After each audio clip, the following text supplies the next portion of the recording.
we asked whether increased amount of potassium has any effect on the cells. That's what if I increase the amount of function or activate or T cell receptor and co-receptor just stay away. T cell receptor again, it is a complex CD3 beta, CD3 epsilon, and we see that whenever we increase expose T cells with high amount of potassium, both complex beta and epsilon are significantly low. mRNA level, protein level, and also on the cell surface level. We also found that T cell CD8, CD28, that is one of the co-receptors was significantly reduced. Other receptor we checked with MNNIT at one of the HAP, we did not find any significant reduction in those receptors. Next, we looked into whether T cells increase expression of some kind of checkpoint protein. We discussed earlier, the checkpoint proteins or innate proteins increase T cells' ability to kill, and these are also some kind of exhaustion marker for T cells. When we are highly exhausted, when we expose T cells in high amount of potassium, you can see that PD-1 expression, LAT expression, in terms of protein, in terms of surface expression, as well as mRNA level, increase. These cells are likely to be exhausted. If PD-1 is high, they will not kill you. To further look into tumor scenario, we cut patient samples ranging from hepatocellular carcinoma and colorectal cancer, and then we took the similar beta cells. Now, core of the tumor here represents intracellular necrotic zone, you can see in the tumor core, and we collected tumor samples from the periphery. Now, peripheral method, we still have a normal amount of potassium that is not anymore, before in the core method, where there are tumor specifically, the cells die by necrosis, with a high amount of potassium. We did signal cell assessments transcriptally, and then we correlated whatever image or data again, and you can see here, cells that are in the core method, all the T cells, they are indicated metabolic activity, particularly T cells, ECA cycle, and amino acid metabolism. We got to validate metabolic pathway and glycolysis pathway was completely independent with progressing neuroposa. Again, we have learned in earlier last 2 days where these cells are activated, they differentiate into multiple subtypes. So there are many different kinds of subtypes of T cells when they are being differentiated.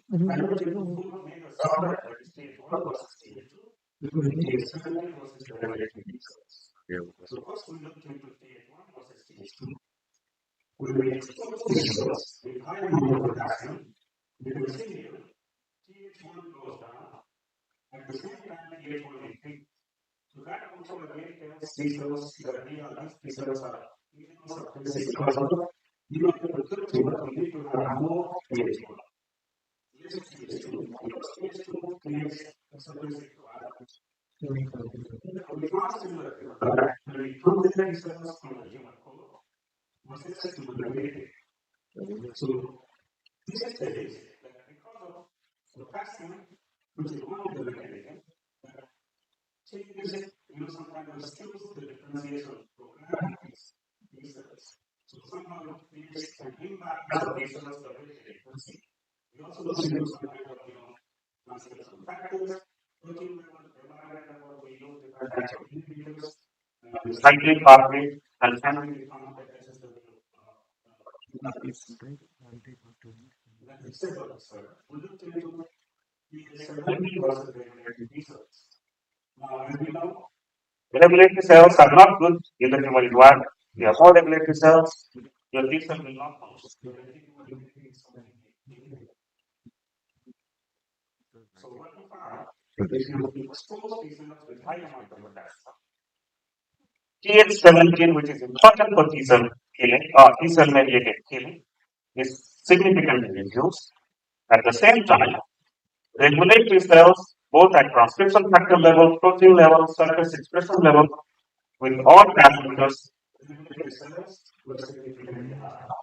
That these T cells are slightly suppressed. Finally, to look into functional variation of the ability of T cells to kill tumor, again, this kind of experiment involves also lasts 2-3 days. So what we do, we culture these T cells in the presence of tumor, and we look into ability of T cells to kill tumors. So in this case, we use highly sophisticated equipment, which reads impedance, because when we purchase cells, we give some kind of impedance level. When T cells culture will kill tumor, and you get this killing assay or killing readout in real time. So in this case, when we culture cells with high amount of potassium, you can see this. The ability of cells, the ability of cells to kill tumor was significantly reduced. So you can see less tumor killing in comparison to cells which were very normal potassium. Learning, all those mechanisms that happens in the tumor microenvironment for immune system, we were wondering how this information can be translated. How can we use this in clinic? Now we know that T cells, they express potassium channel. In our body, each cell, they have different kinds of potassium channels. We have more than 30 different kinds of potassium channels in our human body. T cells express two specific potassium channels. One is called voltage gated, Kv1.3. Another one is calcium activated, that is Kca 3.1. So I focus on calcium activated 3.1. Now, secondly, it was proven if you increase the amount of this potassium channel by translational cells with plasmids, you overexpress this potassium channel, and the ability of cells to some kind of difference potassium significantly increase. So in the initial slide, you saw high amount of potassium, T cells take this potassium, once potassium level goes in, T cells are suppressed. Because T cells again have the ability to adapt to some kind of environment. Slight fluctuation, T cells are adjusted. T cells have the ability to first this potassium out of cells. If there is some kind of disturbance, and when you take T cells out of cells, if it goes and goes on the first level, the call is defined as an iron check. In that first level, if you overexpress the potassium channel, again, ability to these cells to increase potassium significantly. In fact, these T cells are still going under the level of potassium. How this information can be used in clinical. We really wanted to see can we do this potassium channel activity boosting by morphological therapy. As of now, there is no specific treatment of potassium channel, that is Kc 3.1, is available in the biology.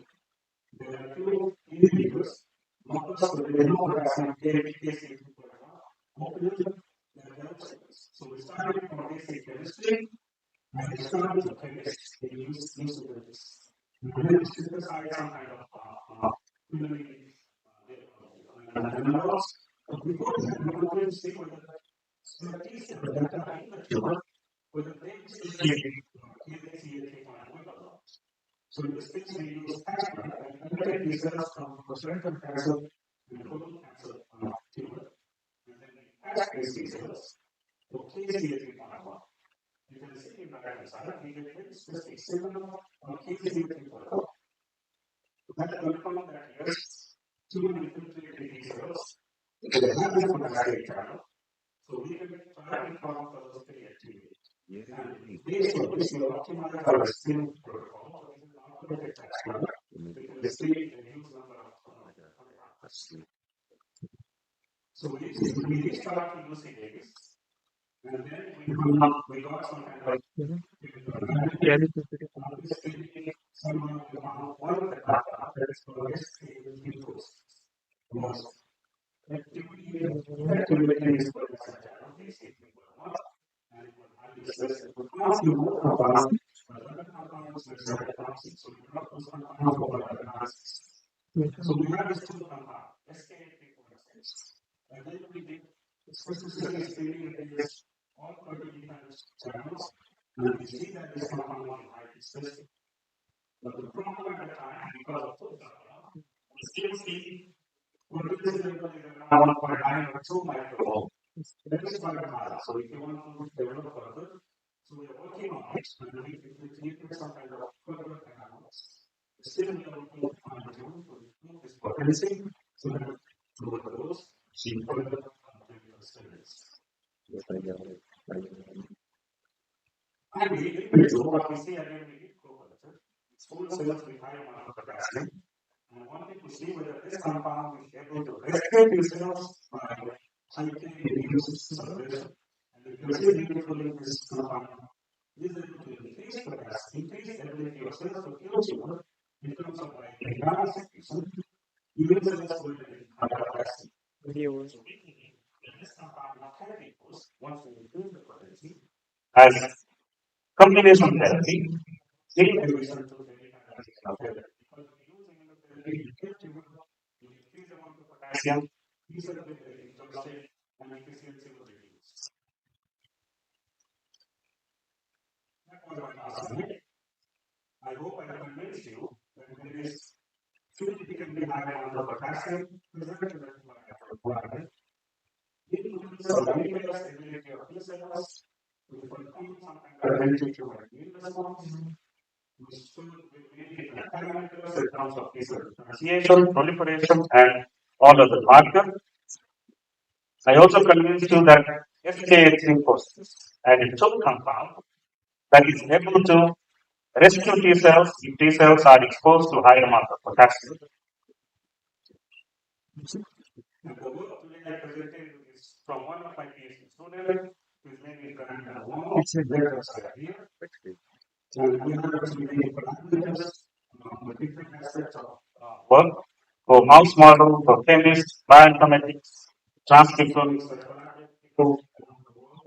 and we try to create solution for this particular problem. And we have good amount of colleagues who are all over the university, including Ministry of Singapore, Ministry of Education Singapore, Ministry of Health Singapore, MNNIT, and we have very good talented team of students, research fellows, and staff. So thanks everyone, and thank you all for listening. I'm happy to take your questions that you have.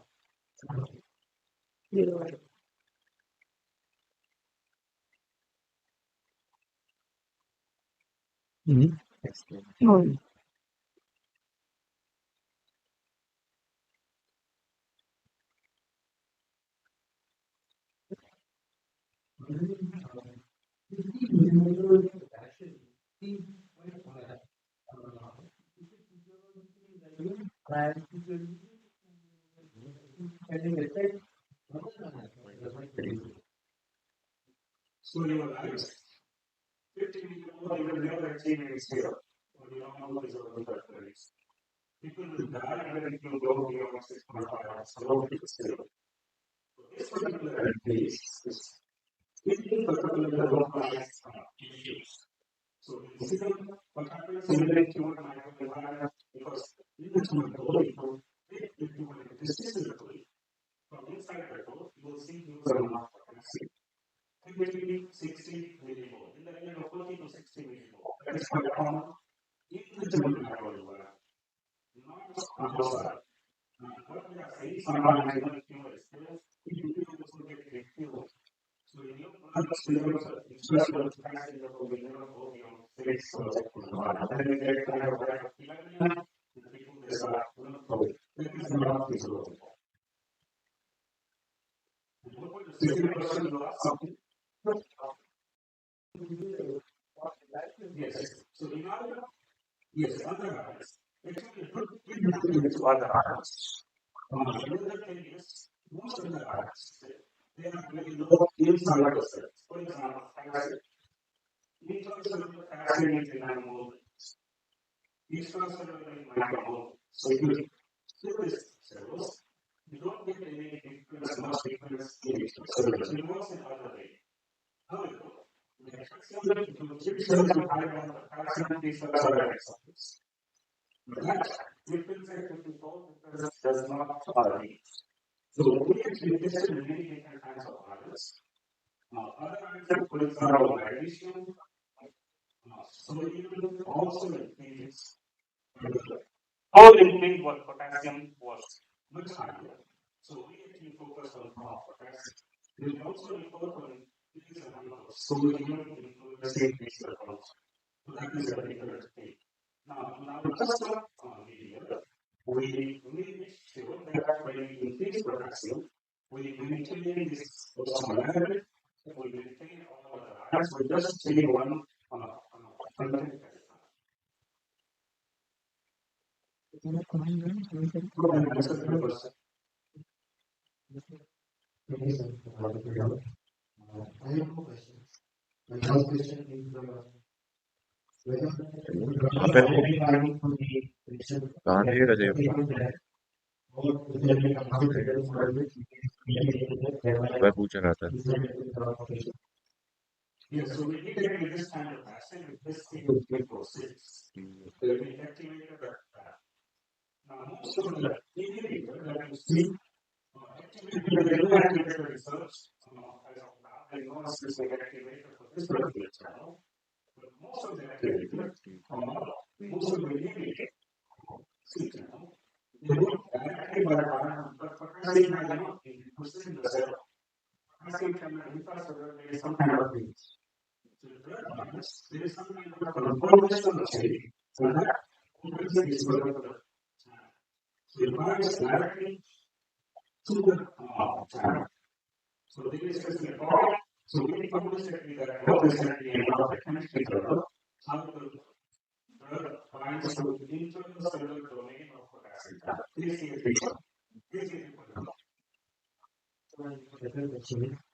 what is specifically what is about binding to the population there, and is it co-selective to other proteins rather than cytokine? Good question. So that is the one major limitation of potassium channel activator research globally. Now, we actually look into both aspects, specificity and potency. I did not show the data because of time limit. This particular compound, SK8346, is highly specific, and we have window of 34. So this compound, we see that it is all mammalian potassium channels, and we checked up to 30 micromoles, that is maximum concentration. There was no activity from any of the channels where we use this particular tool on any of the channels, we see it on. And I would say we try to develop many other analogs of this tool, but the problem we are seeing is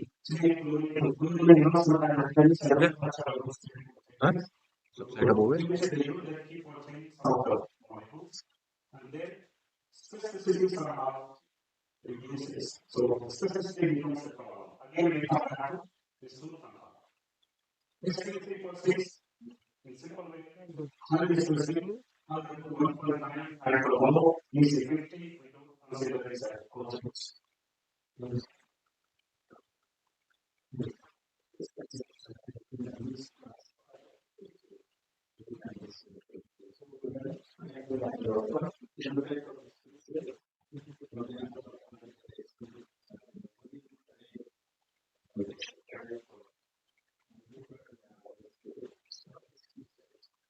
So in this case, the data I did not show, we also looked into different kinds of memory cells, central memory, and something called mechanical memory cells.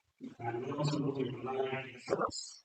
So what if you expose cells like a T cell in high amount of potassium, particularly central memory and effector memory T cells are significant examples. We see naive cells still going in the same way. So such a number of quotas, not the numbers, but just economic population. So actually, in the US, there is a clinical trial of they're looking into cells that are not affected by a higher amount of vaccine. There was a paper in Science, one of my colleagues in the review. They published what they say stages. So although we see overall suppression of T cells, but the final fraction of T cells are not suppressed in high amount of potassium, and if you continue culturing cells in high amount of potassium, whatever data we saw is maximum 1 week exposure.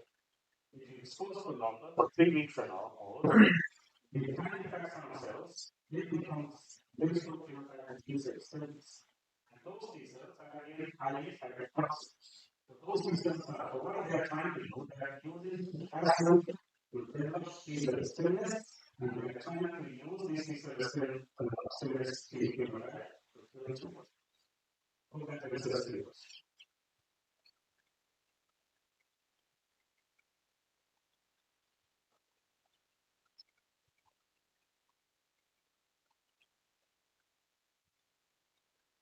Now I would like to request our respected chairperson, Dr. Veenu Joshi ma'am, to kindly present our esteemed speaker, Dr. Naveed Kumar Verma, with a memento as a gesture of our sincere gratitude.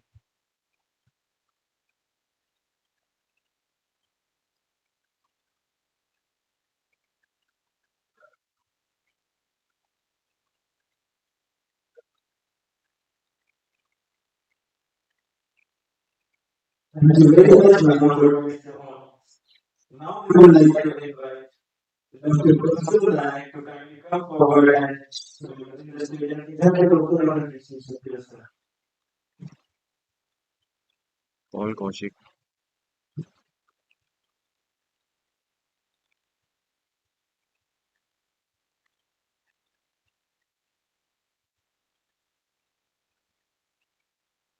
क्या हुआ? दे तो दिया उसमें ही. हाँ, 1 number वाली में.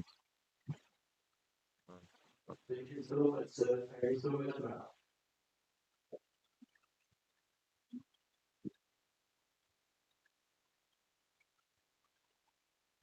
We now move to the technical talk segment. It is a privilege to invite the representatives from the team ready to deliver the technical analysis. Unity is a global leader in life sciences and diagnostics. The innovation perform its 100 discoveries, accelerated innovations in healthcare and enabling breakthrough translational research. We are pleased to welcome the representatives from Immunology.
in vivo imaging and detection.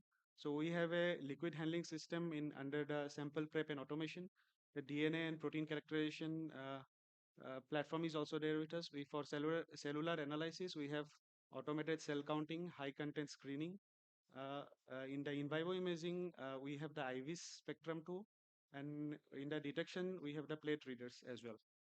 So in the last 5 years, we have established very good collaboration with several uh, academics, including IIT Madras, the ACTREC, Sivnadar University, IISER Pune, and MIT WPU.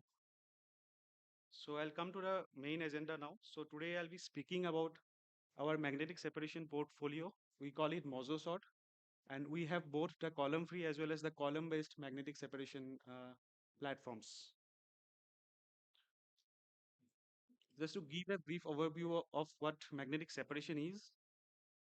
So if you label your cell of interest with magnetic nanobits using antibody specific to particular antigens that is present on the surface of the cells, then you will be able to either using a positive selection method or a negative selection method, you will be able to isolate your cell of interest.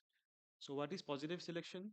So if you have a mixture of different kind of cells, and if you are particularly interested in one type of cell, so you have to magnetically label the cell of interest, and using a powerful magnet, you can isolate the cell of interest. So this is called positive selection.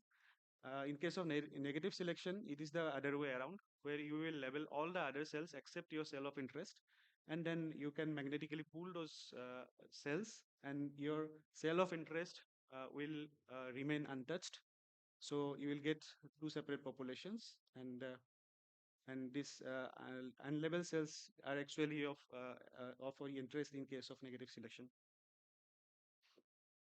So talking about the product groups, we have nanobeads, nanobeads, the selection kits and isolation kits. The nanobeads is a one-step process where your antibody is directly conjugated with a nanoparticle, and you are able to pull that, and after labeling, you are able to pull that cell using a magnet. And in case of selection kit and isolation kits, these are two-step methods where you have to first incubate your antibody with your cells, and then uh, so you will be using a biotin labeled antibody in this case. And then in the second step, you will be incubating streptavidin conjugated with nanoparticle, and then you will pull the cells from the population, the mixed population of cells. So this is called positive selection. In case of isolation kits, it's the other way around. So all the other cells except your cell of interest will be incubated with biotin-related antibody, and using streptavidin nanoparticle, you will be pulling all the other cells except your cell of interest, and then these cells will remain untouched, and it's the negative selection process. So if you look into the cell separation techniques in the market, we have the phenotype based uh, uh, uh, cell separation methods and the physical property based cell separation methods. Under phenotype cell separation methods, we also have the flow cytometry based separation, and within the phenotype based, we have the immunomagnetic, and within immunomagnetic process, we have both handheld systems as well as the column based systems. So the major USP of BioLegend is that we have both the handheld system as well as the column-based systems. So I will talk more about both these systems now. So if you look into the molecular families uh, of mososort, so we have two within the addition molecules. We have 77 CD markers. We have two cytokine and chemokine receptor based products, and we also have an exosome marker which is CD81 positive based separation. And in the GPCRs we have four, and in T cell receptors we have eight different products. And these table shows the different markers that is available within the portfolio. And if you see the size of these our particles, so only one competitor is having a lesser diameter uh, or size of the particle. So our particle size is 130 nanometer, and we have shown that it doesn't actually interfere even after isolation. these cells are able to function very well. So in the Mozosort handheld systems, we have three different uh, capacities. The first is the fax tube, which is 5 ml, 15 ml, as well as the 50 ml. So we have different volume capacities. So to talk about one such example of using Mozosort handheld system, we have the human CD4 T cell isolation kit. This is how the protocol looks like. First, you will incubate your cells with the antibody cocktail, and then you will incubate for 15 minutes on ice, and then you will add the nanobits, and then you'll incubate for 15 minutes on ice again, and then you will add the buffer, and then just incubate this entire tube in the in the magnet, and then you can uh, pour the cells basically so that you get the either the positive fraction or the negative fraction. So this is the data from before isolation and after isolation. So as you can see, the purity has increased from 45% and it has gone up to 94% purity. This is one more example where we have used two different kits. First, we have isolated the bone marrow from one biopsy mouse, and then we have positively selected the lysis positive like granulocytes, and from the negative fraction of this particular sample, we have then used the CX3CR1 positive streptavidin nanobits to isolate CX3CR positive cells, and then these cells are then labeled finally with CFSE and injected back into a different mice, biopsy mice,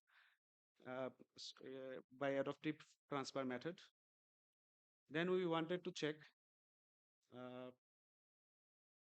then we wanted to check the amount of label cells that has gone back inside the bone marrow of this uh, recipient mice. So here it shows the control mice versus the CFSE labeled injected mouse.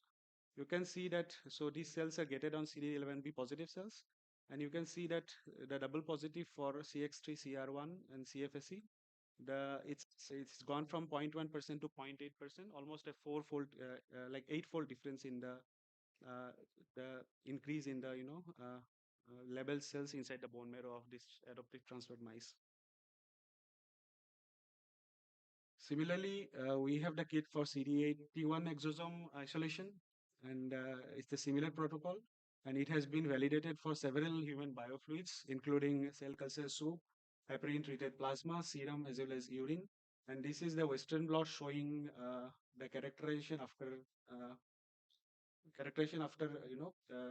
of the pure population. So several markers like ALEX, CD90, CD9, CD63, and CD81 has been used to validate this kit.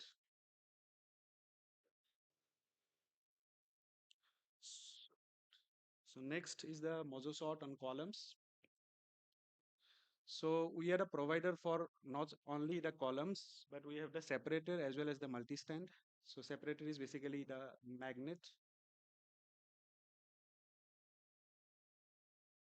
So just to compare both the handheld as well as the column-based systems, the principle remains the same. So ideally, what you are doing is you are incubating samples with the magnetic nanoparticles and then putting inside the magnet in this case, and the magnetic beads will be present in case of the columns, and then the magnet will attract the cell of interest or magnetically labeled cells, and then you will get your population. Just to demonstrate the our product against the competitor. So our product is compatible even to the magnets of the competitor, and it's almost it exactly have the same parameters like the flow rate, total cell capacity, label cell capacity, reservoir volume, and void. So every parameter is exactly the same, and when we compare in terms of the efficiency, it has exactly the same purity and similar yield. So this is a graphical overview of the protocol for magnetic separation using the columns. And as of now, we have this particular kits under the Mozosort on columns reagents. This slide shows then efficiency. So efficiency against our competitors for both fresh PBMCs as well as leukopac PBMCs. So as you can see, this is the first column represents before isolation, and this is after isolation. So the purity of fresh PBMCs, the NK cell population is increased from 7% to 93%, and as compared to competitor, you can see the efficiency is better. Similarly, in case of leukopac, so our competitor doesn't actually validate for leukopac. So we have validated for leukopac as well. So here, the NK cell population has the purity has increased from 6% to 95%, and our competitor is able to give only 85%.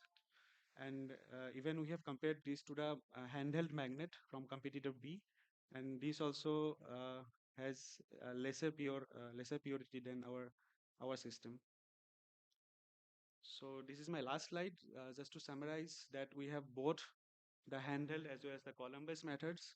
And as you have seen in the earlier figures that it performs very well, and it has been validated not just for PBMCs but also leukopac derived PBMCs. And also we offer very competitive value for money, and then we are very competitive on pricing as well in all the consumables. And Mososort on columns provide integrated reagent hardware systems. We have the entire the entire hardware for all the solutions. So that's all from my side. I will be happy to take any questions. Thank you.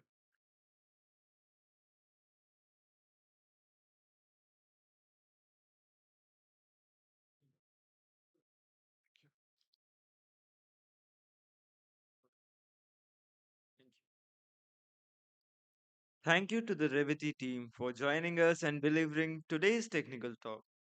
We now move to another important and special segment of today's program, the felicitation of GP Talwar Young Scientist Award. It honors the outstanding young immunologist for excellence, innovation, and impactful research, carrying forward the legacy of Professor GP Talwar sir. May I now invite our distinguished chairperson for this segment, Dr. Kaustubh Naik sir, Secretary of Indian Immunology Society, and Dr. Gaurav Sharma, Joint Secretary of Indian Immunology Society, to kindly come forward on the dais to lead the felicitation ceremony.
Hey, good morning, everyone.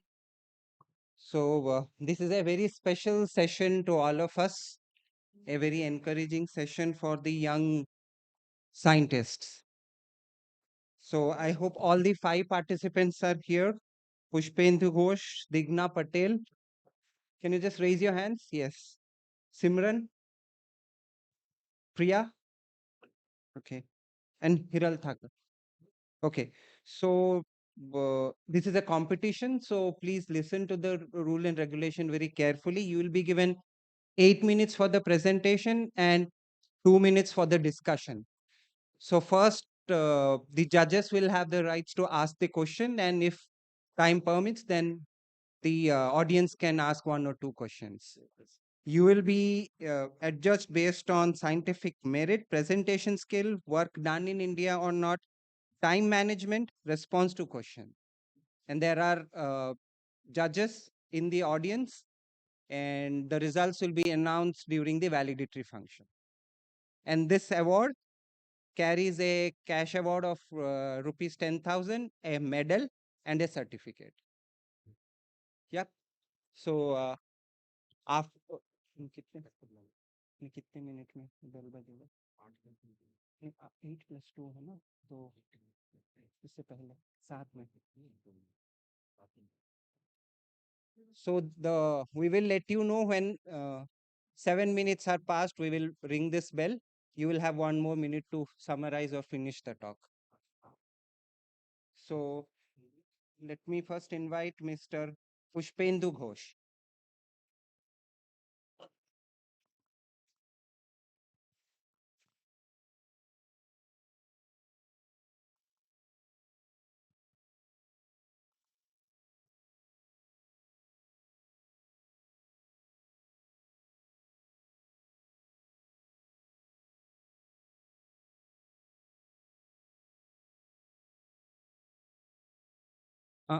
IT team, can you set the timer to 7 minutes?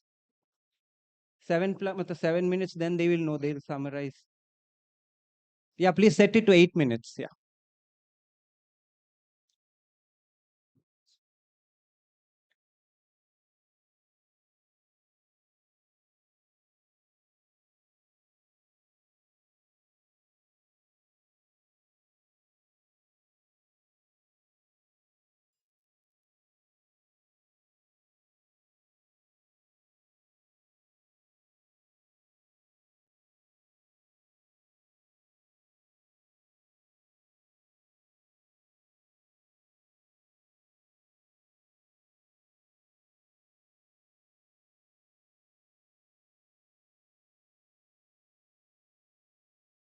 Good morning, everyone. Myself Pushpendu from CSR IICV, and I am glad to present our recent findings on how metal 3 DNMT3B axis regulates T cell fate in tumor.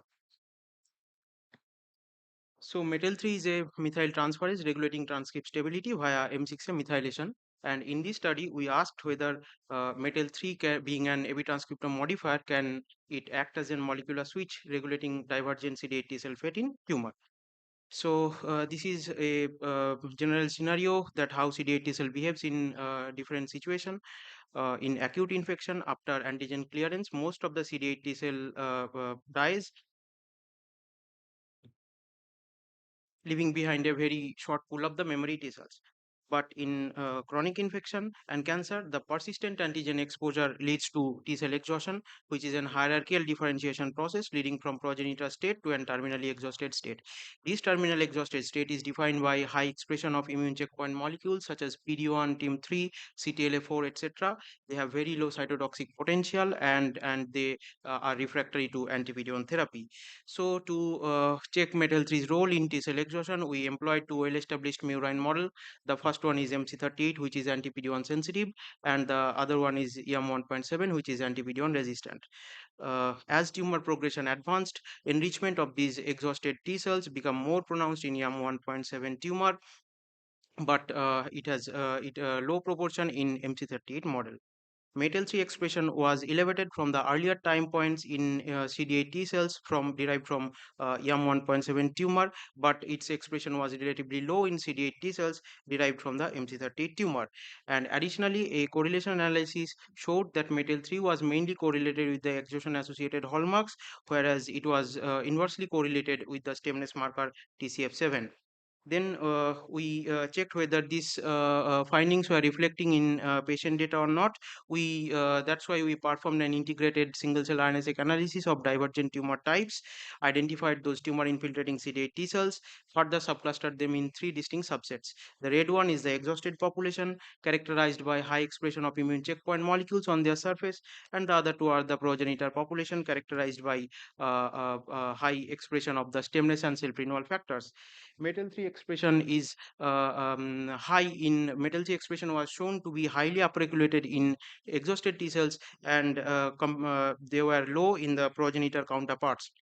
Similarly, an integrated analysis of CD8 T cells derived from the tumor site and draining lymph node showed that again metal 3 was correlating with the exhausted T cell population. So together these data, we can say that metal 3 is positively correlated with T cell exhaustion both in human and murine tumors. Then we performed an experiment where we checked the metal 3 temporal dynamics of metal 3 expression in two distinct CD8 T cell subsets. One is exhausted T cell population and another is memory T cell population. Under chronic TCR stimulation, metal 3 expression progressively increased with time, suggesting its link with exhausted T cell differentiation.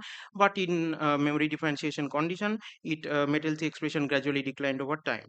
Uh, then to further elucidate metal 3's functionality, we performed both knockdown and overexpression of metal 3 in human CD8 T cells and subjected them to T cell exhaustion. We found that knocking down metal 3 significantly reduced T cell exhaustion, promoted their stemness, and also their cytotoxic potential. But overexpressing metal 3 just reversed this phenomena. Then under memory differentiation condition, we have seen that inhibition of metal 3 significantly promoted the formation of the multipotent and long term stem cell memory formation as characterized by co-expression of CD45RA and CD62L. But overexpression of metal 3 led to a modest increase in the terminally differentiated effector memory population, but failed to increase in such stem like memory population. Additionally, these metal 3 deficient memory T cells have higher TCF1 expression, and they have also high cytokine production. So, uh, these two data, we can conclude that metal 3 actively promotes T cell exhaustion while restraining the memory like T cell differentiation. So, the next question was why this biasness toward memory formation upon metal 3 inhibition. For this, we performed an ETAC of 3 days activated CD8 T cells in presence or absence of metal 3 inhibitor STM. We found that metal 3 inhibition significantly promoted accessibility of the key self-renewal and stemness associated genes, suggesting that early inhibition of metal 3 during T cell activation actively reshapes the chromatin in such a way that it favors the formation of the memory associated transcription program. Then, to find out the underlying molecule downstream of metal 3, we performed an RNA-seq of human CD8 T cells activated in presence or absence of metal 3 inhibitor STM. Gene ontology analysis revealed that metal 3 inhibition significantly upregulated those pathways which were associated to long-term memory formation, and additionally, differential gene expression analysis revealed that DNMT3B was the topmost downregulated epigenetic modifier upon metal 3 inhibition, suggesting that epigenetic modulation is the key mechanism by which metal 3 inhibition promotes such memory like this CD8 T cell fate. So the question was how DNMT3B was regulating this memory associated transcription program. For this, we inhibited metal 3 and DNMT3B during T cell activation and then subjected them to T cell exhaustion. We found that inhibiting metal 3 and DNMT3B upregulated the transcription of the self renewal and stemness associated genes in exhausted CD8 T cells. Additionally, bisulfite analysis revealed that promoter of these genes were heavily methylated in exhausted T cells, but knocking down DNMT3B restored their unmethylation status, and they are highly accessible. So thus DNMT3B restricts the promoter accessibility of these memory associated genes, driving terminal exhaustion of CD8 T cell state. So then we check the memory formation potential by targeting both of these molecules in vivo. For this, we took TCR transgenic GP100 specific female T cells, then knocked down metal 3 and DNMT3B, and adaptively transferred into RAG1 deficient mice. And they were allowed for homeostatic proliferation up to 21 days. 21 days later, we found that metal 3 and DNMT3B deficient CD8 T cells showed better peripheral persistence and showed higher central memory formation. And after rechallenging with the V16 melanoma, they transition more efficiently toward the effector So you have fate. 1 more minute. Okay, and they showed better tumor control in the long term. Again, we to check it's in a therapeutic setting. We took activated female T cells, knocked down metal 3D and MT3B, and then adaptively transferred into tumor-bearing mouse. We again found that knocking down metal 3 and DNMT3B promoted the tumor control capability of CD8 T cells. They have lesser exhaustion status and better cytokine potential. Since we found that inhibiting metal 3 DNMT3B axis promote T cell stemness, we thought of combining this with anti-PD-1 therapy. Again, we found that knocking down metal C and DNMT3B actively controlled the tumor growth, and they showed better intratumoral persistence. which was further improved upon anti-PD-1 therapy. In line with our previous findings, just last one, sir, last slide. So, in line with our previous findings, knocking down metal-3 and DNMT3B, those female T cells have lesser exhaustion and higher cytotoxic potential, which was further improved upon anti-PD-1 therapy. So, in conclusion, we can say that high expression of metal-3 in tumor-infiltrating CD8 T cell stabilizes the DNMT3B transcript, which further compacts the chromatin region of the stemness and cell renewal loci, promoting the terminally exhausted CD8 T cell state and making them non-responsive to anti-PD-1 therapy. And if we target or disrupt this axis, the self-renewal and stemness associated loci will be more accessible, and the T cell will be will remain in more kind of a progenitor-like state, and they will respond to anti-PD-1 therapy. With this, I conclude here. Thank you for your kind attention.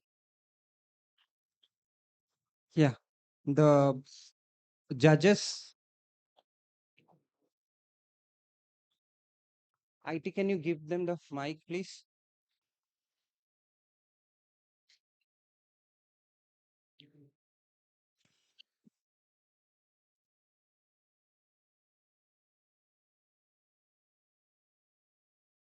हाँ, वहाँ एक काफी है।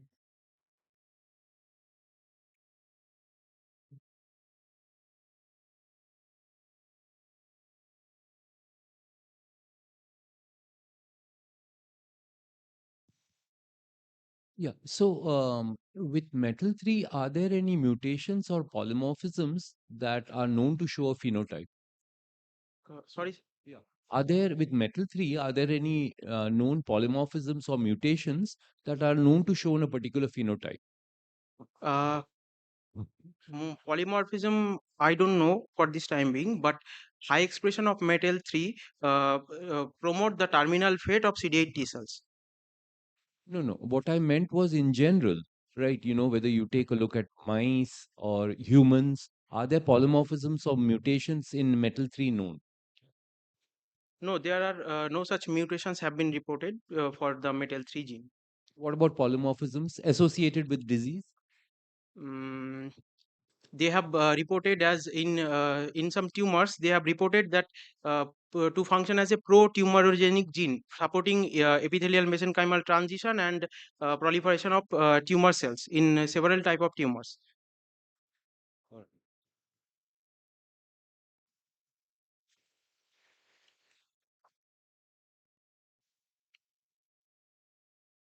Hello.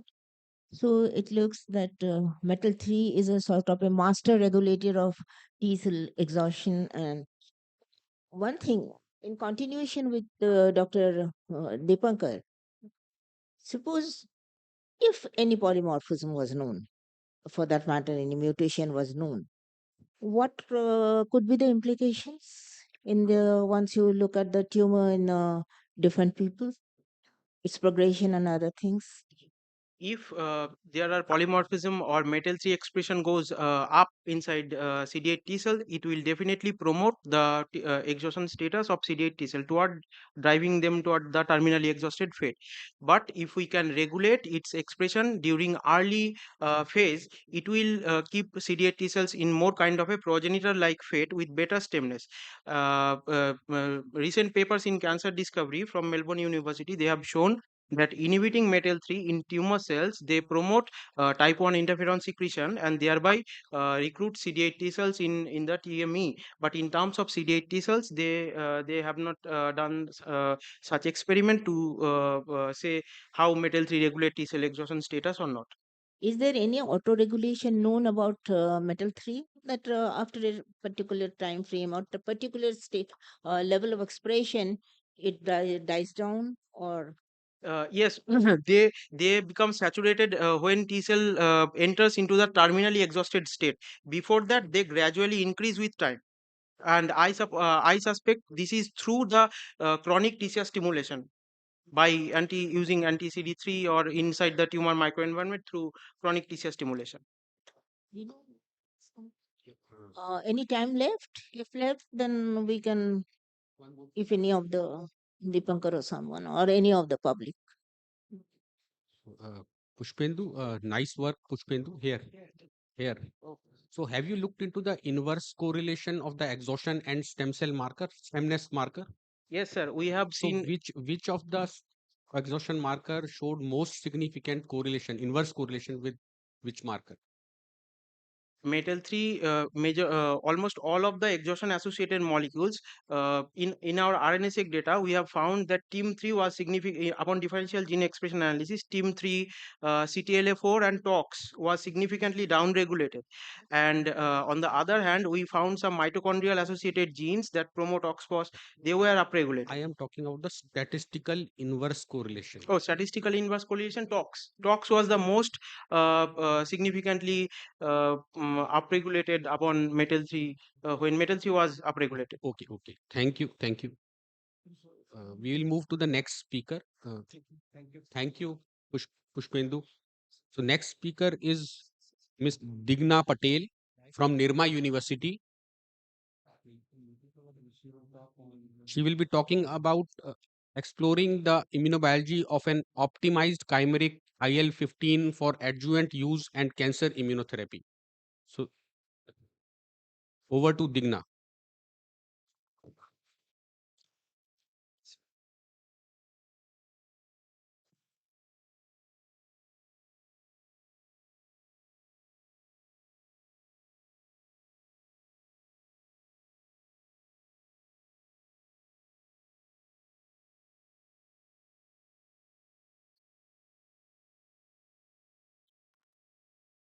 Okay.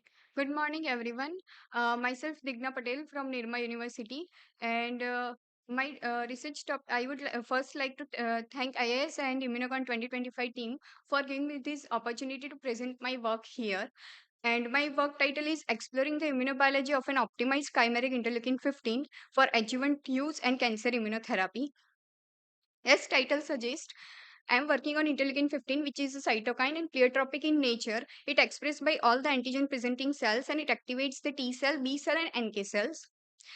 It has a unique property not only proliferate and activate the T cells, but it also involve in the generation of memory T cells as well as in reactivation of those memory during the second course of infection. And because of this unique property, NIH USA has selected this molecule as a top candidate for the cancer immunotherapy, but it has a limitation of shorter half-life and poor bioavailability. To overcome this limitation, we have developed a fusion molecule which is interleukin 15 and IgG2A, which is a chimeric interleukin 15. And the original molecule construct was here. It has a two different properties. One is it is a T cell centric. As you see in this image, it can activate the T cells via the APCs. And another important point is we have used IgG2A, which is bind with the Fc gamma receptor 4, which is majorly present onto the antigen presenting cells and not on NK cells, so it cannot create NK cell toxicity. But we are restricted to use this original molecule because of lower yield. So we have decided to modify this molecule and making an improved chimeric interleukin 15. To make this molecule, we have designed some PCR strategy to remove some part from the original molecule. And for this new construct, we have transformed it into the E. coli DH5 alpha. And then further we use this process to express this molecule, and we transfect it into the CHO cell line via the lipofectamine reagent, collect the supernatant and purified with the protein A purification system, and characterize this protein via the SDS and Western blot. On Western blot, we successfully get the band with the anti-IL-15 and anti-IgG2A, and we have also improved the yield 8 to 10 folds higher compared to the original molecule. So here we successfully developed these optimized chimeric interleukin 15, and we have two different hypotheses with this molecule. One is adjuvant activity to expand the CD8 T cell response and also to generate more memory CD8 T cells. And another is to for the anti-tumor activity for tumor regression as well as to activate the antigen-specific CD8 T cell response inside the tumor microenvironment. To prove this hypothesis, we have designed some of the studies and we'll go through one by one. First, we took the spleen directly from the ova-immunized mice and in vitro we stimulated with the OT1 in presence and absence of interleukin 15. And as a result, we see the proliferation of T cells as well as the effector memory CD8 T cell generation was significantly higher in presence of interleukin 15 compared to the unstimulated as well as the only OT1 stimulation. In next in vitro experiment setup, we have used the human PBMC cells and we stimulated it with the IFN, we stimulated with the anti-CD3 or PHA in presence or absence of interleukin 15, and we see the IFN gamma producing CD8 T cell response was higher in presence of chimeric interleukin 15. In third set of experiment, which is in vivo, where we use 5 different groups. One is control, then OVA protein with different adjuvants like poly-IC, R848, and chimeric interleukin 15. Poly-IC and R848 are the standard adjuvants, and we compare our chimeric interleukin 15 activity with those standard adjuvants. Here, our immunization strategy was on day 0. Then we gave the 2 booster doses on day 14 and day 28. Prior to both the booster doses, we collected the blood and checked the cytotoxic CD8 T cell response inside the circulatory system.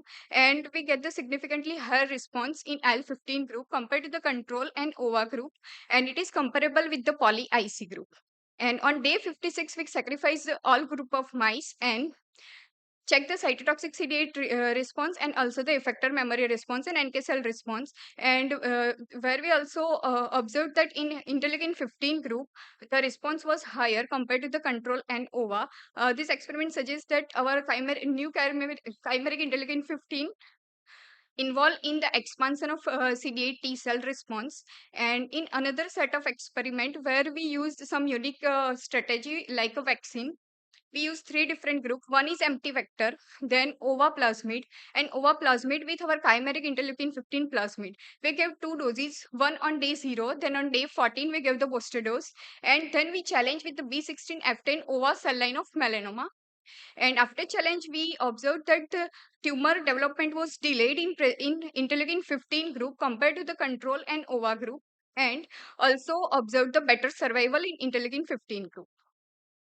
During the sacrifice, we collected the tumor and lymph node from all group of mice, and inside the tumor and lymph node, we observed the effector memory and cytotoxic CD8 T cell response was significantly higher in interleukin 15 group compared to the control and only OVA group. And for the antigen specificity, we stimulated the cells with the OT1 peptide. OT1 peptide is specific for the CD8 T cell response, and it is a peptide of OVA protein. And after stimulation, we see the significant improvement of cytotoxic CD8 T cells in IL-15 group compared to other groups. Now, this experiment also suggests it can act as a very good adjuvant to activate the antigen-specific CD8 T cell response. Now, our next study is divided in 2 parts, which is for the anti-tumor activity. First part is for the tumor progression, and next is it for the tumor regression. During tumor regression part after the treatment of chimeric interleukin 15. But first of all, we would like to check whether what happened during the tumor progression. The CD8 T cell response was how increased and how is getting decreased, and tumor was developed. So we collect the tumor at 3 different stages, like a small size, intermediate, and large size of tumor. And as a summary, we summarize that cytotoxic CD8 T cell response was gradually increased inside the lymph node from with the progression of tumor size, and the cytotoxic CD8 T cell response was gradually decreased inside the tumor microenvironment with the progression of tumor. Then after we give at the And one more intermediate minute. size, we gave the treatment of 5 doses of chimeric interleukin 15 at 1 day interval, and we observed that in treatment group the tumor size was getting delayed, and we collected the organ lymph node, spleen, and tumor. In all of those, we observed the cytotoxic and activated CD8 T cell response was significantly higher in treated group as compared to the control. And for the antigen specificity, we stimulated with the OT1 and TRP2 peptide. OT1, as I say, for the CD8 T cell OVA peptide, and TRP2 is a melanoma peptide for the CD8 T cells. And we see inside lymph node and tumor both the cytotoxic CD8 T cell response was significantly higher in treated group compared to the control. And here I summarize my result as we have successfully developed a chimeric interleukin 15. Then it has a very good adjuvant potential, and as an anti-tumor activity, it can delay the tumor development compared to the control. And after treatment, it activates more antigen-specific CD8 T cell inside the tumor as well as inside the lymph node. Here are my publications, and acknowledge your Professor Sarat Pillai as my thank you, guide, Digna. and thank you. So, over to judges.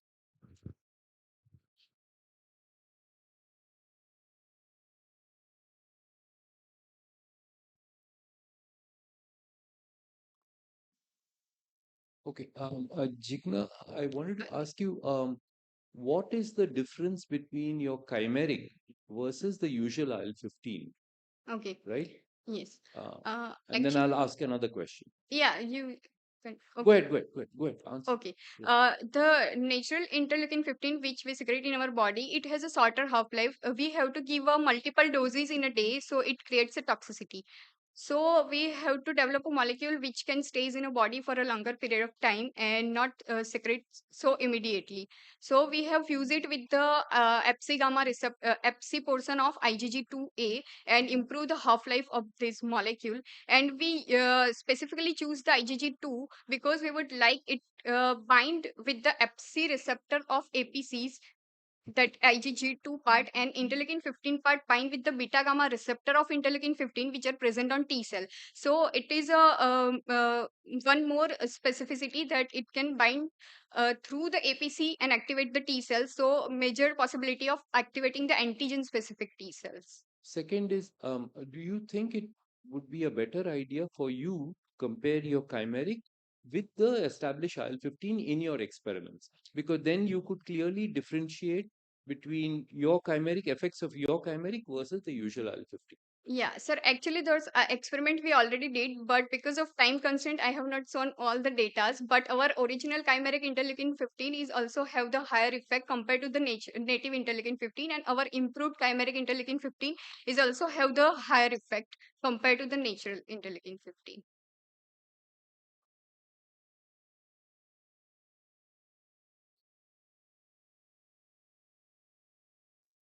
What about the toxicity of this chimeric IL-15? Have you evaluated that in any way?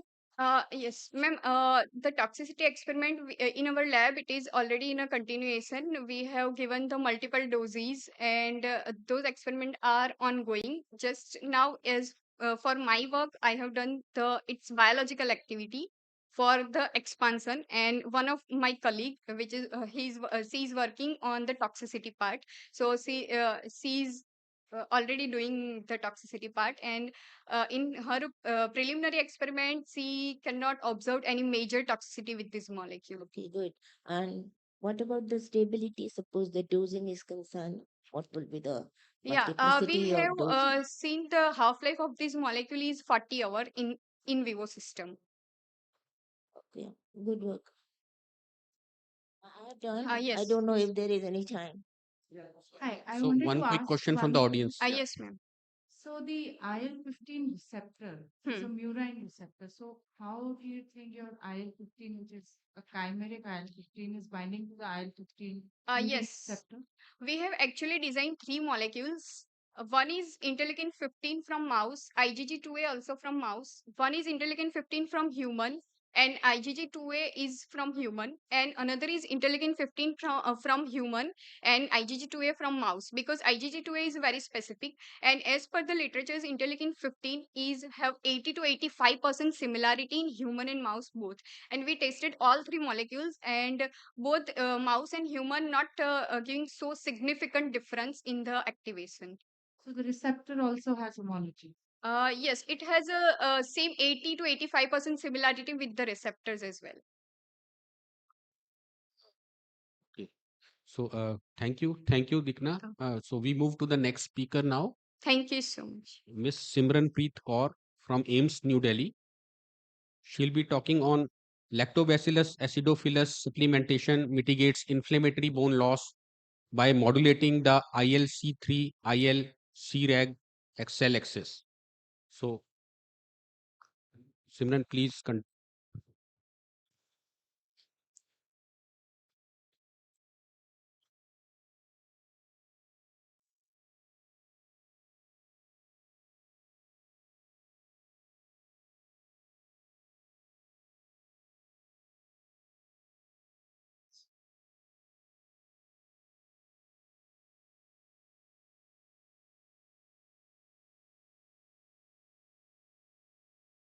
Good morning, one and all present here. I am Simranpreet Kaur from AIMS New Delhi, and today I will be presenting my work entitled Lactobacillus acidophilus supplementation mitigates inflammatory bone loss by modulating the ILC3 ILC-REXL axis in postmenopausal osteoporosis. Osteoporosis is a silent killer. It affects nearly 20% of the total global population, and it accounts for every fourth man and every second woman over the age of 50 years. It manifests in the form of various fractures other than estrogen deficiency, aging, glucocorticoid intake. The postmenopausal osteoporosis is also associated with immune dysregulation and dysregulated gut microbiome. In order to emphasize on the role of the gut of the immune system in the pathophysiology of osteoporosis, our group introduced the term immunoporosis in the year 2018. We have established the BREG Treg TH17 cell axis in the pathophysiology of osteoporosis. But there remains one question. What about the innate cells, particularly the innate lymphoid cells, which are the mirror images of the helper T cell subsets? Therefore, I target the ILC3, ILC reg cells in case of osteoporosis. First, I wanted to figure out whether the ILCs have a direct effect on the osteoclasts. So, the ILCs, that is ILC reg and ILC3s, were polarized and co cultured with the osteoclast. We observed that both the ILCs, that is ILC3 and ILC reg, were able to downregulate osteoclastogenesis. However, there was an intriguing observation. When these ILCs were obtained from overactomized mice, we observed that they lost their anti osteoclastogenic capabilities. This suggested that estrogen deficiency not only has an effect on the bone cells, that is osteoclast, but it also is somehow regulating the immune system. So, in order to study the ILC3 ILC reg cell axis in vivo within the preclinical model of postmenopausal osteoporosis, we overactomized the mice and left it for 45 days, and we observed the micro-CT data which showed a significant decline in the bone mineral density. The total ILC3 population, that is the raw gamma T positive population, did not have any effect. However, the functional population, that is the CCR6 positive population, which is capable of producing IL-17, was enhanced significantly. However, the anti-inflammatory population, that is the CCR6 negative ILC3 population, and the regulatory phenotype were significantly downregulated. So the question arises, what is the reason behind this dysregulation? Now, ILCs are the major residents of the gut tissue. So we simply took the gut tissue and analyzed it. We observed that there was an enhanced gut permeability. This enhanced gut permeability led to leaky gut, which was accompanied with a dysbiosis of the microbiota of the gut, particularly the lactobacillus species. This led us to the identification of a therapeutic target. If gut microbiome dysbiosis is leading to bone loss, then can administration of a healthy microbe such as lactobacillus can ameliorate this? So we simply administered lactobacillus spores to the overactomized mice for a period of 45 days, and we observed it was able to restore the bone homeostasis via osteoclastogenesis and osteoblastogenesis. Further, the bone histomorphometry was also preserved across all the three sites, that is the femur, tibia, and lumbar trabecular region. Further, the Rankel OPG ratio and the CTX1 markers were also restored. Now we wanted to see, was LA able to balance out the ILC population as well? And interestingly, we observed that it created an anti inflammatory milieu wherein the CCR6 positive population was significantly downregulated and the CCR6 negative population was upregulated, and it was accompanied by a downregulation of the IL-17 cytokine both in serum and bone marrow supernatant. Further, the regulatory phenotype of ILCs was also reinstated along with IL-10. So this led us to identify that the ILC3 ILC reg cell axis is a crucial regulator of bone remodeling process. Apart from this, we also discovered that uh, we were able to discover the role of ILCs and their position in modulating the BREG Treg TH17 cell axis. The regulatory B cells, they lie upstream to the Treg Th17 cells, and they are able to modulate the osteoclastogenesis. So now we wanted to see where do the ILCs lie within this entire axis. So we took ILCs from healthy mice and co-cultured them with the CD19 positive B cells obtained from overactomized mice. It should be kept in mind that these CD19 positive B cells were dysfunctional in nature. Why? Because they lacked IL-10 producing capability. So we observed that ILC3s were able to ameliorate the dysregulation of the B cells. So we observed three major findings. First, the ILC3 ILC reg cell axis was able to modulate the bone remodeling process. Second, ILCs are the regulators of the B-regs. And the third observation, that is probiotics, that is Lactobacillus acidophilus, functions by modulating both the innate as well as the adaptive arms, suggesting that it is an immunomodulatory therapy and it can help in treating osteoporosis. Here are the list of my achievements and publications so far. I would like to thank my supervisor, Dr. Rupesh Srivastav, and all the lab members for their support, as well as DBT for research fellowship. Thank you so much. Thank you for finishing well within time. So vote to the judges. Um, so remind me, what are the differences between the ILC reg and the ILC3s and the original observation that you saw? Sir, ILC3 are raw gamma T positive cells. They are of two categories. First, the CCR6 positive, which is the inflammatory category, and second, the CCR6 negative, which is the anti inflammatory category. And regulatory ILCs, that is ILC regs, they express GATA3 as well as IL-10. And initially, in the experiments, we observed that there was a imbalance between the ILC3 populations, that is the CCR6 positive and CCR6 negative, as well as a downregulation of the ILC reg population in the OVX mice, that is PMO. Um, Also, tell me, what do you think are the translational benefits in humans with this? Because, like, most of us take curd, and the major microorganism over there are lactobacilli. So, sir, the therapies that we have for osteoporosis, they actually have multiple side effects.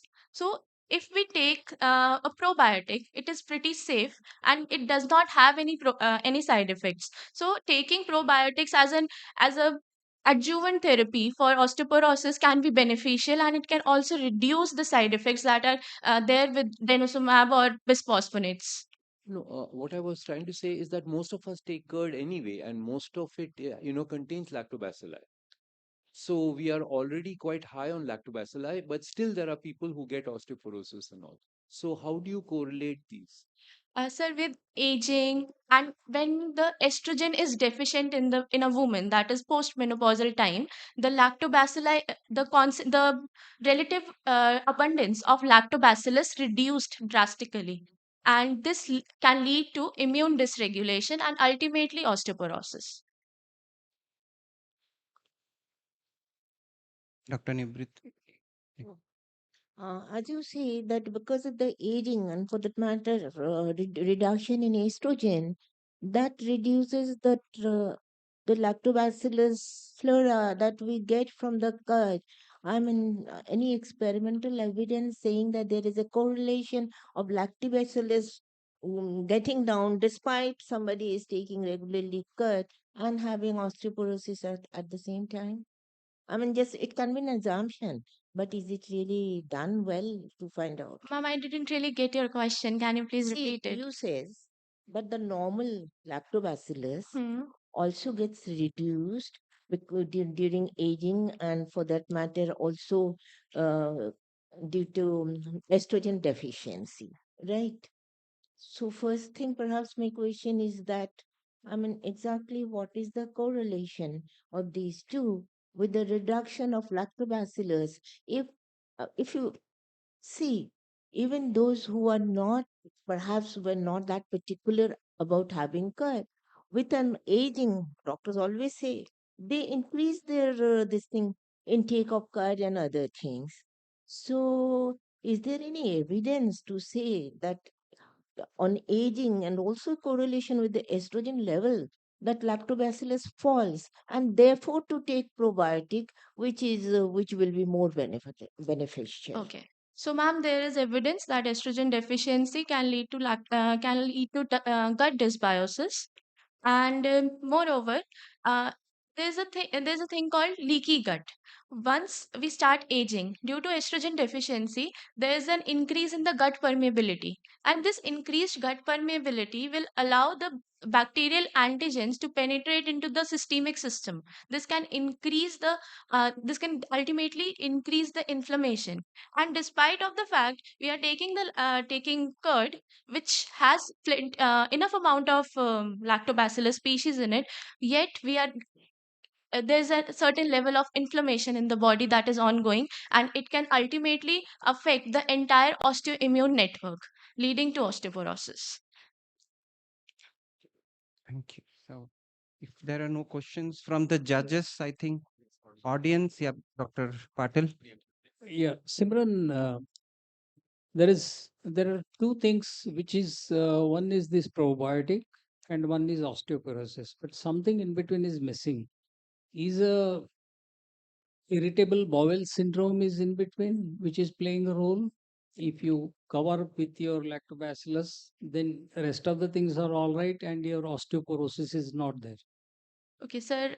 From what I got from your question, IBD, that is irritable bowel disease and syndrome, IBD is associated with highly associated with osteoporosis because there's a excessive amount of steroid intake by the patient in order to suppress the immune system, and this steroid intake can lead to bone loss.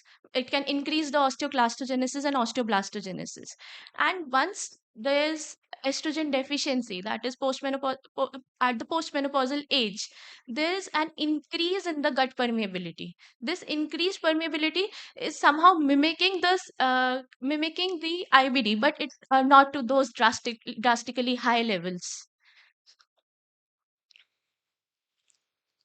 Yeah, Simran, I have a small question here. So, your this gut microbiome data showed that in the patient with osteoporosis there was less amount of lactobacillus, and based on that you have selected lactobacillus Yes. acidophilus, right? Hmm. So my question is, there are 100 types of lactobacillus, right, in curd and different probiotics. Yes. And also in your case, your genus level data showed that there was even depletion of many short chain fatty acid producing bacteria, right? Yes. So what made you choose that specific lactobacillus acidophilus? Because acidophilus in our gut is less than 0.5% or maybe less. So why that specific genus you have selected? Sir, we chose Lactobacillus acidophilus because it was easily available, and we obtained the spores, and they have a longer shelf life, so they are easy to transport. Therefore, they can be translated further to the human studies. Thank, thank you, Priya. Thank you. We move to the next speaker, Priya Sharma, National Institutes of Biologicals, Noida.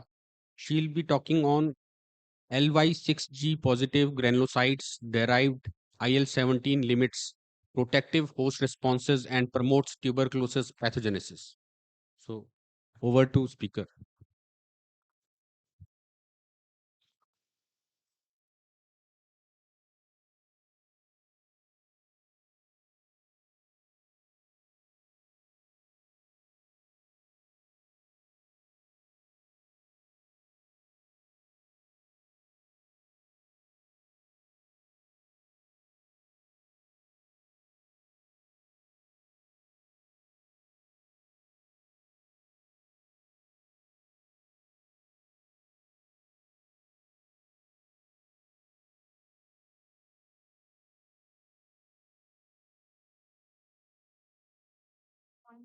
Yes, ma'am.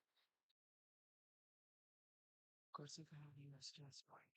This is not working. Yes. It's a confused.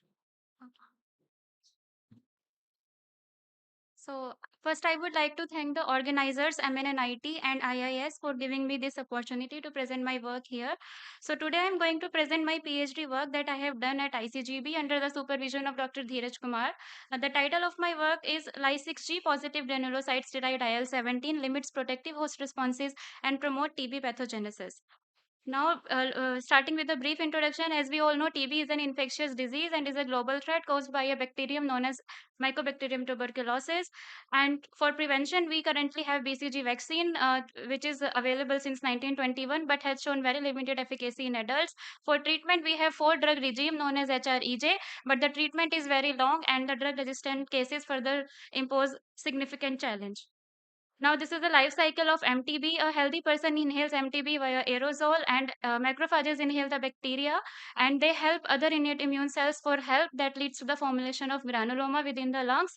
Granuloma is the hallmark of TB disease, wherein an array of different cell types, innate immune cell types, gets infected, and macrophage is the cell type that is being extensively studied for understanding host pathogen interaction.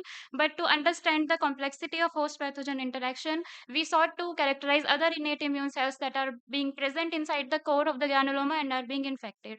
To our interest, we developed serious interest in neutrophils because of several reports that are published in literature that talks about neutrophils' role in TB patients. They says that neutrophilia can independently predict death in TB patients, and they are the predominant infected phagocytic cells in the airways, and they can contribute to severity as well as the recovery post TB treatment. Now, to begin with the characterization of innate immune cells, we infected the C57 black 6 mice with aerosol, and at 4, 8, and 12 weeks post-infection, we harvested the lung and the spleen CFU for enumeration of MTB within these organs. We also sorted the neutrophils, macrophages, and MSCs from the lungs with the help of FACS, and we individually plated these cells also to check the individual cell type, individual MTB burden present in these cell types. This is the normal infection kinetics at different time points post-infection in lung as well as spleen. And if we look at the individual cell types, we can see that irrespective of the time point post-infection, neutrophils continues to be the dominantly infected cells in the airways of these mice. Same can be seen with the IFA images where we can see the colocalization of MTB with neutrophils. We repeated the same studies in BCG vaccinated animals where we see that instead of BCG vaccination, still the maximum load of MTB lies inside the neutrophils. So this suggests that the BCG induced host protective responses, although they are effective, but they are not significant enough to control the bacteria present within the neutrophils. So bacteria somehow giving the niche. PMN is giving the protective niche to MTB to survive the immunological assault. Now, to better understand the association of neutrophils with disease severity, we explore a model known as IF and gamma knockout model because it is known to show severe neutrophilia and severe disease upon MTB infection. So, we used IF and gamma knockout with wild type, and at 4, 7, and 10 weeks post infection, we did similar kind of readout analysis. Here you can see the kind of histopathology that we have observed. The high infiltration of immune cells within the lungs. There is hardly any airspace remaining for respiration. The kind of necrosis also that we have seen in the lungs. Here you can see the severe infection in the lungs. This is almost 100-fold higher and 1,000-fold higher in spleen as compared to wild type. If we look at the neutrophil number, you can see that they are significantly higher as compared to wild type, which are shown in blue dots. There is increasing time dependent increase in neutrophils, and also the MTB burden in these neutrophils are very high as compared to wild type. The numbers can be seen even in the IFA images. These red dots represent neutrophils. So from this we can say that high neutrophilia and high neutrophilic intercellular MTB burden is leading to severe disease condition in these mice. Now, to understand what is driving this extensive neutrophilia and severe disease, we did the Luminex assay to quantify 31 different cytokines and chemokines in the lungs of these knockout mice. And these 6 cytokines were differentially regulated. And these are IL-1 alpha, IL-1 beta, 6, IL-17, CXCL2, and CXCL1. If we look at the pathways, you can see that all these 3 cytokines, IL-1 alpha, beta, and IL-6, they are upstream to Th17. They drive the differentiation of T cells into Th17 cells, hence more production of IL-17. IL-17 itself is very high within the lungs of these knockout animals, and CXCL1 and CXCL2, they are the known chemoattractant for PMN chemotaxis, and these are also comes under the regulation of IL-17. So all of these cytokine dysregulation points toward the significant role of IL-17 in severe TB pathology and neutrophilia. Now we wanted to understand what is the source of this IL-17 in the lungs. So first, since we all know that T cells can produce IL-17, so first we wanted to see the co-localization of CD4s with IL-17. In the image you can see that there is some co-localization of green signal with red, but still there are green signal which is coming out of the place where there is no T cell present, which indicates that other cells can also produce IL-17 within this granuloma. So we looked for other cells that can produce IL-17, and we surprisingly found that neutrophils themselves can produce IL-17, as can be seen with the perfect co-localization of neutrophils with IL-17 in wild type as well as knockout mice. Same can be seen even in the TB granuloma cases from the ITB patients, where we see significant co-localization of CD66B with IL-17. CD66B is a neutrophil marker in human TB patients.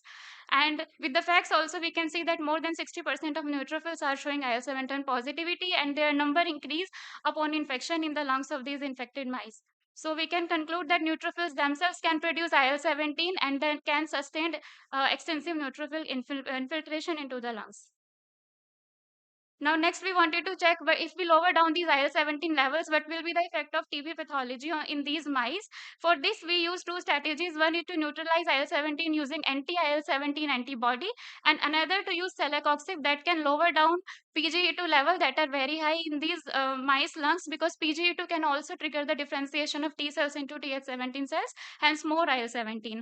So in the results, you can see that with IL-17 neutralization and celecoxib, we see significant decrease in the lung and spleen CFU, in the neutrophil CFU, as well as the reversal of the pathology, as can be seen in histopathological images. We also performed the survival analysis, and here you can see that as compared to the control, in dual treatment group, we see an increase in lifespan of these mice by 14 You have days. a minute. Huh? By 14 days. Similar axis was also operating in wild type mice, where also we inhibit this IL-17 and see significant reversal of pathology in even the wild type animals. So lastly, we performed the RNA-seq analysis of these animals to see what happened in the neutrophils in BCG vaccinated animals, and here also we found that the IL-17 pathways is dysregulated. So in the next experiment, we clubbed this IL-17 pathway with BCG, and we found that if BCG, the decline is tenfold, then after adding SR221, which is the ROR gamma T inhibitor, this decline further increased by another tenfold. Similar is the case in the intracellular MTB burden in neutrophils. The last experiment we did to establish the relevance of this neutrophil IL-17 axis in patients, where we took help of a cohort study of TB patients, where we have 201 patients which were subjected to treatment. After treatment, some shown sputum negativity, others show sputum positivity. They were also followed up for another 1 year to check for recurrence. And we clubbed the cases which were recurrence free and have shown sputum negativity as cured, and another one as treatment failure. And if we look at Priya, summarize, Priya. yeah, this is the last slide. So if we look at the IL-17 and neutrophil level in these individuals, they are very high, and these levels were calculated at the treatment naive conditions at the baseline. So these markers can be built as a prognostic marker to check well in advance which individuals will going to respond to the treatment, or which will show recurrence and disease severity and death. So to summarize, PMNs can act as a niche for MTB under normal and disease severe condition, which is largely regulated by IL-17 and COX-2. These are the translational impact of my study. And this is the limitation, because we were lacking to detailed characterization of these subpopulation of neutrophils, because that can provide greater insights into the roles of these granulocytes. Thank you. Acknowledgement. Thank you. Thank you, Priya. Over to judges for questions.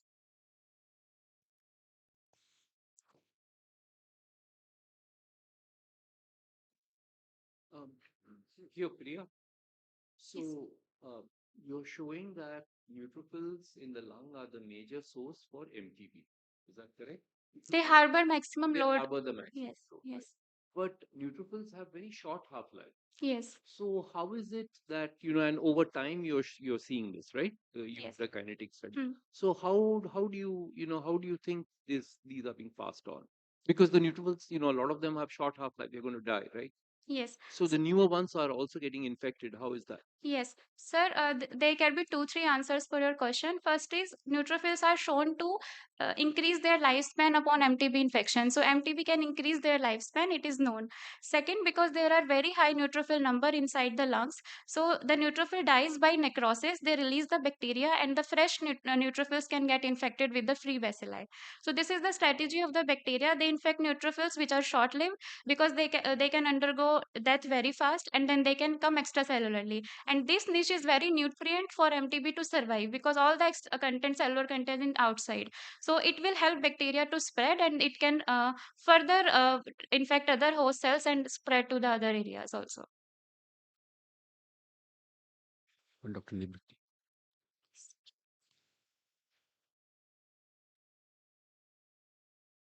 You have spoken of IL-17 that increases the bacterial load. That is okay. But what are the other pathogenic mechanisms that the neutrophils do express when they are infected or activated? What are the normal processes of neutrophil Yes. antibacterial activity and also inflammatory activity, pro-inflammatory? Yes, yes, yes. So, ma'am, neutrophils, when they come into the granuloma, they come for the help to restrain the bacterial growth. But what happens that when these neutrophils gets infected, the MTB initiate necrosis in them, and due to necrosis, all the granzymes and proteases they come out of the bacteria, and they leads to local tissue inflammation, due to which the host tissue get damaged. So the sometimes the individual die not because of higher MTB load, but because of the host tissue damage that has been done because of the chronic inflammation induced by these uh, neutrophil necrotic cell death. And IL-17 is somehow sustaining this chronic inflammation by recruiting more and more neutrophils into the infected area. So What are the cellular markers for neutrophils? I mean, how once you separate the cell, when you go, how do you check its homogeneity? yes, so neutrophils are known to express CD11B and Ly6G on their surface. So we have used dual marker, dual positive 11B and Ly6G to sort neutrophils. But there are other subpopulations of neutrophils that are known to express similar markers like MDSCs, myeloid-derived suppressor cells. They can also express Ly6G. That's why I said in the last that it is the limitation of my study. We should go for single-cell RNA-seq to understand the diversity in this population so that we can know which subpopulations are protective and which are not protective, which are pathologic, because not all populations are protective or pathologic. There is heterogeneity which is already established in context of cancer, in context of COVID. In COVID there are 9 subsets that are known.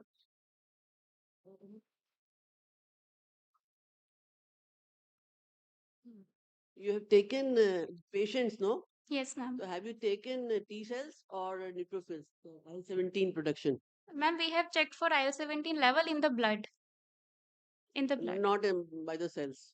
Not by the cells, levels in the blood and the neutrophil count in the blood, so that we can use them as a prognostic marker to check well in advance that these group of, we can stratify the patients which will going to respond to the treatment, because the treatment is very long. So if we can somehow understand that these group of patients will not going to respond, then we clinicians can take a call well in advance that we should have a different kind of treatment approach for these kind of individuals. And even we can somehow do some intervention to restrict the kind of severity that these individuals show at later stage of infection. Yes, a small question. Uh, do you have any suggestions? How can you really quantitate the secretion of cytokine? Here it is IL-17 by neutrophils, or for that matter, any cell, immune cell. How can you really find out whether that particular cell is secreting certain group of cytokines or a particular cytokines? Can you suggest any method?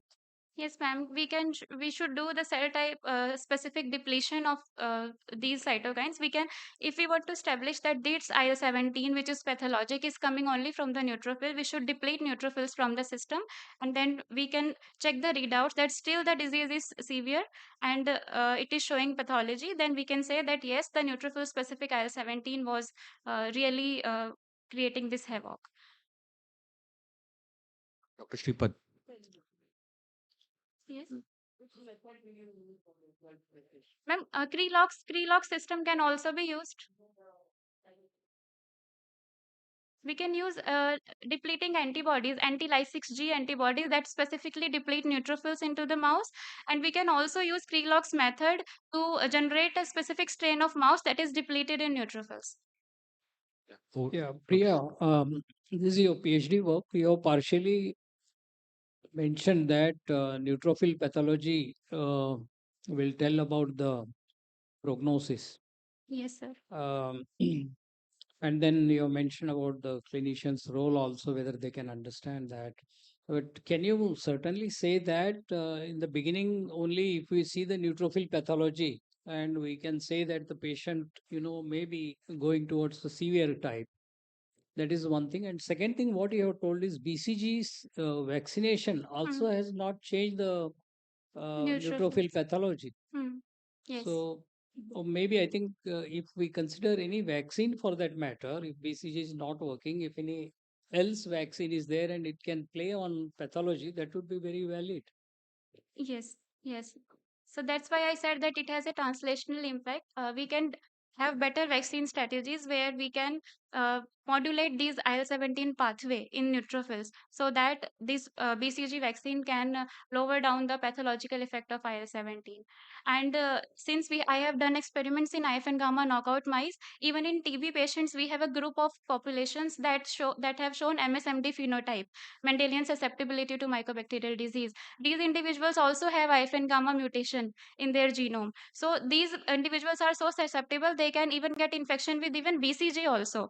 So since we have shown that neutralization of IL-17 and celecoxib can reduce down the burden in these knockout animals, we can use the similar strategies for MSMD patients also. And these differences that I have shown it just by modulating the host IL-17, we haven't added ATT treatment here. So we can imagine that if we club the existing treatment with host modulators, what impact can we give to these patients? In the interest of time, we need to move forward now. So thank you, Priya, for the presentation. Now we move to the next speaker, Miss Hiral Thakur from BHU. The title of her presentation is Decoding the Netome, Novel Netosis Drug Targets with Translational Potential in Autoimmunity.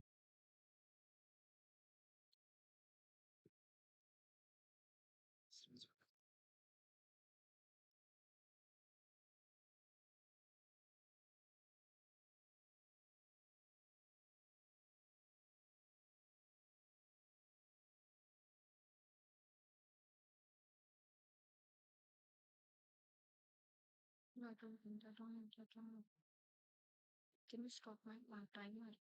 Already started it.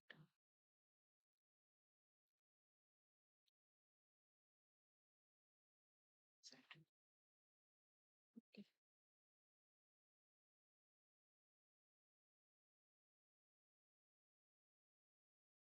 Good morning, everyone. Today I will speak about decoding the netome, novel netosis drug targets with translational potential in autoimmunity. Today, autoimmune diseases remain a global health challenge with significant high mortalities, where excessive netosis is not merely a symptom but a key driver of it. What?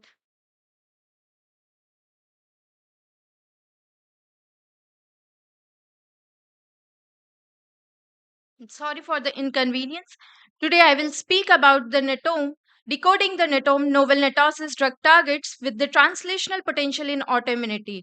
Autoimmune disease remain a global health challenge with significant high mortalities, where excessive netosis is not merely a symptom but a key driver of it. By exposing autoantigens and sustaining immune inflammation, netosis causes end organ damage and worsen disease condition. So let me first introduce you netosis.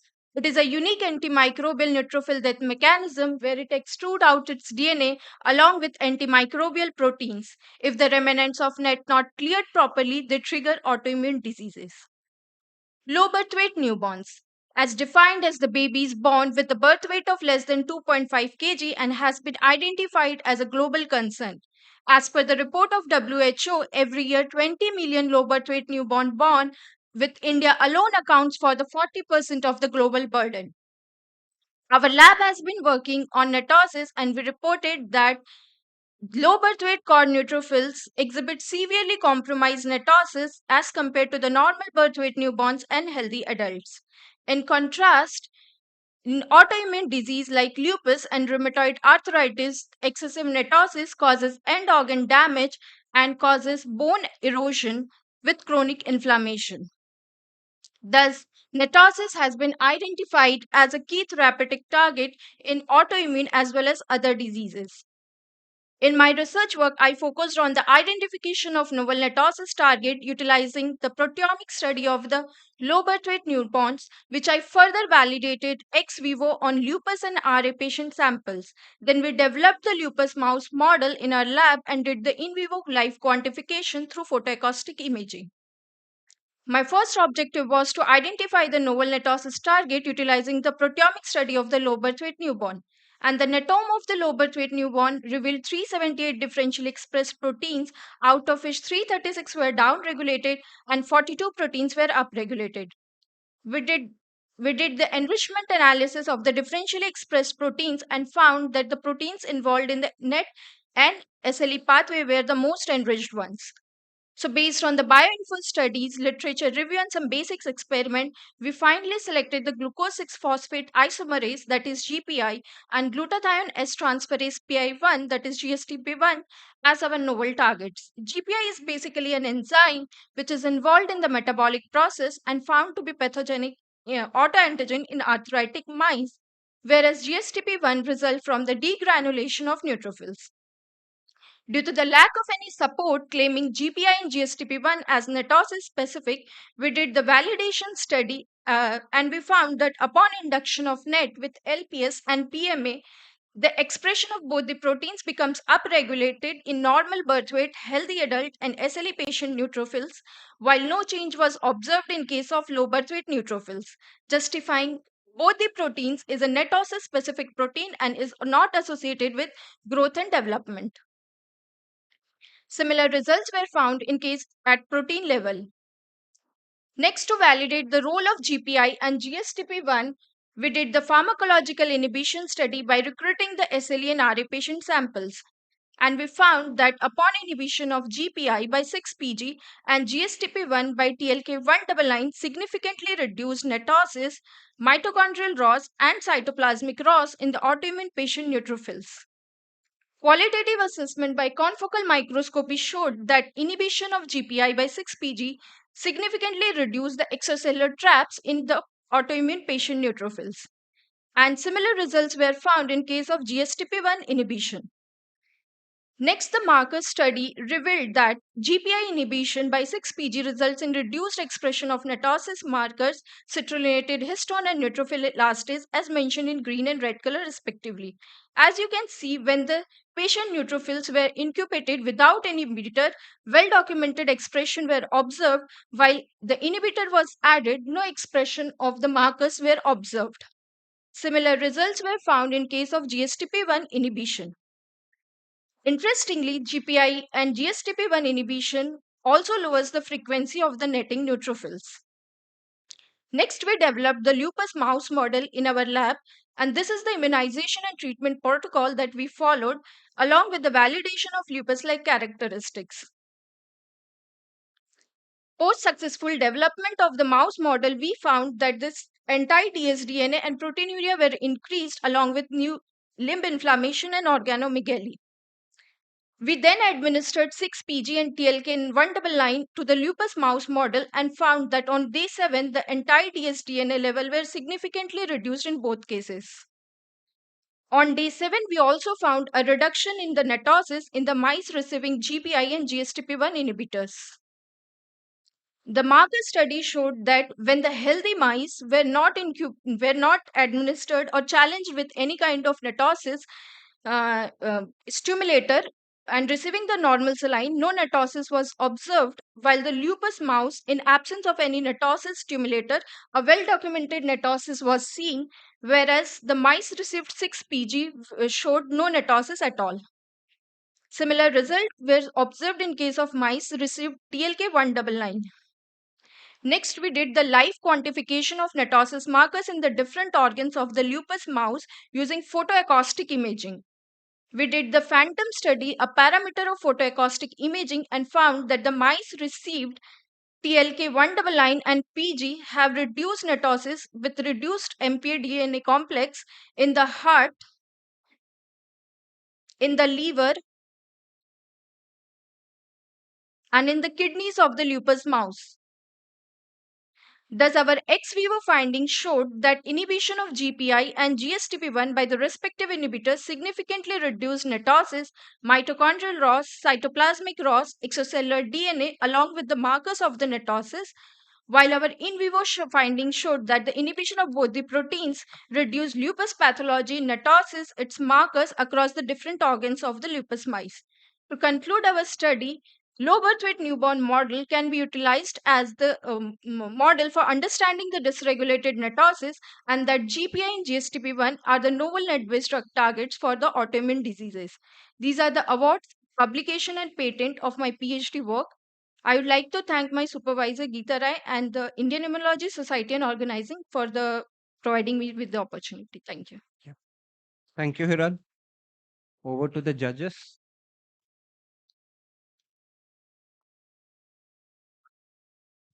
So, with regard to the inhibitors that you've identified, uh, is it possible that they might be also having some off targets?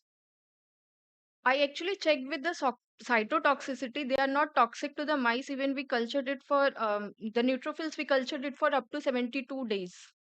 No, no, I was talking about off targets, which means you think the inhibitor is against a particular ligand, but it might be binding something else and showing I you. didn't check with the other immune cells. But sir, I want to add, but in case of live in vivo imaging, we didn't observe any abnormalities in other organs also, any kind of tissue damage. Just one question, maybe I missed. What was the basis of choosing this glucose 6 phosphate isomerase and glutathione transferase as your target molecules to continue with the study? Actually, ma'am, it was a long journey. We started with something 25 proteins, and then we did the validation studies, and then we finally shortlisted the two proteins based on our some primitive experiments whose data I haven't showed here. And further, I find a small clue that the GPA is involved as a potential autoantigen in arthritic mice also. Yeah. So you check that low birth versus normal birth babies. So there is the difference between that. There is the in the weight. So is there any difference? Is the total leukocyte count in both group or absolute number of neutrophil? You have got differences or not? Sir, actually, we found the neutrophilia cases in case of low birth weight babies, but the conditions we, for the experimental part, we kept the number of neutrophils same in each cases. And what is the prevalence of that low birth babies in India? 40% of the global burden, as per the report of WHO. Okay. Thank you. Indian burden. What is the prevalence of low birth babies in Indian conditions? 40% burden. No, No, how no. much? 10 to 15%. Okay. I think if you don't have any questions, we will close the session. But before that, can I have all the participants on the Thank you, stage? everyone. And Dr. Santosh, where is Amit? Deepak, आप भी आ जाइए. So we want to give away the certificates to the participants. And Santosh sir, आ जाइए. हाँ जी आप.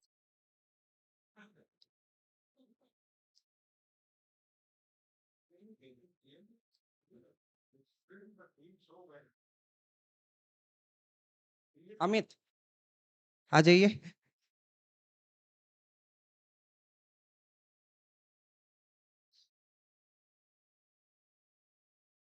So to encourage all these student participants, we have started giving the participation certificate. जो जीतेंगे उनको तो फिर से मेडल, सर्टिफिकेट और कैश अवार्ड मिलेगा ही वैलिडिटरी फंक्शन में। बट अभी honorarium and abhi jo all the people who have presented, we are giving a participation certificate. Pushpendu Ghosh कहाँ फोटोग्राफर कहाँ गए?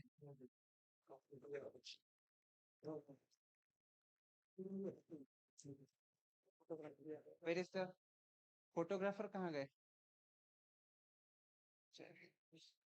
दिग्ना पटेल सर।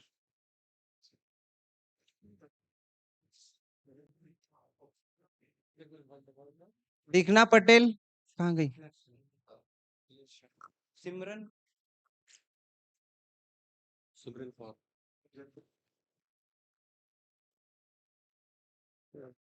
हाँ आप ले ही लो, सिमरन आ जाइए।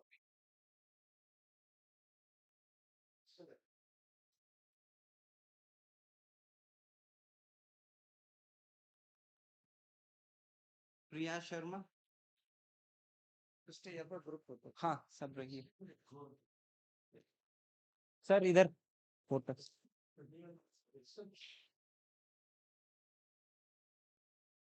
हिरल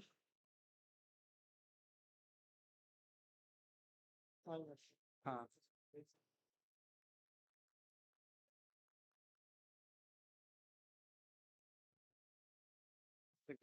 दिग्ना पटेल आग हाँ दिग्ना जी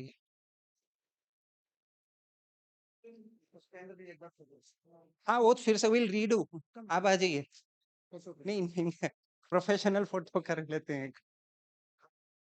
अच्छा नहीं सर रीडू फोटो सर्टिफिकेट के लिए इसको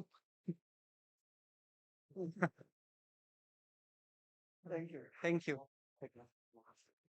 देखना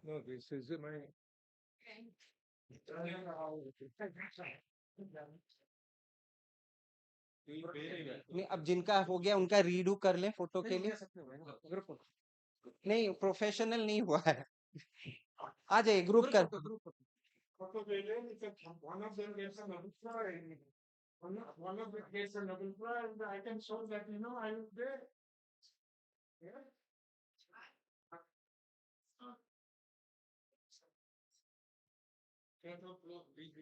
I can show this photo to someday if one of them gets a Nobel Prize.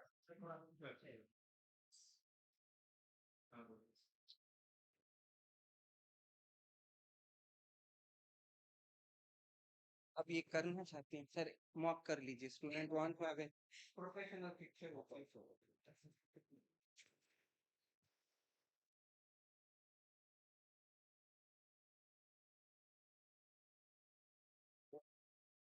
thank you so the results are secured till the validatory function में हम announce करेंगे।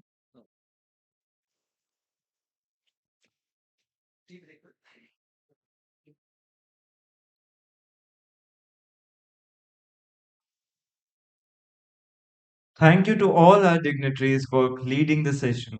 Now we'll be taking a short tea break. Speakers who have not submitted their presentation to the technical team are requested to do so. We kindly request everyone to reconvene by 10 minutes as we have an exciting sessions up ahead. Also, an important announcement for all those who are presenting an oral presentation.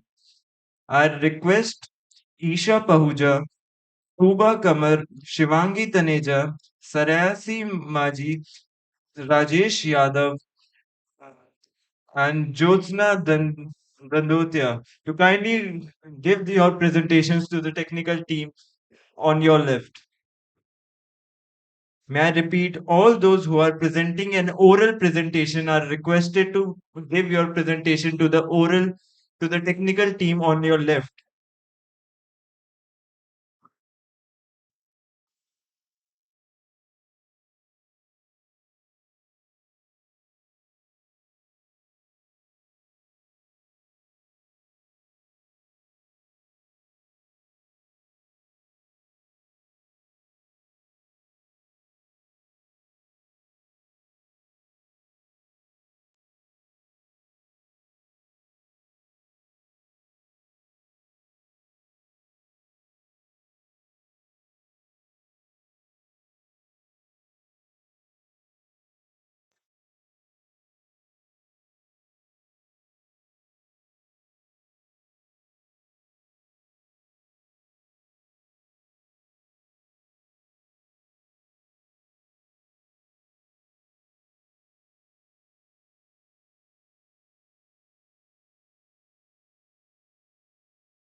के पास हाँ। Okay यहाँ से आप लोग कुछ लगाओगे laptop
Hello.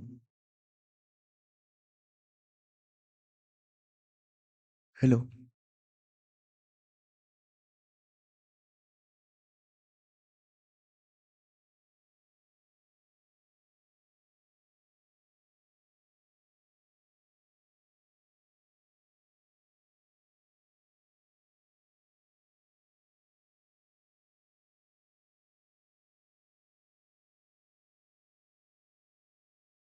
Hello.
Those who haven't submitted their oral presentation, please submit it to the technical team and please return to the MP hall as soon as possible, as tea break is going to be over in within 5 minutes.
our dais and lead the oral presentation ceremony.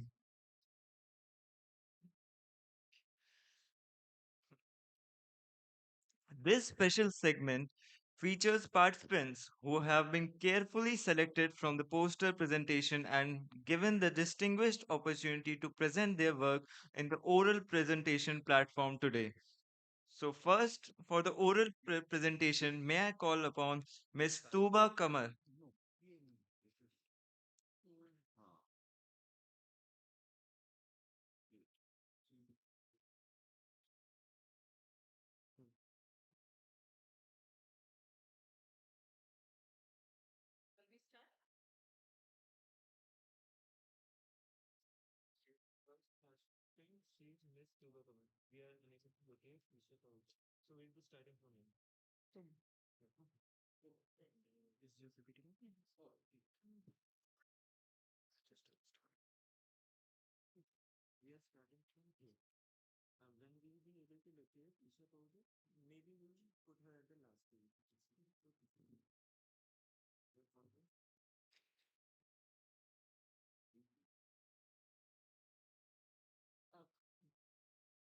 So I think good afternoon, everybody.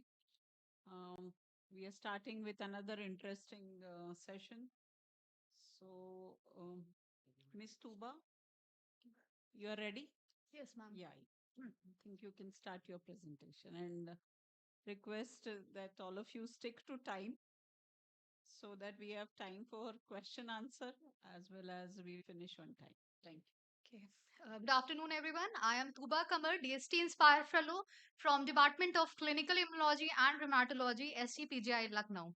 And today I will be presenting on macrophage subsets in patients with active Takayasu arthritis compared with healthy control and longitudinal changes following immunosuppressive therapy. So, what is Takayasu arthritis? It is basically a chronic idiopathic granulomatous arthritis that causes the inflammation of the large vessels, mainly the aorta and its branches that arises from it. And since it occurs in the triphasic pattern, it is first characterized by some of the constitutional symptoms like fever, headache, night sweats. And in the second phase, it is being characterized by vascular inflammation that leads to keratodynia and stenosis. And once this inflammation gets settled, this inflammation leads to vascular fibrosis, or we call it as scarring in the vascular wall. And it basically affects the young female of the productive age group. The rationale of my study is that cardiovascular disease is a major cause of mortality. Until date, no drug has yet been proven effective against a randomized control trial against TAC. And if we talk about the pathology of TAC, basically it involves the inflammation across all the three layers, that is the adventitia, media, and intima. So it is like during the inflammatory phase, these M1 macrophages become dominant in the adventitial layer. And once the inflammation gets settled, these M1 macrophages get transited towards the M2 phenotype. So my major objective is that I have to evaluate the circulating monocytes, macrophage, and macrophage subpopulations, that is M1, M2, or any mixed type, between the two conditions, that is between the healthy control and active TAG patients like who are not in any kind of immunosuppressive drug. And second comparison I have to make between the patients who are not on immunosuppressive, and once we have started the immunosuppressive drug, we have made the similar comparisons. So, in order to fulfill my objectives, at first I have collected the samples and then I have isolated the PBMCs, then counted them, and then we went for the extracellular staining, and then further enumeration was done via the flow cytometry. And just to check the M1 and M2 cytokines that are associated with these M1 and M2 macrophages. So I have collected the samples, and for plasma, I have performed the ELISA. So ELISA I have performed just to check that what is the exact status of these circulating markers of the fibrosis that includes hyaluronic acid, TIMP1, procollagen third, and along with TGF beta. And for just to check the M1 cytokines and M2 cytokines, I have performed a cytokine bead array in the serum levels of these patients. Coming on to the results and discussion part. So for my study, I have included 18 active tag patients, means who are not on any kind of immunosuppressive drug, and the ones who are on immunosuppressive drugs. And along with that, 8 healthy controls were also included. And the age of these active patients were around 29 years, and disease duration was around 3 months. And most of them were females, and one of the commonest angiographic subtype was Harter type 5. It means the inflammation is not only affecting the abdominal aorta, it is affecting the thoracic and the mesenteric arteries also. So this is the representative plot for the active tag patients who are not on any kind of immunosuppressive drugs. So just to exclude any kind of neutrophils in the PBMCs, I have used a pan marker which is CD66B. And for the monocyte, I have used CD14. And this particular population, which is CD14 positive and CD66B negative, were further enumerated for looking into the M1 and M2 phenotypes on the basis of the different markers. Like for the M1, I have used CD80, 86 along with TLR4, whereas for M2, I have used CD163, 206 and 204. And same gating strategies was applied for the patients who are on immunosuppressive drugs along with the healthy controls. So then we did the comparison between these monocytes and macrophage populations in the different groups. Like first, we did the comparison between active tag and healthy controls.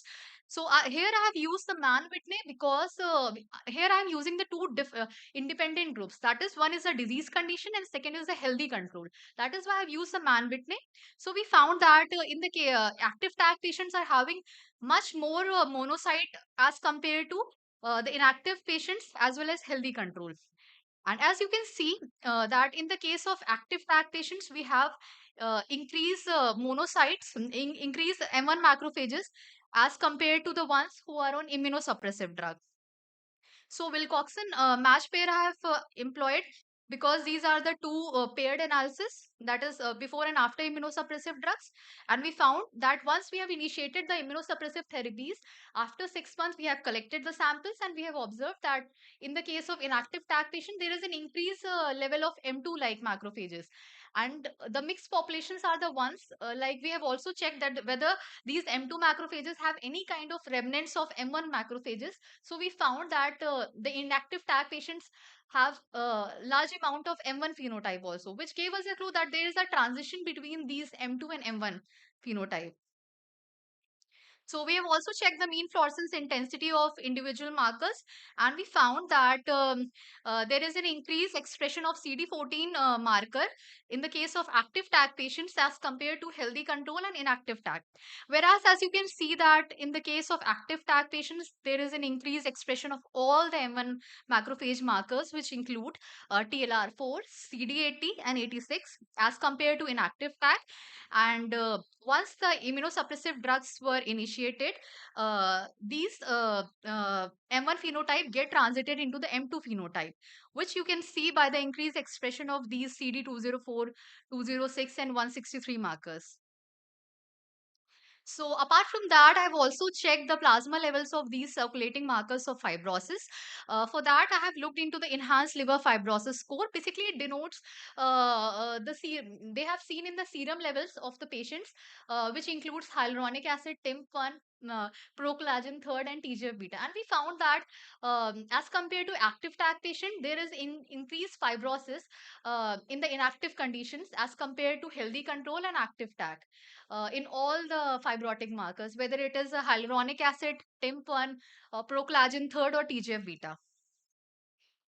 And further, I have also checked the serum levels of these M1 like and M2 phenotypes with the help of the cytokine bead array. And the results were like in the case of active tag patient, there is an increase in all the M1 markers, whether it is TNF alpha, IL-1 beta, IL-6, IP10, or IL-12P40 along with IL-23 as compared to inactive tag. Whereas in the inactive tag patients, there is an increase in these M2 like cytokines, which includes CD121, IL-10, and CCL17. So I can conclude that patients who are on having immunosuppressive drugs, there is an increase in the M2 phenotype along with the mix M1 and M2 like macrophages, which is clearly depicted by the change in the plasma levels of these fibrotic markers, which I have already covered. That includes hyaluronic acid, TIP1, proclagen third, and TGF beta. Basically, the major objective of study is that till date people have not explored the antifibrotic drugs, and we are encountered with the patients who are coming with the recurrence of this particular disease, which is Takayasu. And though clinicians are prescribing some kind of anti-inflammatory drugs, but I think anti-inflammatory drugs can never work alone. So we really need to think about combination by combining the antifibrotic drugs like nintedanib, perfenadone, tadalafil. So we are looking forward in the PGI to go for a clinical trial where we can think of combining these antifibrotic drugs with that of anti-inflammatory drugs, because people are not ready for these medical angioplasty. Maybe our study can help us to get all through just to get rid of these medical angioplasty. So I really hope that I can bring some change by doing some work. So this is the our research group at PGI Lucknow, and I'm really thankful for the fellowship that I have received from DST Inspire. So thank you.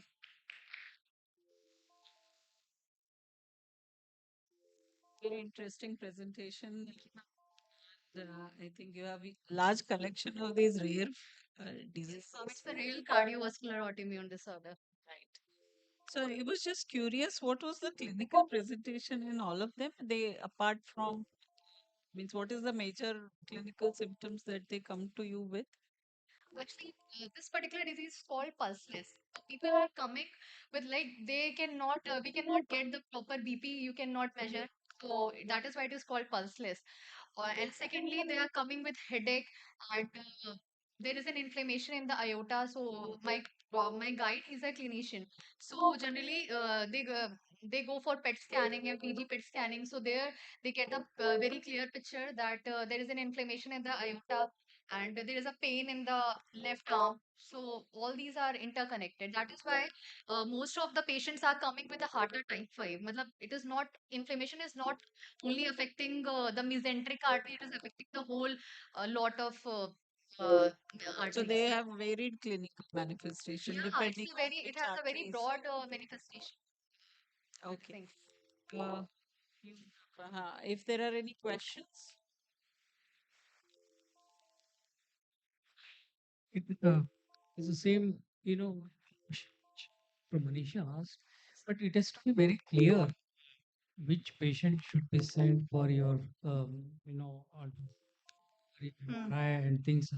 Because anybody coming with a headache and little arm pain, you can't put that patient. Yes.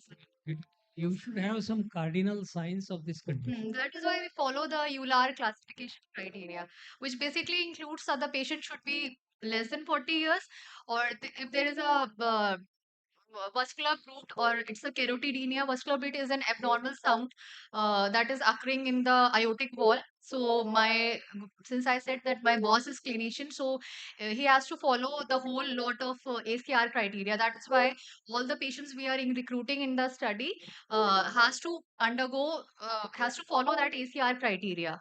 So I am telling you one, two, three, but it comprises of 8 criteria. That is why we get through that informed consents. We take the consents from the patients, because since it's a very rare thing, and people are coming with such a serious conditions that they cannot breathe. So there is breathlessness also. So we get through so many tires while we are diagnosing this particular disease. Is it a late physiological changes or you see that from the childhood? Sir, it's a young, basically it occurs in the young stage. Like people are coming that who are 30 years old. Basically, the females are more affected. like any other autoimmune disease, right? No? Yes, ma'am. Means females and in Yes, ma'am. Females are, but there is no correlation that why females are more prominent, more susceptible towards this disease. Maybe we can look into the future aspects. So I think because of shortage of time, we will not take any more questions. Very interesting presentation. Thank you. Thank you. Thank you. Yeah. So we move on to the next presentation, Ms. Shivangi Taneja.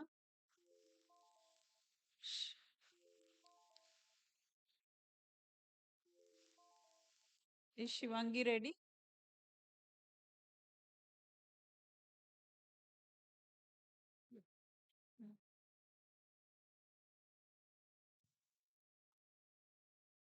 Maybe other oral presenters can come and sit in the front so that so after Shivangi we have Shreyasi, Rajesh and Aheli. Please come ahead and sit.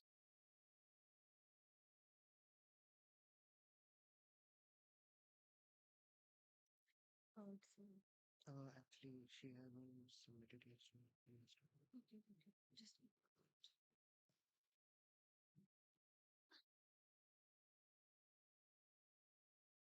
can I look for first responsibility?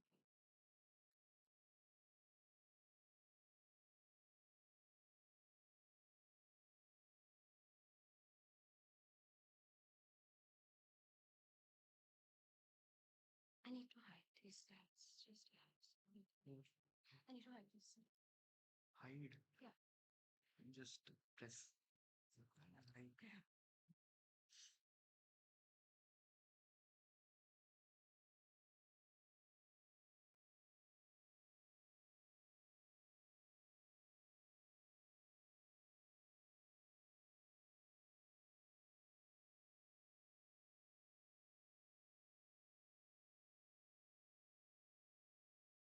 So good morning, everyone. My name is Shavangi Taneja, and I'm doing my PhD from Department of Endocrinology at PGIME Chandigarh.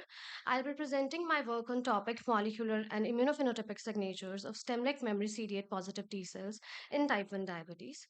So, type 1 diabetes is a chronic and progressive autoimmune disorder which is characterized by the selective destruction of beta cells, majorly by the CD8 positive T cells of our own immune system. So it's a multifactorial disorder which has both genetic and environmental factor involved in the triggering and pathogenesis of the type 1 diabetes, which eventually leads to the loss of beta cells over the time and the clinical type 1 diabetes. So, in type 1 diabetes, the process of autoimmunity occurs in three phases where conventional dendritic cells captures the beta cell antigens in the pancreas and take these antigens to the draining lymph nodes of the pancreas and present them to autoreactive T cells, where these cells prime themselves and expand themselves and further migrate to pancreas, where they target beta cells. So in generally in a healthy state, our immune system maintains a balance between regulatory T cells or effector T cells. But in case of autoimmunity or type 1 diabetes, this balance shifts to effector dominance, leading to the autoimmunity. So my focus is stem-like T cells. Basically, these cells have the capability of stem cells that they have self-renewal properties, long-term persistence, and multipotency. Critically, the function of these T cells with stem-like features, with long-term preservation of T cell responses, have shown the improved patient outcomes following immunotherapies in cancer studies, which inspired us to look for these cells in the type 1 diabetes. So, stem like T cells and type 1 diabetes. Interestingly, in our context of type 1 diabetes, a novel population which is called stem like autoimmune progenitor CD8 positive T cells have been identified in the pancreatic draining lymph nodes of nod mice. These cells can self renew and give rise to effector T cells, contribute to the autoimmune destruction seen in disease type 1 diabetes. Uh, these cells have the hallmarks of higher expression of TCF1 along with higher expression of SLAMF6, which is considered as a surrogate marker for TCF1 in stem-like T cells with lower expression of immune checkpoint molecules. Next, by contrast, we have seen that effector T cells have lower expression of TCF1 along with SLAMF6 and higher expression of PD1 in pancreatic draining lymph nodes. So, the interesting thing about these cells that transplantation of only 200 progenitor cells in nod mice induced type 1 diabetes, but as many as 1 lakh pancreatic effector CD8 T cells did not. So, targeting this population can provide us novel therapeutic targets so that we can prevent the replenishment of autoreactive T cells in the pancreas. So my objectives was to study uh, in my study, we have characterized stem-like memory CD8 positive T cells in the peripheral blood of type 1 diabetic subjects, followed by the transcriptional profiling to correlate with the findings that have been done in NOD mice. And we have further analyzed their co-expressions to identify the factors that have been associated with the maintenance of stem-like phenotype. So, firstly, we have done the subject recruitment on the basis of certain inclusion criteria. So, I have taken patients with recent diagnosis, that is within 6 months, and they should have presence of autoantibodies, either IA2 or GAD65, and low plasma CPAP level and high HbA1c. Are the patients with chronic infections, inflammations, hypersensitivity, hyperglycemia, and or any other acute illness or psychiatric illness, we excluded them from our study. So in my study, what we have done, we have taken the PBMCs from the patients. We have done the immunophenotyping of stem-like T cells, followed by transcriptional profiling. And for further functional assays and validations, we have enriched our PBMCs with pre-proinsulin peptides. And from there, we have enriched our stem-like memory CD8 positive T cells in vitro. So this slide shows the gating strategy of stem-like memory CD8 positive T cells. We have characterized these cells on the basis of CD45 RO negative, CD197 positive, and CD95 positive markers. So interestingly, our immunophenotyping data revealed a significantly higher frequency of stem-like T cells and terminally differentiated effector cells in type 1 diabetic patients compared to healthy controls. Next, we assess the expression of TCF1 and SLAMF6 as identified in NOT mice.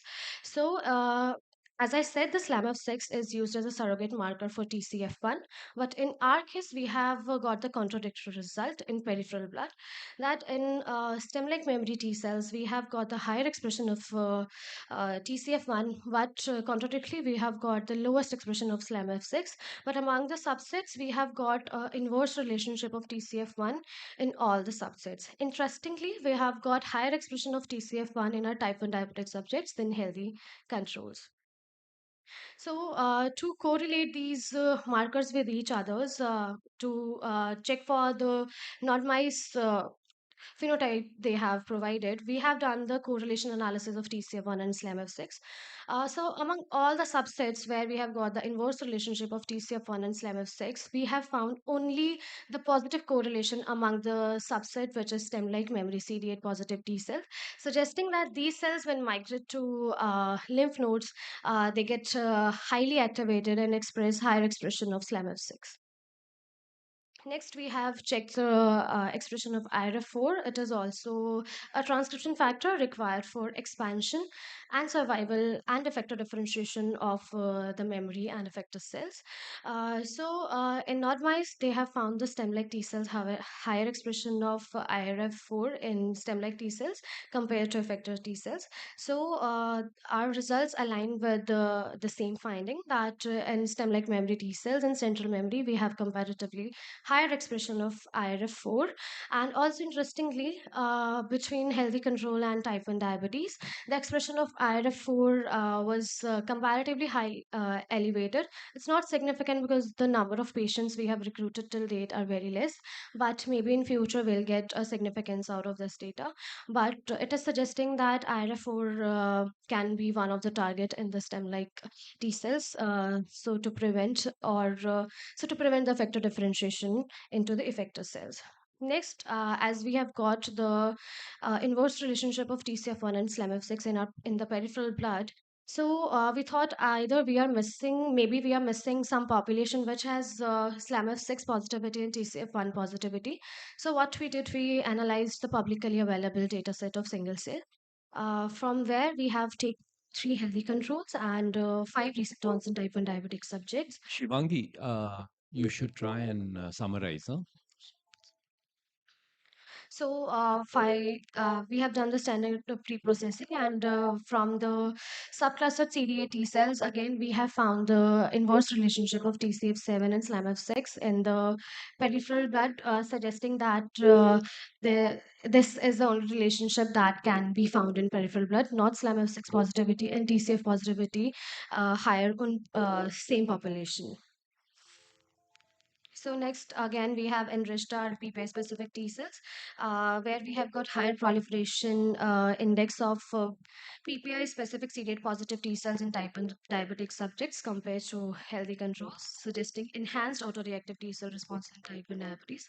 To further functionally Shivangi, validate. go ahead to your conclusion slide, no, please.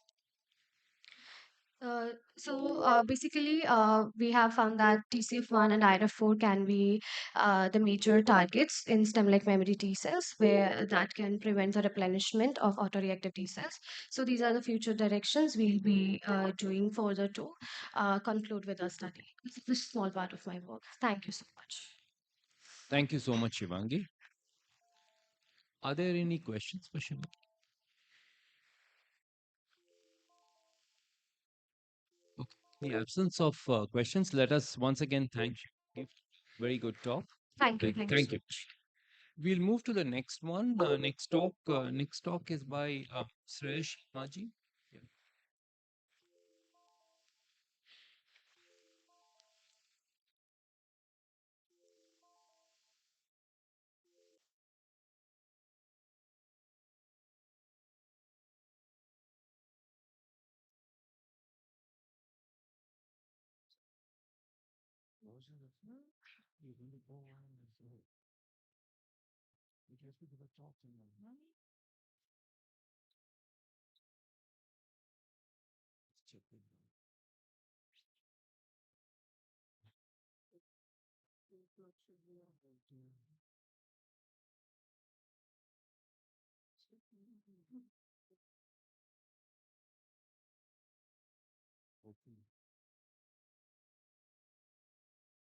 Good afternoon.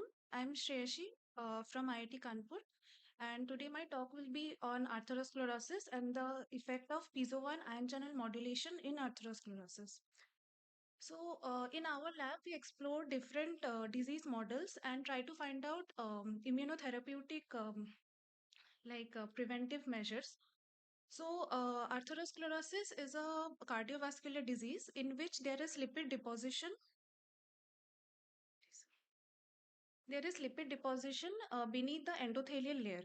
So, macrophages are very active immune cells which try to come up and clear this lipid deposition.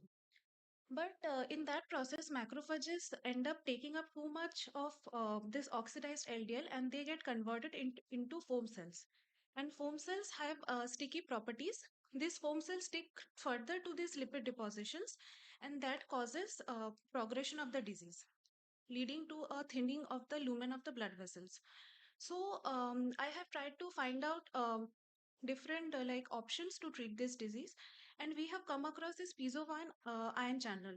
So piezo-1 is a mechanosensitive ion channel, and its expression was found to be very high in the plaque region of both humans and mice, and it also showed a time-dependent increase. Like as the disease progressed, the piezo-1 expression also increased. So for all of my ex vivo experiments, I have isolated blood from human donors and then used the macrophages collected from them. So first I have studied the effect on the phenotype of the macrophages, and I have seen that pharmacologically activating piezo-1 using yoda-1 increases the migratory phenotype of macrophages. As you can see here, that the cells are elongated and their circularity has decreased compared to the inhibitory condition, which is by GSMTX4. Also, the F-actin, which thicker F-actin hinders the migration of the macrophages. So the F-actin level has also decreased upon piezo-1 activation. Further, we did surface characterization using SEM analysis, and we saw that the philopodia and the surface protrusions are much higher in these macrophages. And we thought maybe it is affecting the phagocytosis. And yes, indeed, the phagocytotic ability of the macrophages was increased. Now, as I mentioned, lipid accumulation is a major driver of atherosclerotic progression. So we did live cell studies, And we find, and this was the study outline, and we found out that PISO1 activation led to lesser lipid accumulation, lesser lipid droplet count per cell, therefore lesser lesser foam cell formation in the cells. And this was a video which is not playing here.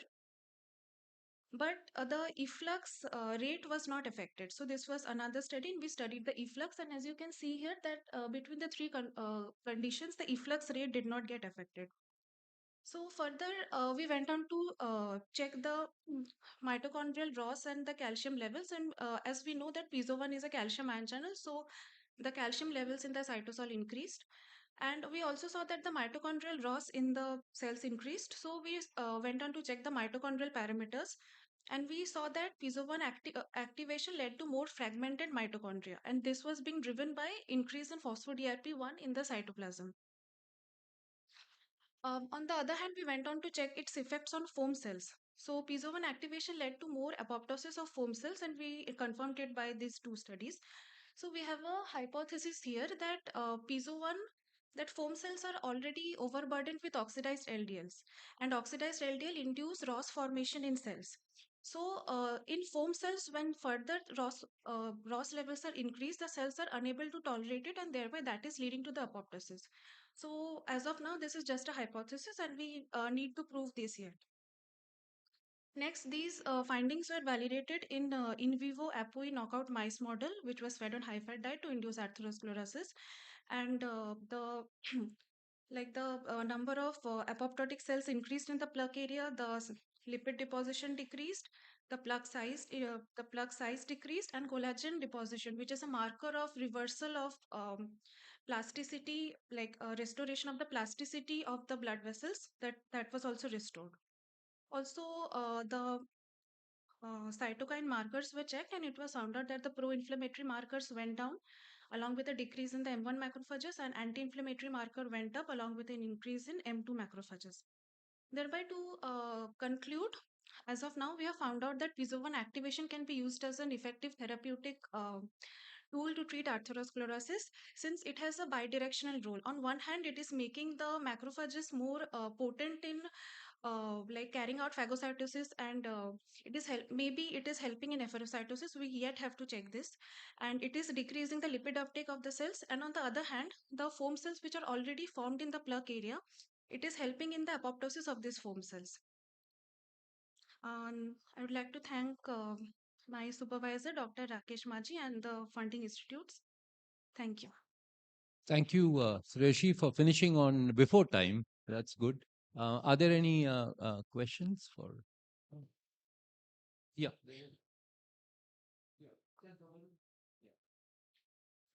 So, wonderful talk. So, I have a questions that PISO one downstream mechanism. What could be the probably downstream mechanism of PISO one, because it is leading to the less foam cell appearance as well as lesser pro-inflammatory cytokines. So, is it regulating the scavenger receptor or any transcription factor present inside the nucleus? We are yet to study the pathways which are being affected. Like, we have just seen what is the outcome. Now we will dive deeper into the pathways. One is that the lipid uptake pathway. Another is that what receptors it is regulating, and then that the mitochondrial pathway. We will look into it. Okay, so apart from PISO one, which is a calcium channel, I guess, it intakes the calcium inside. PISO2 is another calcium ion channel. Okay, so in normal, generally the calcium, other calcium channels. So is it possible that other calcium channels can also regulate or inhibit the atherosclerosis progression apart from PISO1? Yes, it is possible, but PISO1 is highly expressed at the plaque region. So that's why we are mostly focusing on the PISO1 ion channel. Although it is possible that other ion channels are also affecting it. Oh, thank you. Okay. I have with the permission of the chair, I have very wild question. Can a lipid supplementation can reduce the plaque size? Lipid supplementation. Like, I did not get your question. As a, you want to reduce the plaque size, and you are telling that the macrophages are, not functioning properly as far as lipid this thing is concerned. Lipid supplementation, can it, removes the plaque Like, anyway? we are adding more lipids from outside. That's why I told you there's a wild question. No, I don't think it can. No? No. Like lipid supplementation, I don't know. You can discuss with your guide. Okay. I have a small question, if I may. Yeah. So, on continuation to Dr. Patil's question, so I was wondering that if you have seen any kind of relation between the ion channels that we studied and beta oxidation pathway. We have not yet exp- started exploring in that direction. Okay. All right. I think we'll move on. Thank you, Sreshi. All right. Let's give it the next speaker is Rajesh Yadav.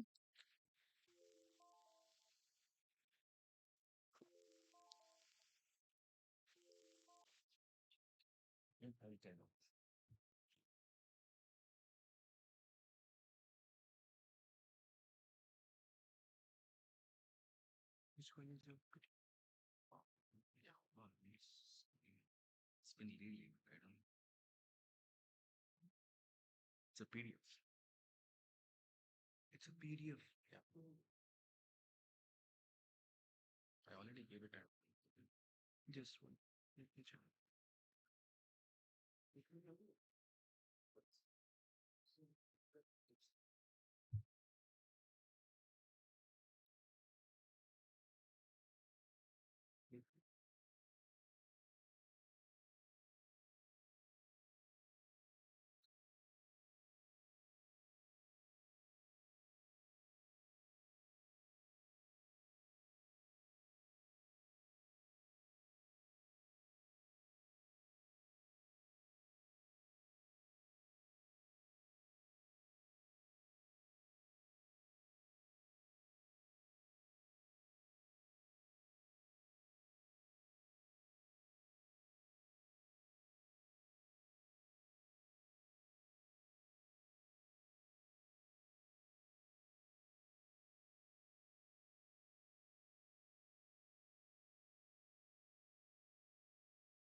No problem.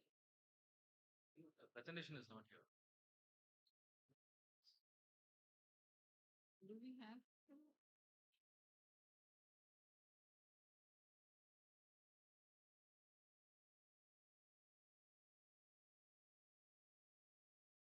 Sorry, sir.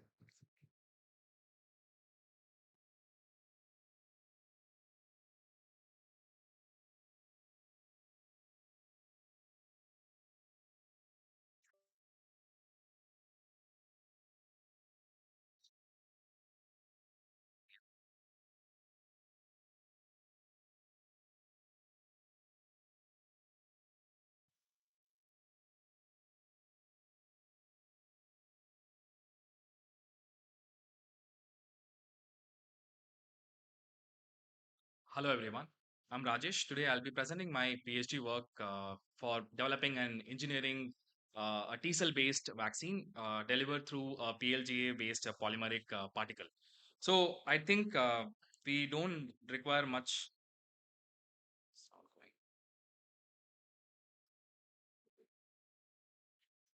Yeah. So flu does not require any introduction. So far, based on CDC and WHO's data, close to 3 to 5 million cases have been reported on an annual basis. And because of flu alone, we have like 6.5 lakhs casualties have been reported. And if someone who gets admitted into hospital, because of which we have 3.2 billion like economic burden on the healthcare system, and someone who loses their job and not able to go to offices, because of which in US alone we have around 8 billion economic burden. So what is this problem? Why specifically flu we have this issue? So the flu is a negative sense single stranded RNA virus. It has a segmented genome. The polymerase does not have a proofreading mechanism, because of which there are multiple mutations which has been accumulated. And this what happens is, let's say we have first virus get infected and you have an antibody which has been produced. As the virus gets mutated, the antibodies are not able to neutralize, and because of which the virus infects the host at a much higher faster rate. And if you look at the last 15 years, what exactly is the efficacy of the flu viruses as compared to other vaccine preventable diseases which are 90 to 95% shown being efficacy. Here it's only 40 to 50%. So to solve this problem, we have tried to look at what exactly is known so far, what is off the shelf. So current method of developing flu vaccine is basically looking at live attenuated viruses, looking at the subunit vaccines or DNA based vaccine. All of them, they take time. That's the predominant burden. It takes around six months to get the vaccine formulation to be prepared. And the current vaccine solutions are predominantly towards developing an antibody based response. And as I told you before, the vaccine has a very high mutation, the virus has a very high mutation rate, because of which the current vaccines are not that efficacious. So what we have tried to do is we have tried to look at the internal proteins MP and M1, which are and we try to look at the T cell based response which can be generated. But why specifically NP and M1? These proteins are very high in copy number, so there is high chances of these being presented to the T cells. So what we have done over here is we have done a bioinformatic analysis. When the last 100 years, whatever sequences have been reported, we try to collect them and we try to make a consensus sequence. But when we try to make a consensus sequence, as you can see here, there are, as I've given example, 3 clusters. If there is a small group of clusters which we are trying to omit them, so this would have an input bias. So predominant amount of clusters will try to give a bias to the final consensus sequence. So this has been done in the past for flu's HA. It's called computationally optimized broadly reactive antigen, where we do stepwise consensus sequence generation. So this would omit the clade bias as well as a geographical bias, because current sequences are predominantly from US. So we do a clustering where the clades have been clustered together as a single clusters, and we take them as an input, try to make a primary consensus sequence, and step by step method we try to make 3 to 5 repeats of the consensus sequence. This would remove the input bias coming from one particular clade. So as you can see here, the traditional consensus sequence as compared to that, our multi-level consensus sequence, from all the clades, we are able to achieve a better protection, or I would say homology metrics. If you can see a better I would say percentage identity we could able to achieve for all the clades. So once we have made the consensus sequence for NP and M1, what we do is we look for the prediction pipeline, where we try to look at the 9 MERS and 15 MERS for MHC1 and MHC2. We collect the top binders. We have a cutoff of 2% and 10% for MHC1 and MHC2, and we look at their IC50 values, and from there we try to look. We have used through 3 different tools: IDB, NetMSC, and ProPred. When all the 3 tools, there are high chances of false positive. So we try to omit this by having 3 different tools. When all the 3 tools says that these are consensus, these are the good binders, then only we'll consider them. And finally, we also try to omit the false positives by looking at experimental data. We go to IDB database and try to see which are the sequences which have been shown. Surely they have shown to be having a T cell binding efficiency. And finally, we try to identify the regions which are bispecific. So a single region which can have both CD4 and CD8 T cell response, those regions we try to get chemically synthesize them. So 30 mer which will have CD4 and CD8 T cell response together. So to evaluate from the 16 peptides, so we had 16 peptides. From there, what we do is we do an ex vivo validation. We cannot go with all 16. We infected the mice intranasally with H1 and H3 viruses, and post day 8, we collected the spinocytes and stimulated with the peptides overnight. And then we could see that, let's say, this is an example of an NP. An M1 protein for H1N1, where you could see these are the hash one are the selected peptides. As compared to the positive control, they have shown to be having a much higher fold of CD4 as well as CD8 T cell activation when we're looking at IFN gamma and TNF alpha and IL2. So these 3 peptides for H1N1, which has both CD4 as well as CD8 T cell response, we selected. We have a similar set, 3 more peptides for H3N2. But delivering them to in the body, they have some drawbacks. Let's say if you are using any subunit a normal protein, there are high chances that they will be chopped down and before they even presented to antigen presenting cells. So what we have tried to do over here is we deliver them using PLGA. This PLGA tries to take up the peptide and deliver it inside the antigen presenting cells. And they also have an important mechanism. They have an endosomal escape mechanism because of the proton sponge effect, which they try to provide, because of which the cargo is released into the cytosol. And finally, the 1 micron size really helps for the delivery into the antigen presenting cells, and they also show a pH dependent release of the cargo. So this is how, hypothetically, let's say you are trying to deliver the PLGA peptide carrying the PLGA. So they're usually exogenous antigens are presented to CD4 alone, but because of this endosomal escape mechanism, they can also be presented by CD8 T cell response. And this we have tried to show in the upcoming slides how the cross presentation happens. And second, so to achieve that, the cross presentation has worked. What we have done is we have taken an MHC1 antibody and try to do an IP, and then using acetic acid treatment, the bound peptide will be eluted out, and that peptide we try to look for. We could see some CD8 T cell response from the peptides that we have selected, indicating that the cross presentation is working. And here, this is a pH dependent in vitro work where we have used two different buffers. You can see that at pH 5 it is able to release much faster rate, and also PLGA is very non-toxic. It is FDA approved. It just degrades into lactic acid and glycolic acid, which can be easily metabolized by our body. And if you, in terms of retention, if you try to look at 5 micron to 1, so if you try, size an important factor. If we can give around 1 micron, we'll be able to go inside deep in the lung. So we have tried to look at the size of the PLJ particle around 1 micron we could see. And also the antigen presenting cells are able to take up much better in when we deliver them through PLGA, around 80% we could see. And retention is an important factor that also we saw in vivo study where we delivered our PLGA particle carrying a size 7 dye intranasally, and we could see as compared to a free dye in the PLJ loaded dye, they were retained for around 24 hours. Mr. Then we looked Rajesh, at. can you wind up? Sure. Because I think the timer is stopped. So Okay, sure. So in terms of T cell activation, we also looked at how is the T cell activation in terms of free peptide versus the PLG loaded peptide. In all the PLG loaded peptide, we could see a better T cell activation both for H1 and H3. We also looked at the proliferation because T cell activation, along with that proliferation, we could also see a better proliferation in terms of PLJ loaded particles. So then we looked at in the mice model how is the efficiency, where all the vaccinated groups we could see a better protection. All the mice have survived, but the unvaccinated groups we could see a much lower reduction. Here we like to highlight about the non-adjuvant property of PLGA. So this does not require any adjuvant. So without even adjuvant, we could see a better protection as compared to other subunit vaccines. We also saw a reduction in the viral titers as well as lung to body weight ratio. There was a reduction in terms of the vaccinated groups. I'll just skip this. Yeah, we along with H1N1, we also saw in H3 and H5 data where we could see a better protection in all the mice, which you can see a 100% protection, which you can see here. Then finally we did a human study where we had vaccinated individuals where we could see in all the PLJ containing our peptide have shown better T cell activation both for CD4 as well as CD8 T cell response. This is done in collaboration with CDC, as well as activation induced markers were also really high in all the cases that we have tried to look for, both for CD4 as well as CD8 in vaccinated human conditions. So finally, in terms of the summary, we have tried to make a novel T cell based vaccine which can be delivered through intranasal route, does not require any adjuvant, and it can provide a broad cross presentation. Our future work is to try to combine this T cell based vaccine with the existing humoral vaccine so that it can provide a better protection. I would like to acknowledge my lab, Emerging Viral Pathogens Lab from IAC and project funding, and IAC and Ministry of Education for my funding. And thank you so much. excellent presentation, Mr. Rajesh. Thank you, Very nice. And I wish you all the best. I hope this comes in the market very soon. Yeah, we do have 2 more patents. We are plan to take it into the market. Okay. Because of shortage of time, we are not taking up questions now onward. So thank you so much. So next presentation is Just by an announcement, ma'am. Sorry here.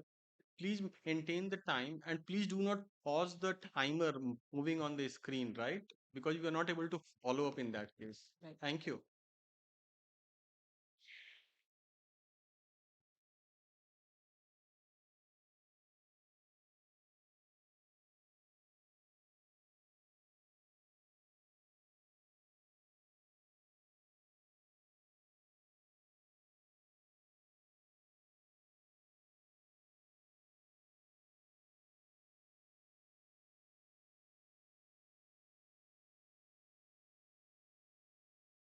Yes. So we are waiting for the next.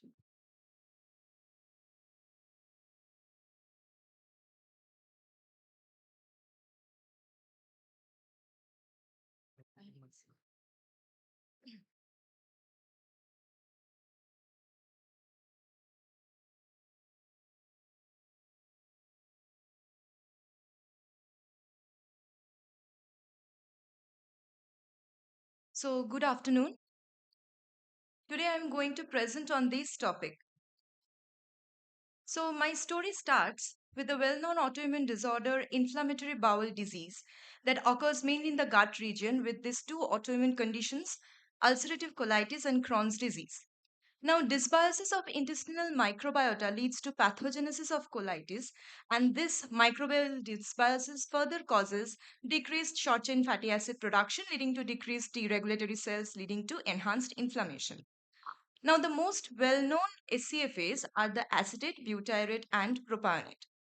A lot of reference are there with regarding to the connection of these SCFAs and the T regulatory cells and how they regulate inflammation. What about the B reg cells? Very less is known about how these SCFAs are regulating the regulatory B cells in inhibiting inflammation. So, my journey of finding answers starts from this question. So, what happens to B cells? But before this, the two major types of B cells are B1A with its important marker CD5 and B2 cells with its important marker CD23, both having the pan B cell marker CD19. So the first question that comes in my mind is that does the SCFA polarizes B cells to produce IL-10 to become B-reg cells? We found that yes, among the three SCFAs, butyrate, blue one, shows maximum response and induces polarization of B1A to produce IL-10. This one is B1A and no change in case of B2 cells.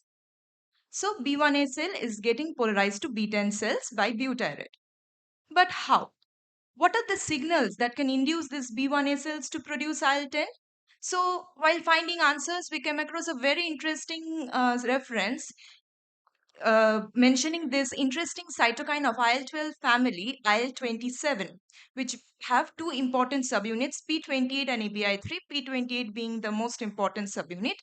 And this then works through this receptor complex and functions. Not only that, this IL-27 actually increased in a dose-dependent manner of butyrate treatment, and from this we landed upon an interesting relationship of butyrate and IL-27 is that if we somehow manage to neutralize this IL-27 effect, butyrate cannot polarize this B1A to B10 cells as shown in this purple bar, so indicating butyrate effect is IL-27 dependent. But how this butyrate is regulating this IL-27 P28? So we checked that this butyrate is actually increasing the IL-27 P28 mRNA half-life, that is increasing the stability. So increasing in half-life or increasing the stability means that is increase in the mRNA stabilization. Let's see what is the mechanism behind that. Now, previously, our lab established that this butyrate actually increases a very important RNA binding protein, AUF1. As the name suggests, this AUF1 binds to 3' nuclear regions of different mRNA and then either stabilize or destabilize the mRNA. Let's see what happens in my case. And this AUF1 is another important reference that this AUF1 actually helps in maintenance of the B cell homeostasis. So let's see what happens, how this AUF1 is regulating everything in B1A cells. So I have sorted the splenic B1A cell from black C57BL6 mice, treated them with butyrate. As a result, butyrate increases AUF1 level. All these are from sorted B1A cells. And then this AUF1 binds to 3' UTR region of the IL-27P28 mRNA, stabilizes it, interacts with it, and then the functional protein works.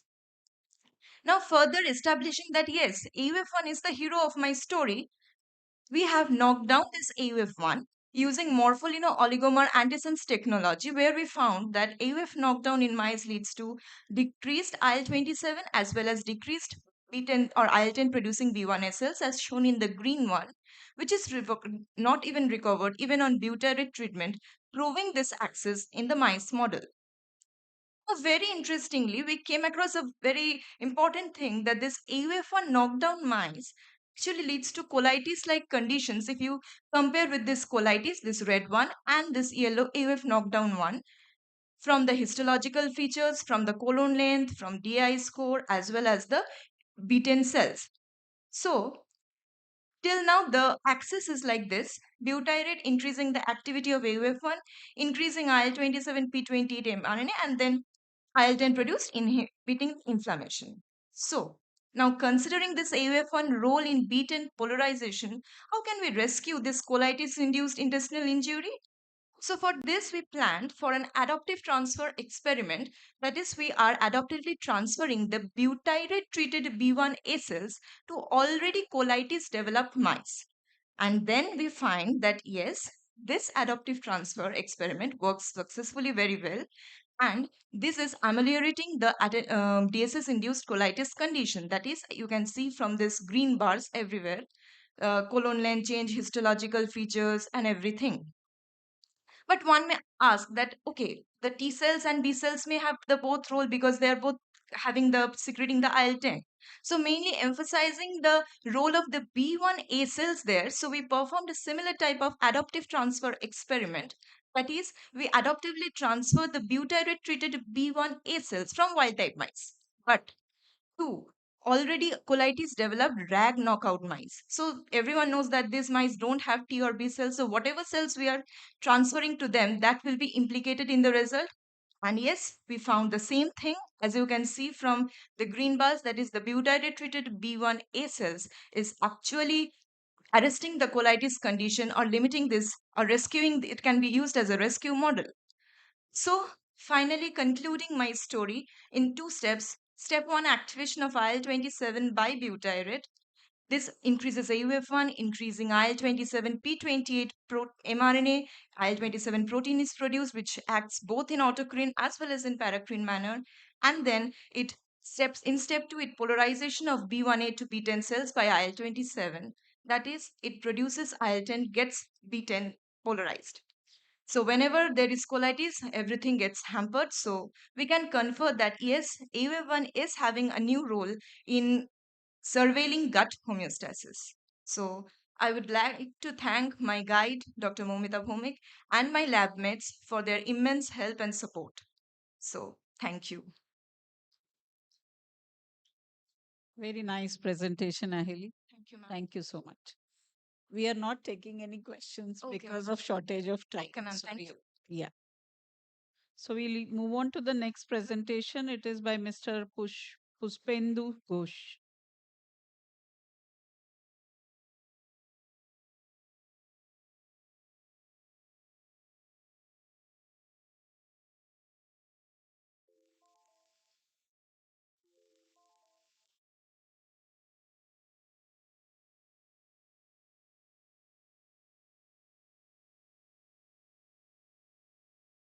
Is Pushpendu there?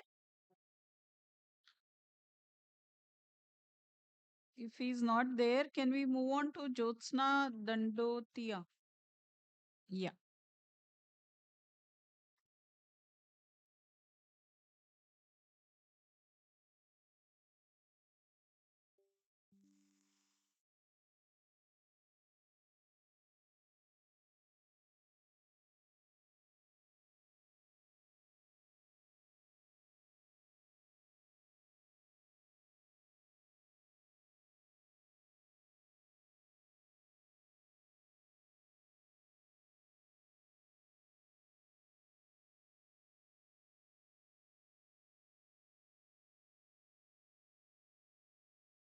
Good afternoon, everyone. My name is Jyotsna. I'm from THSTI Faridabad. I would really like to thanks to organizer for giving me this opportunity. And today I will be showing my ongoing PhD work under the guidance of Dr. Amit Awasthi. So, as we all know, ions are micronutrients. They are not only important for our health, they are also important for our immune system or also immune related diseases. Recent literature shows that ions like sodium, potassium, calcium can influence T cell fate and function. And if we talk about potassium, so potassium is critical show T cell physiology, and it's regulating our activation, proliferation and differentiation and migration through its ion channel, which is like Kv 1.3 and Kca 3.1. These are the ion channel which is present on T cells, and the role of potassium is very well studied in Th17, T9 and Th2 cells. There are some publication. There's one publication from our lab where we have shown that potassium is increasing the FOXP expression in CD4 T subset. We want to like understand like the role of potassium in the regulation of Th9 cell. So Th9 cells are the distinct subset of CD4 T cell subset. It's characterized by the production of IL-9. And as we talk about the role of Th9 cell in health and diseases, previously is known for its role in allergic or asthma diseases or autoimmunity diseases, but now it is very well recognized their potential role in tumor immunity. So we want to study like how dietary ions can influence IL-9 production in Th9 cell, and how can we improve this dietary ion to improve cancer immunotherapy. So here we have used IL-9 GFP reporter mice, which make easy tracking of IL-9 expression via flow cytometry. So in my first experiment, we have screened iron which are physiological relevant, like potassium, sodium, zinc, magnesium, and calcium. From all these iron, we have found out that somewhere potassium is significantly increases the iron production. And in my next experiment, we have uses a dose dependent role of potassium as a 10, 20, 40 million. With increasing the doses of potassium, the iron production is also increases. We have also checked at the mRNA level, potassium is increases iron production at the mRNA level, and it also increasing the transcription factor, which is important for the Th9 cell differentiation and development, like FOXO1 and IRF4. And next, as I have mentioned, like potassium increases FOXP3 expression in CD4 T subcell. So we want to know in Th9 cell, it's FOXP3 independent or FOXP3 dependent. As you can see here, here it is showing like with potassium it decreases the FOXP3 expression. So it is completely independent of FOXP3, which is specific to Th9 cell and its transcriptional program. Next, we want to further know that potassium channels are involved in this. So we have used here one ion channel blocker, which is specific to Kv1.3, which is TEA. With TEA, even in the presence of extracellular potassium, they are unable to increase the iron expressions. From this, we can say somewhere ion channels are involved in the production of IL-9 in Th9 cell. Next, we want to study whether the level of intracellular potassium affect the differentiation of Th9 cell and their iron production. So here we have used valinomycin, which is a INO4, which remove intracellular potassium outside of the cell. So in the presence of valinomycin, or even in the presence of extracellular potassium, potassium is unable to increase the iron production. So from here we can say it's not just extracellular potassium, it is also intracellular potassium which playing a role in the differentiation or promotion of iron. Next, we want to test whether potassium treatment increases iron in other T helper subset. So TH17 is the T helper subset which produce IL-9. So which is a very interesting finding here, as previously shown that potassium suppress IL-17, but I have done this experiment in IL-9 GFP mice. In TH17, when we treated TH17 with potassium, it increases IL-9 production, and it's in co-staining we have found out it suppresses IL-17, increases iron production, which is very interesting. Somewhere potassium is reprogramming Th17 cells into Th9 like cells. We have also looked for the transcriptional gene expression, which is the important cytokines for Th17 and transcription factor. So in the presence of potassium, it suppresses the transcription factor and cytokines of Th17 and support the IL-9 differentiation.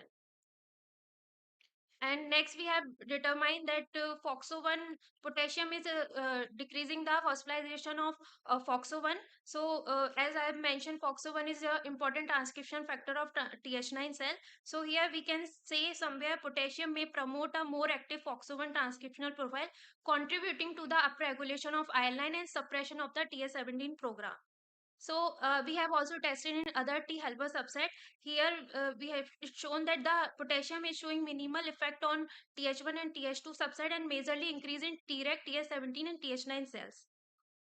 Next, to check the IL-9 efficacy, here we use Th9 CAR T cell. Here we use second generation CAR T cell construct, transduce activated T4 CD4 T cell, and differentiate Th9 cell in the presence or absence of potassium.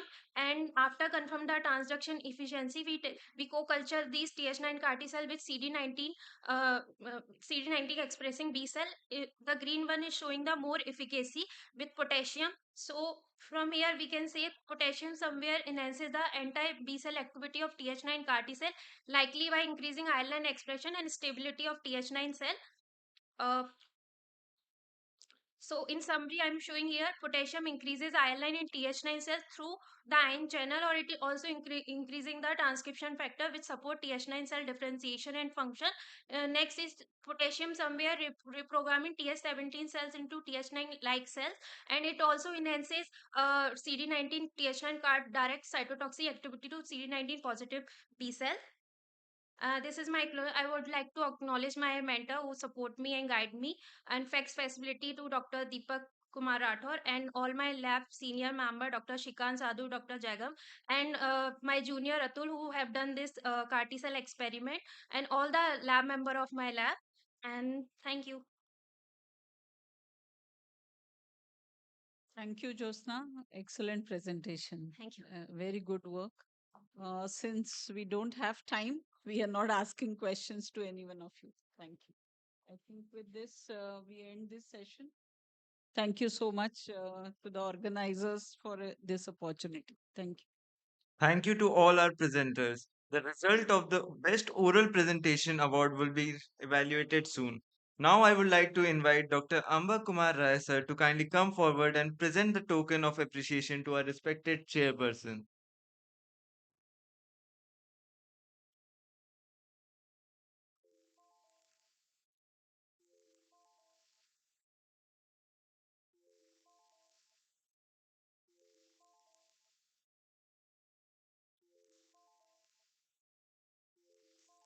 As we move ahead, I have the honor of inviting our distinguished chairperson to the dais.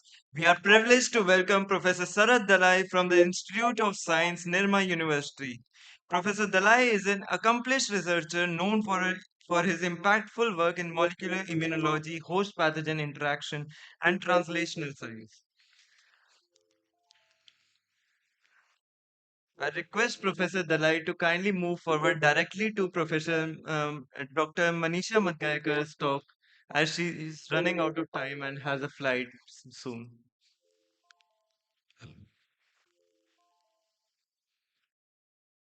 Hello, already she has been introduced before as chair. I just want to tell she's one of the very rare researchers coming from medical background.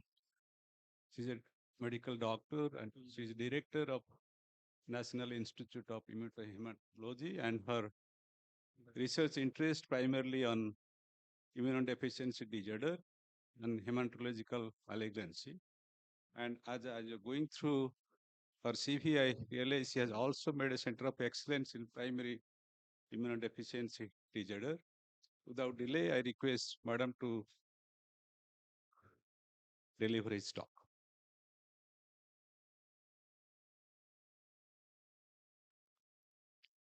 Good afternoon, everybody. At the outset, sincere thanks to the organizers for this opportunity. The previous session was really amazing. You looked at, you listened to the wonderful presentations. My talk is relatively simple and probably a clinician's perspective. Though we are in medical ICMR, so I am from ICMR NIH. Our largely the work is immediate translational research. So you may find the basic immunologists may find it simple.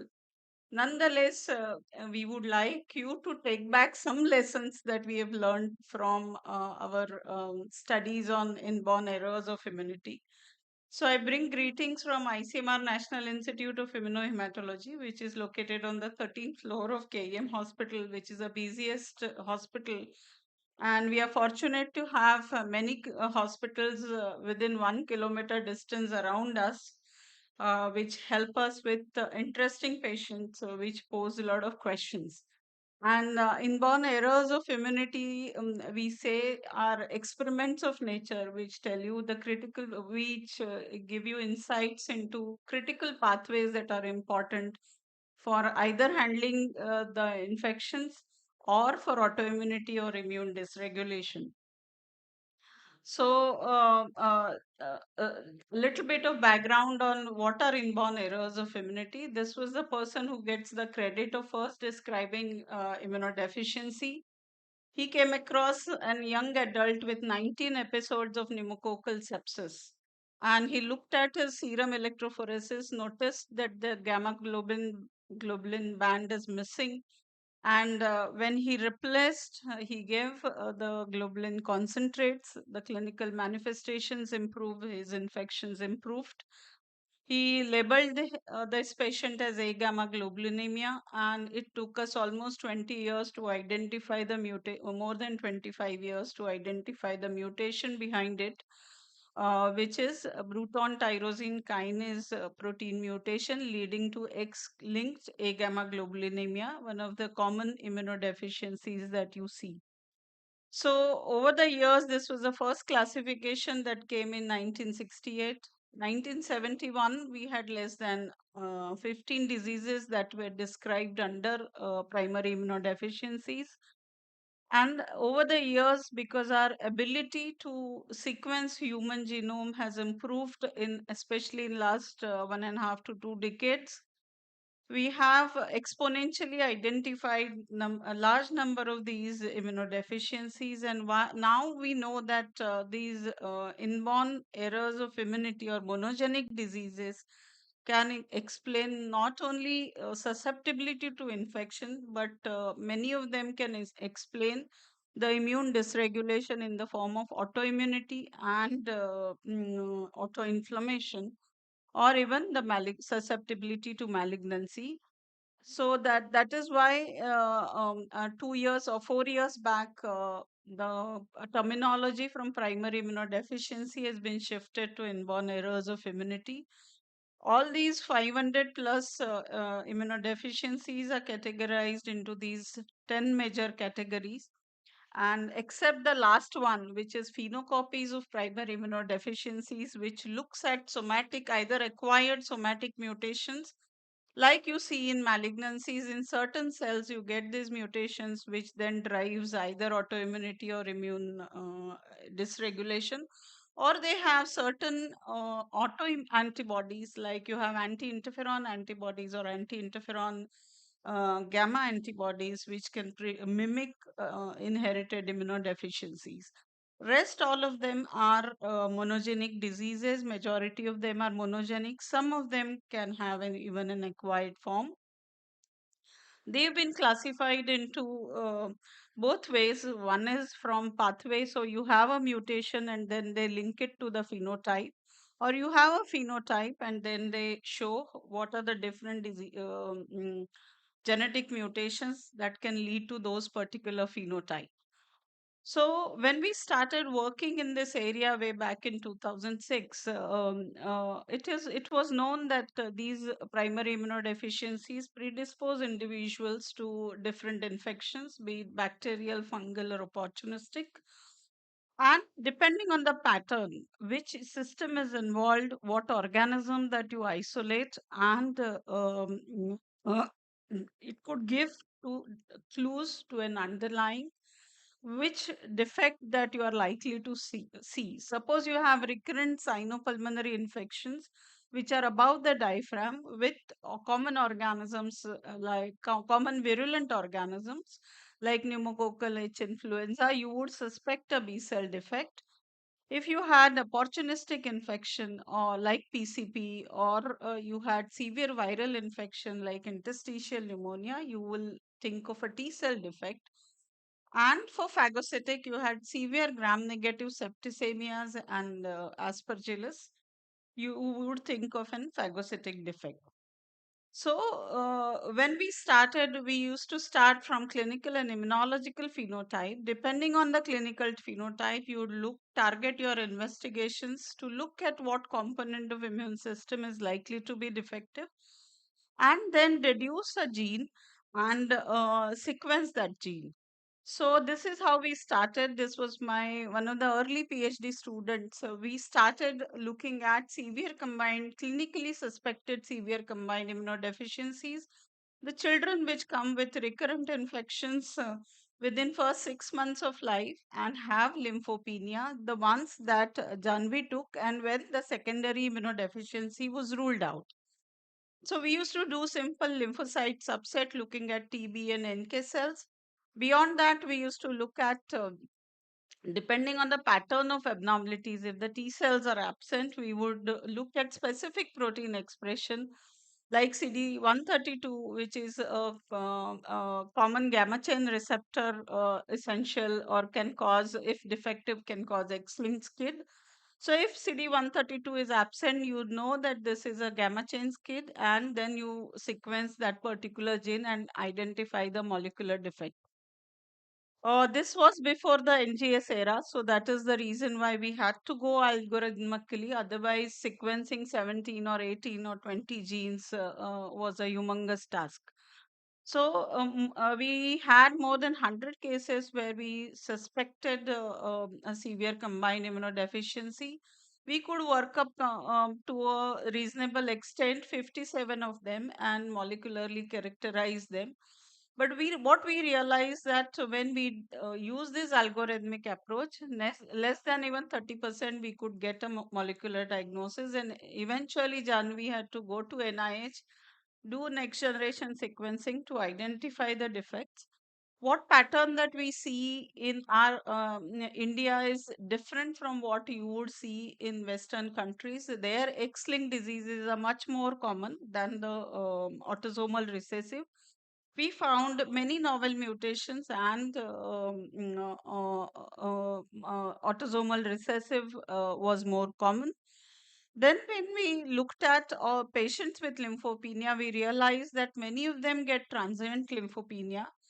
And what you need additional investigation, and that is how we expanded our panel to look at naive memory and HLA-DR expression on T cells, as well as multiple markers on B cell, as a screening panel, which helped us to take decisions. Then now we know that over the years with NGS availability, the key pathways, these are the non-redundant immune pathways which are critical for development of immune cells. So when you look at SCID, I'm sorry for this busy slide, but you can look up in the literature that if you have T negative SCID or severe combined immunodeficiency, you have number of mutations that can lead to a similar phenotype where T cells are absent. Some of them also affect B and NK cell development, and that is also very important to understand. For antibody deficiency, these are the pathway apart from Bruton tyrosine kinase. Now you have number of genetic defect where B cells are absent and immunoglobulins are absent. Similarly, for neutropenia, when you have a severe congenital neutropenia, apart from ELAN deficiency or ELAN mutation, now you have number of mutations which can give you a same phenotype. So now we know that certain pathways are critical for development or survival of these cells in the body. Beyond that, now I'll come to a story, or this is kind of a narrative by a very eminent scientist in this field, Dr. Casanova. I think Dr. Casanova, when he started working, he started looking at patients who receive severe, who get severe disseminated BCG infection, and what are the immune defects that you see in these children.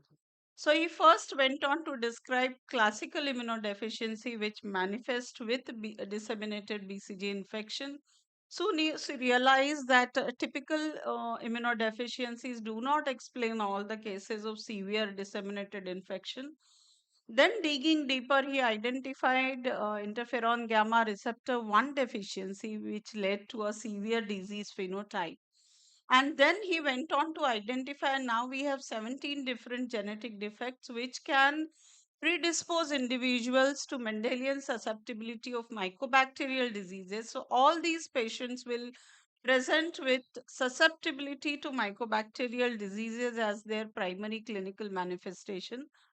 And then he went on to form a theory that every severe patient with an infection who does not have a secondary immunodeficiency, or he gets a severe infection in a natural condition, is likely to have an underlying host immune defect which predisposes that individual for that severe phenotype.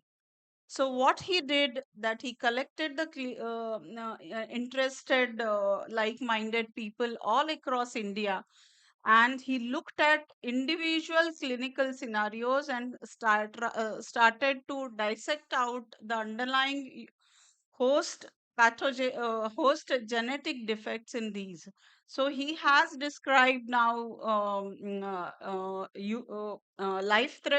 immunodeficiencies or inborn errors of immunity responsible for life-threatening influenza infections, then life-threatening or recurrent severe tuberculosis, chronic mucocutaneous candidiasis, herpes simplex encephalitis severe infections, severe fungal infections.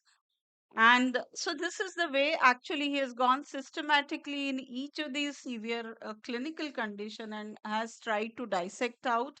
And recently, actually, there was a big COVID-19 consortium which looked at acquired and inherited defects in interferon, type 1 interferon immunity, which predispose individuals to severe COVID-19 disease.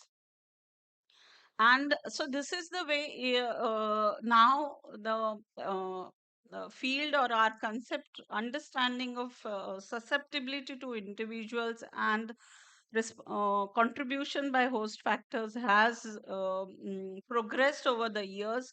Now we know that immunodeficiency is not only predisposed to individual organisms, but they can also have a broad spectrum of organisms, but they can predispose or you can have immunodeficiency even if the person is manifesting with a severe disease even for the first time. So now the latest classification actually lists at all these clinical scenarios and have identified inherited or monogenic diseases, predisposition to herpes simplex, HPV, other viral infections, Mendelian susceptibility to mycobacterial diseases. So coming to our experience, when we looked at BCG complications, we actually, after looking at or interacting with Dr. Casanova, we decided to look at our data on underlying inborn errors of immunity underlying BCG complications. What we could see that nearly 60% of them had an underlying immunodeficiency. Even simple BCG adenitis, which required an intervention, can have an underlying inborn error of immunity and can be the first warning sign of this problem. So we decided to focus on Mendelian susceptibility to mycobacterial diseases. I think somebody has already spoken about this briefly. This is IL-12 interferon gamma IL-12 23 axis, which is very, very critical. And there are the key molecules or genetic defects that have been identified in patients with MSMD, which predispose this individual to weakly virulent mycobacteria. And since all of us get BCG at birth, majority of them manifest with BCG. So we decided to investigate them in details by looking at their interferon gamma receptor 1, receptor 2 expression, downstream signaling STAT1 expression, IL-12 receptor beta 1 and STAT4 expression, and the cytokine response in these patients. So we evaluated total 111 patients who were received sent to us with different places with complications to BCG. And as you can see, 48% of them, so nearly 50% of them had underlying MSMD, whereas remaining ones can have other immunodeficiencies. And in around 30%, we could not label or identify the genetic mutation. These are variety of clinical pictures that you could see, which are the complications of either BCG or then subsequent tuberculosis in these patients. What was interesting to note that apart from BCG, these patients, especially IL-12 receptor beta 1 deficiency, are also susceptible to mucocutaneous candidiasis and probably its role in IL-12 receptor beta in IL-23 pathway. And we also know that these patients are also susceptible to recurrent salmonellosis, and these patients can have actually non-enteric salmonella infections, which can also be a clue. So we have published, and IL-12 receptor beta 1 was the most common mutation that we identified. Now, coming from infections to autoimmune disorders, we decided to work on autoimmune cytopenias and benign lymphoproliferation because we have a tertiary referral center for hematological disorders. And Evans syndrome are particularly difficult to treat diseases with a very high rate of relapse, and that is where we decided that we will work on these diseases. My student, Dr. Priyanka, worked on these diseases where we looked at extensive immunophenotyping, biomarker estimation. These are the biomarkers useful for fast mediated apoptotic defect. And if they are elevated, that suggests an fast mediated autoimmune lymphoproliferation defect. We also did NGS in all these patients, and so we studied nearly 165 patients and identified variants. And then in particular cases where variants was either variant of unknown significance, we had to go back and do functional studies and familial segregation. So nearly 20% of them only were autoimmune lymphoproliferative defects, which are fast mediated. And out of that, also Western literature shows that majority of the defects, near 90%, are fast mediated, where we had very unusual presentations. And I'm happy to share that FADD mutation and fast ligand gene mutations were the first in the world diagnosed cases of homozygous mutation resulting in ALPS, which were contributed from our institute.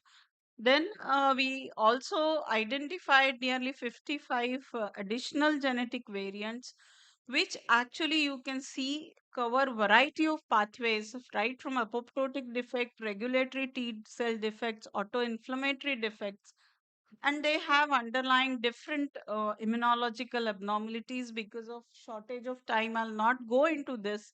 What I just want to highlight is that all of them had similar clinical manifestations. They had multiple autoimmune cytopenias and chronic lymphoproliferation, but had array of underlying genetic mutations covering different pathways.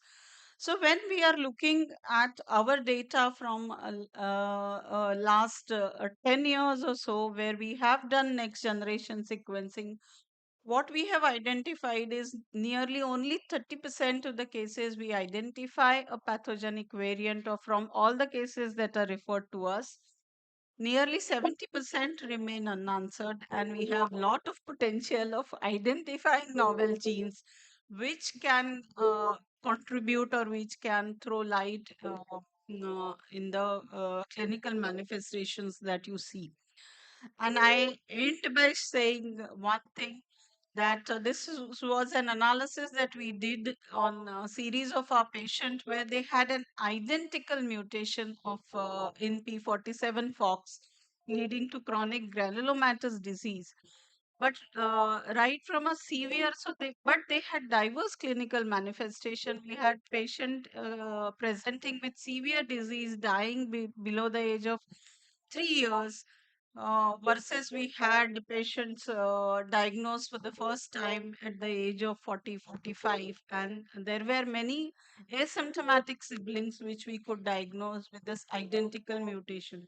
So I will leave you with that note, just to say that a clinical phenotype or a clinical manifestation is actually a contribution of multiple factors.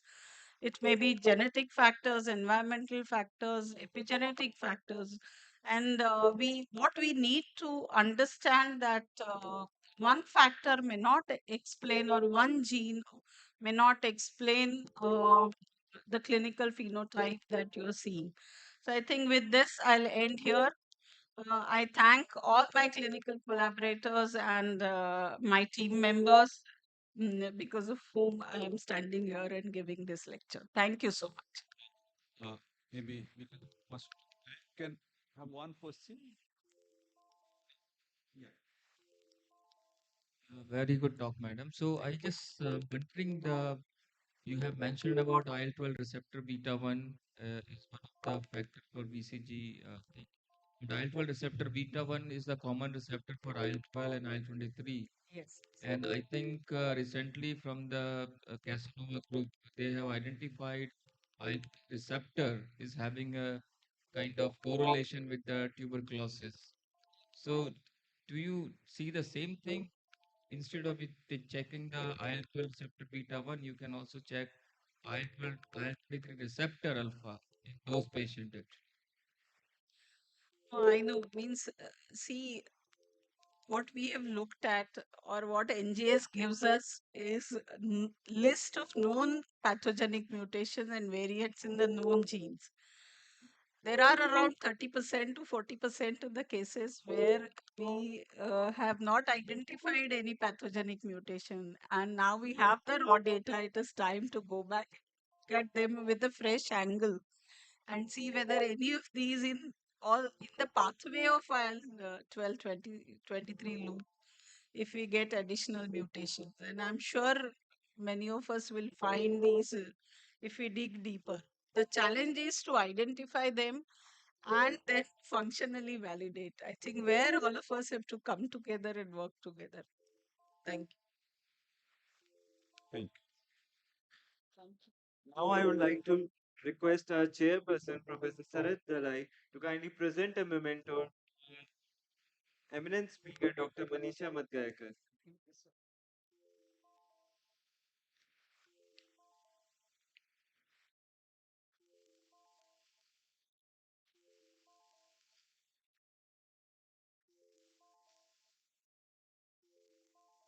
Thank you, sir. You may continue the session.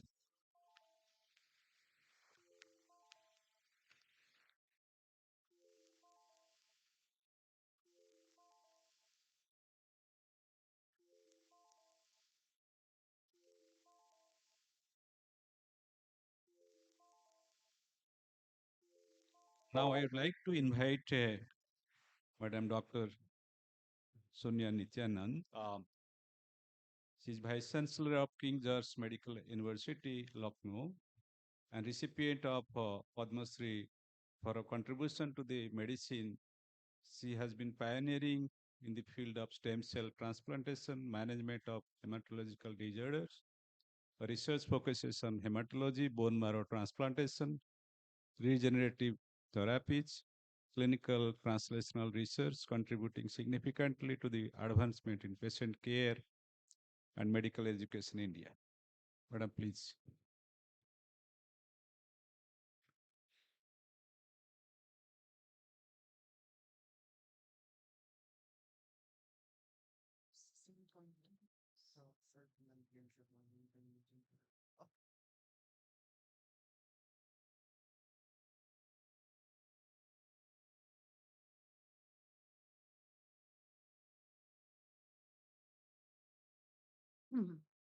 Thank you, respected chairperson, for the kind introduction, and all the other participants in the session today. A very good afternoon, and at the outset, thank you to the organizing team for inviting me today to deliver this talk. So,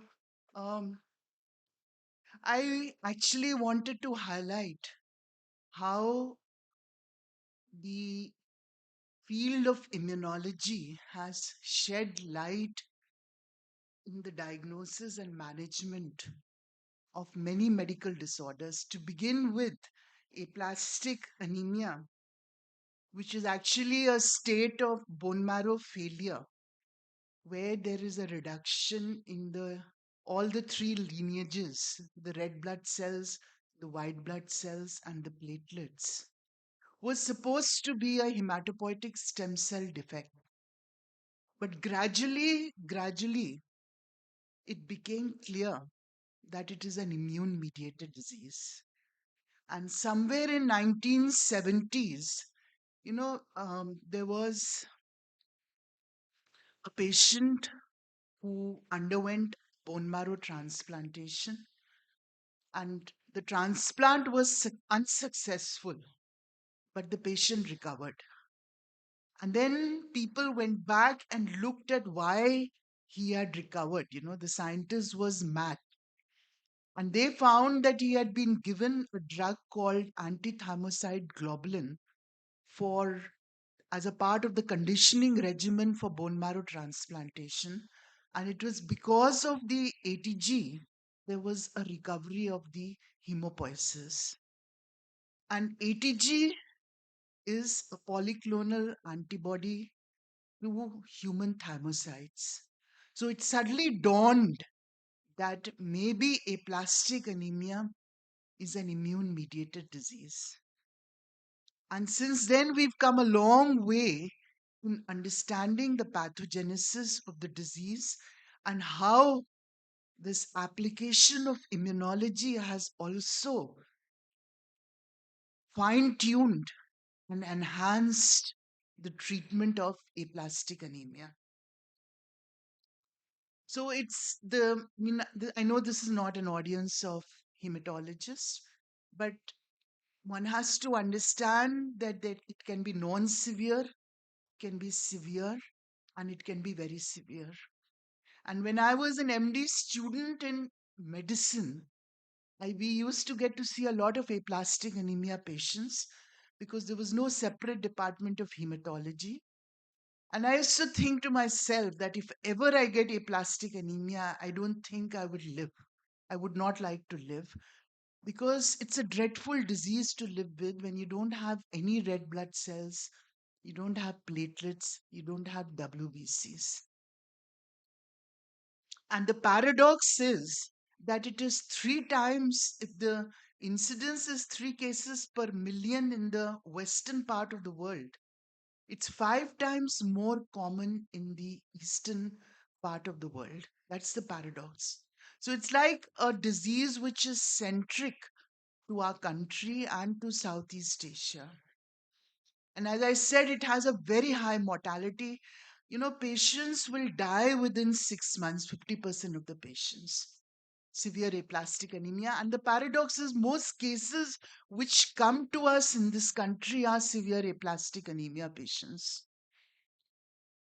And now the treatment is immunosuppressive treatment with antithymocyte globulin, cyclosporin, or a bone marrow transplant, which is now a hematopoietic stem cell transplant. So that's really what has brought life in the treatment of the disease.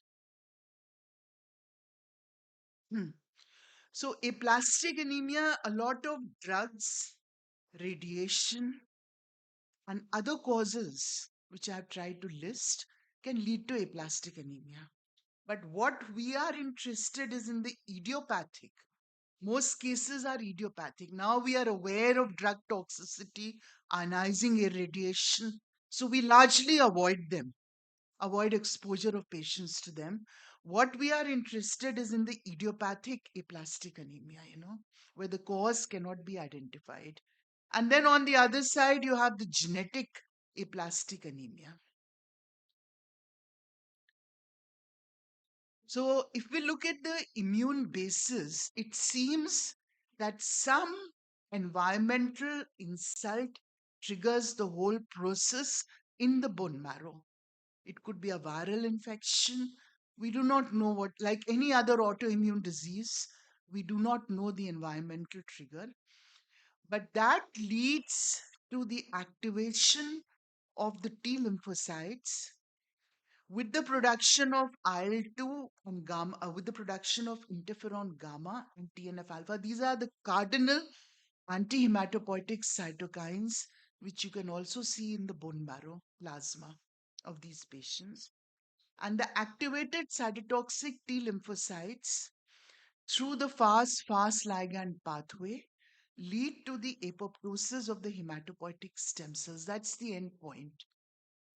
So way back, when I came a faculty, that's how I got into this hematology also, because I always wanted to work on aplastic anemia. we found a lot of activated cytotoxic T lymphocytes in the bone marrow and increased levels of TNF alpha and interferon gamma. So, this much is very well known. So, what people have tried to see is look at the T cell clonality of the lymphocytes, of the T lymphocytes.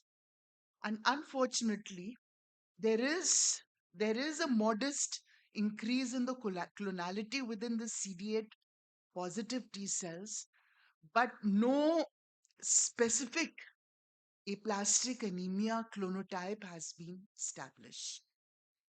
And whatever has been established has been shown to be cross-reactive with the hematopoietic stem cell progenitor cells, the hematopoietic stem cells. And these could be activated by various viral sequences, including the Epstein-Barr virus. But that's about it. Nothing beyond that.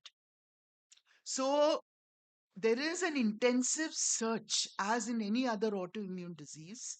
Look at a hematological disease having a pure autoimmune basis to look for autoreactive T cell clones. And maybe once we identify them, we could have a future therapy in aplastic anemia, which is targeted, and we could adopt tolerance inducing approaches. In the background, a lot of data has come up in the recent decade of association with various HLA alleles for disease susceptibility, severity, that is very important, and for the treatment response, which may be inherited, these HLA alleles, or they may have been acquired by somatic mutations. And you have high risk alleles, and you have also HLA alleles, which I find the most interesting, which predispose to a clonal evolution. And what is clonal evolution is very clear in this next slide. So, when there is an immune insult by activated T lymphocytes on the hematopoietic stem cells, these are the hematopoietic stem cells, these are the wild type of, largely the wild type of hematopoietic stem cells.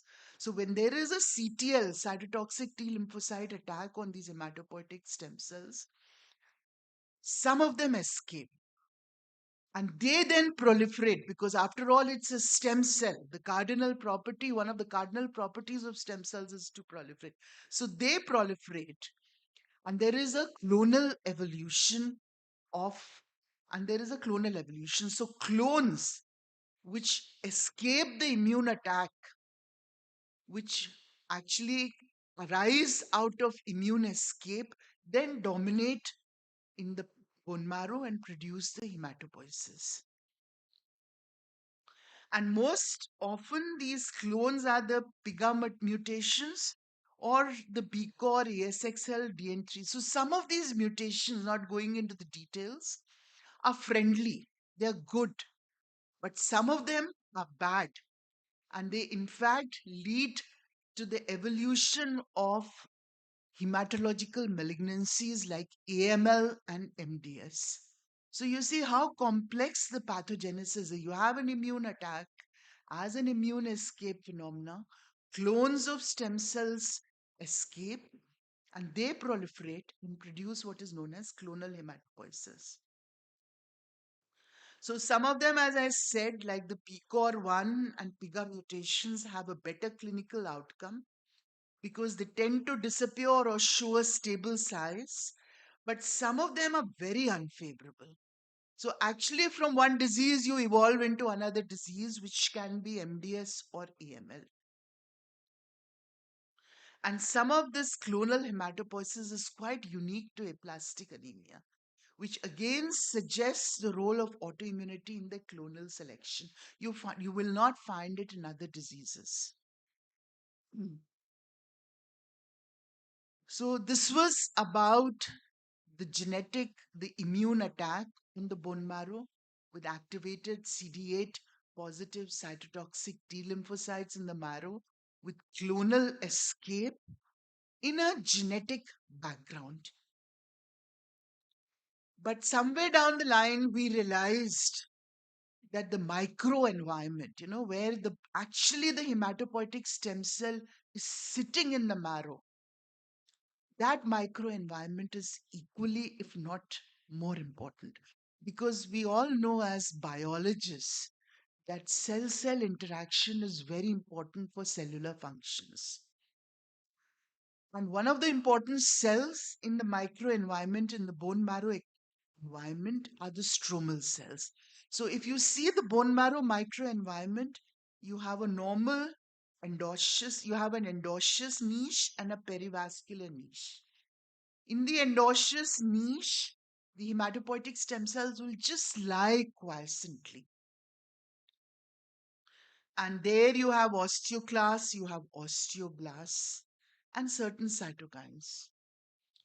But in the perivascular niche, these hematopoietic stem cells, in interaction with the adjoining cells, and I think the most important in my understanding and out of my work is the bone marrow mesenchymal stem cells, are very important to activate and lead to a proliferation of these hematopoietic stem cells. So we started looking at these bone marrow mesenchymal stem cells, and we did find that they are actually very abnormal. There is an enhanced adipogenicity. Hematopoiesis goes hand in hand with osteogenesis. And the more osteogenesis, the less adipogenesis in the bone marrow. And the more adipogenesis, the less osteogenesis. And in marrow, the classical histopathological finding is increased adipose tissue. When you look at the bone marrow specimens of these patients, it's completely replaced with fatty tissue. So we found that these mesenchymal stromal cells, they have a much higher enhanced adipogenicity in comparison to, this is the normal and this is their enhanced adipogenicity and reduced osteogenesis, which was also quantified both at the gene level and at the protein level. We also found, the mesenchymal stem cells are very interesting cells. They just are not important for regeneration repair. That's not where we looked at them. But they're very important as pro-hematopoietic cells and as immunomodulatory cells. So when we looked at the hematopoietic regulatory molecules in these bone marrow mesenchymal stem cells of aplastic anemia patients, we found that they were altered. They were much reduced, the pro-hematopoietic molecules, regulatory molecules, both in the BMSCs, bone marrow mesenchymal stem cells, in the culture supernatants, and the levels in the bone marrow plasma were also altered. So this actually led us further and further. And we went on just to look at what is the status of senescence, DNA damage, and telomere attrition. When you study the biology of a cell, these are some basic things that you study. And we found they had an elevated senescence, these mesenchymal stem cells from aplastic anemia bone marrow in comparison to the normal bone marrow. They exhibited increased DNA damage and there was a telomere attrition. So it was very clear to us that in some way, the bone marrow mesenchymal stem cells in that microenvironment are abnormal. They are the cells which interact with hematopoietic stem cells to produce their proliferation. I'm not shown the data here because of the lack of time, but we've gone on and looked at the extracellular vesicles also, which are laden with miRNA, and have some findings, have a lot of findings to indicate a differential expression of certain miRNAs also, which are anti-hematopoietic. So, picture of bone marrow pathogenesis in aplastic anemia seems a little clearer now with an immune attack on a particular genetic background and with the microenvironment also playing a role. So, this is all about the pathogenesis, but how does it translate into the treatment of aplastic anemia? These patients don't die anymore. We try to give them life which is as normal as possible. So the general fundamental is that if it's a young patient, less than 20 years of age, and has a matched sibling, HLA matched sibling, you do a transplant. And in patients who do not have a matched sibling, you give immunosuppressive therapy, which I highlighted in the beginning in the form of antithymocyte globulin and cyclosporin. And in patients who are above 40, or even 50, that cutoff age is just a magic cutoff. You try to first give them in because of the high mortality of bone marrow transplantation. You first give them immunosuppressive therapy, which it fails, then you do a transplant. In our country, because of limited bone marrow transplant centers and the finances involved, a lot of people will just opt for immunosuppressive therapy. So I'll begin with that. So your immunosuppressive therapy, the the platform is antithymocyte or anti-lymphocyte globulin with cyclosporin. Cyclosporin combination with ATG, the response is about 60 to 70%. But there are catches in the response. It's very slow. It may take 6 months or even beyond. It is often just a partial hematological response. And sometimes, the relapses are very common. 30% will relapse, which we've been able to reduce with a very slow tapering of cyclosporin over 2 years or beyond. And there is good chunk, 5 to 10% will evolve into clonal disease. I told you there's a clonal hematopoiesis which naturally occurs as an immune escape, and with ATG that gets enhanced and leads to clonal hematopoiesis like evolution into MDS or AML. So much so, it's very nice. 60% responding. Indian studies, I've not shown them, from all over the country also show about 65% response. But we would like 100% respond. So our group started looking at what is the mechanism of antithymocyte globulin. So what we know is it's a polyclonal mixture of antibodies to human thymocytes generated generally in horses or rabbits. And for some reason, the horse ATG works. The rabbit ATG is reserved, it works in for transplants. Mechanism is not known, but what you can see is you can close your eyes and see, you give it today, you give it for 4 days at a particular dose. 10, 12 hours later, the lymphocytes will disappear from the peripheral blood. So it produces intense lymphopenia. Now, how that maybe it affects the fast ligand pathway, TNF receptor pathways with ultimate deletion of autoreactive T lymphocytes, or it leads to T cell stimulation with production of pro-hematopoietic cytokines, or decrease in the levels and percentage of T cells which are positive for interferon gamma and for TNF alpha. I told you the two cardinal cytokines which are hematopoietic. No one really knows. And there's very scattered data on the mechanism of action. I think everyone is so happy that it works in a disease which had no treatment. We did try to look at it, and this is a data of 5 patients because it's not easy to get the bone marrow samples 6 months down the line, to repeat a bone marrow. But those who opted for that academic study, we could find a decrease in the TNF alpha, interferon gamma, and in the cells, T cells which were positive for TNF alpha and interferon gamma. So there is a modulation of T lymphocytes, the cytotoxic T lymphocytes with ATG. So this is so much about ATG cyclosporin combination. Now, in young patients, as I told you, ATG has its own problems. Keep these patients slow acting, takes 6 months or beyond. Keep these patients alive for that long is a challenge, and the responses are incomplete, and a subset will evolve into clonal diseases. So the actual treatment of choice still remains to be hematopoietic stem cell transplantation or bone marrow transplantation. And what better donor than a HLA matched sibling donor? And that's where I started my, my whole journey in hematopoietic stem cell transplantation with aplastic anemia and with sibling donor transplants. And that time, it was so important to have a complete molecular match for the success of our bone marrow transplant. And as the Indian families are dwindling in size, it sometimes becomes very difficult to get a sibling match. But that's where we started. So it's still the treatment of choice in young patients.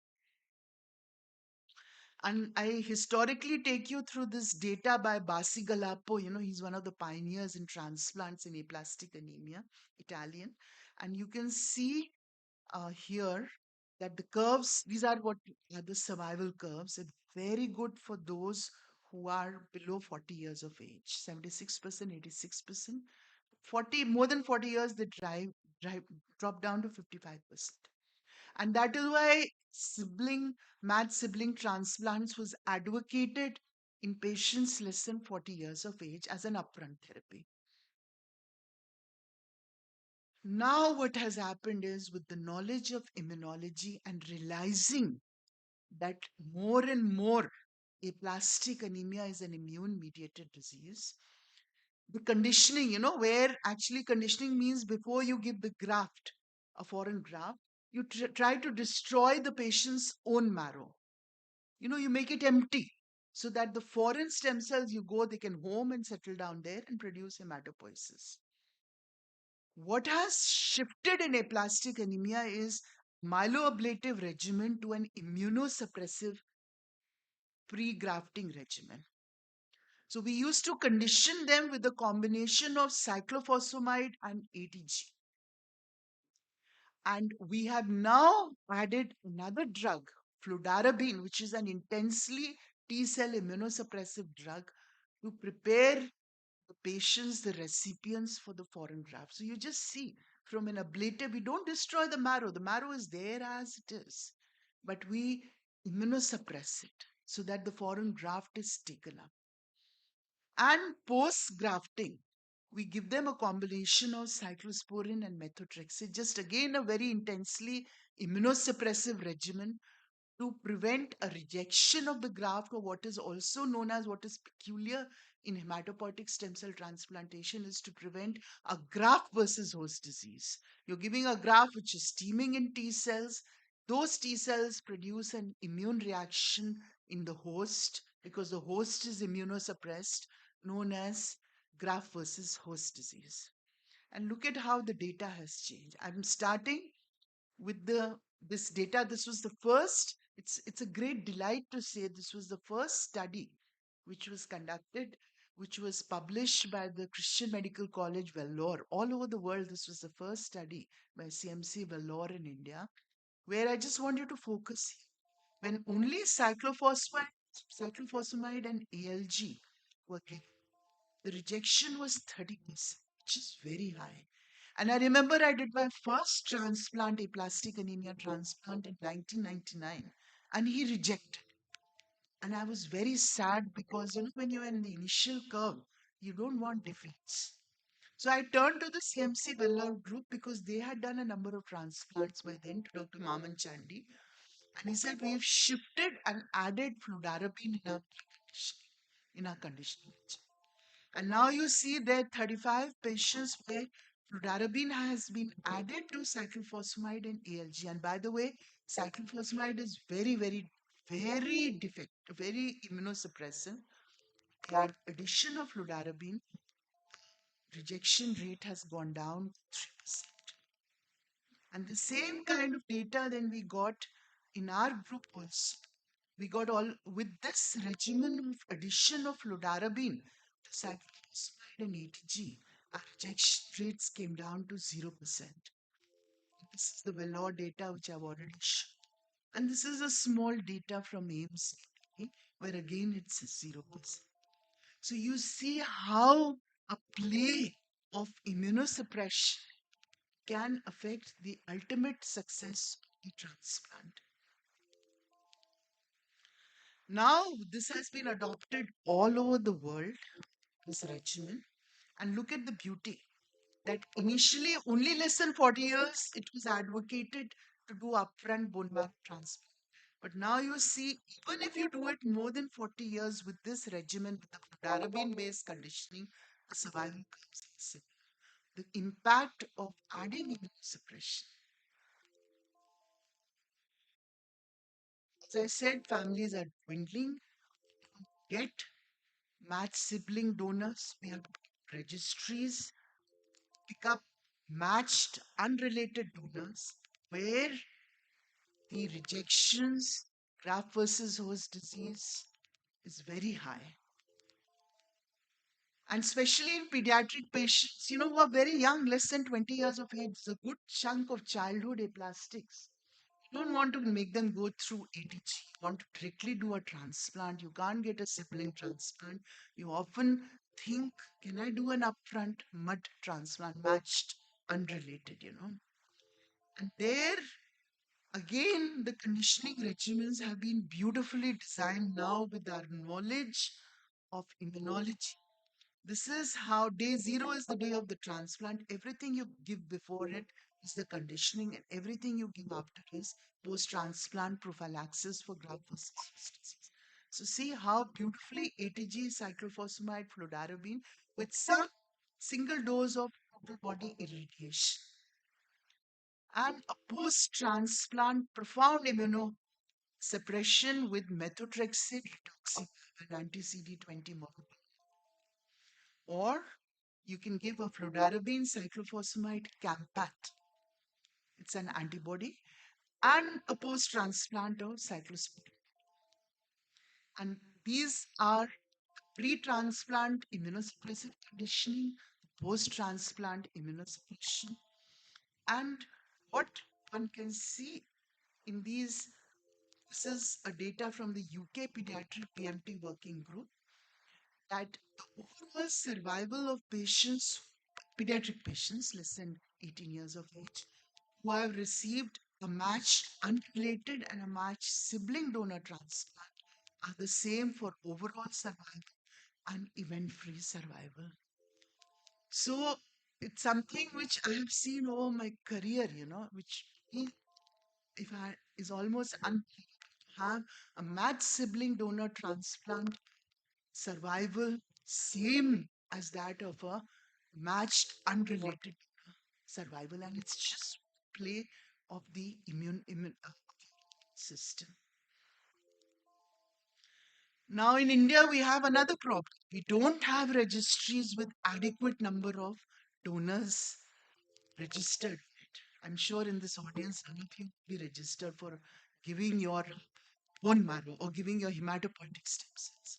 So we often have to do half matched. Now you look at the extreme situation. You'll always be half matched with your father or your mother, or some siblings. With your siblings, you'll be half matched. So we cannot even depend on donor registries. So we have to do haplotransplants. And for haplotransplants, it's been a big breakthrough in the management of severe aplastic. It started very slowly. A lot of data came from our country also because it was a need to do haplotransplants in aplastic.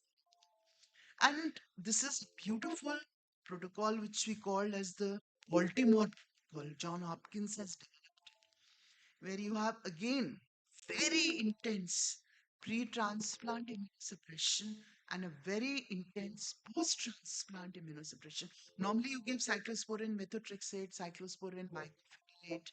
Here you see you're giving 2 doses post-transplant where you just pushed in your stem cells of cyclophosphamide. How immunosuppressive it is.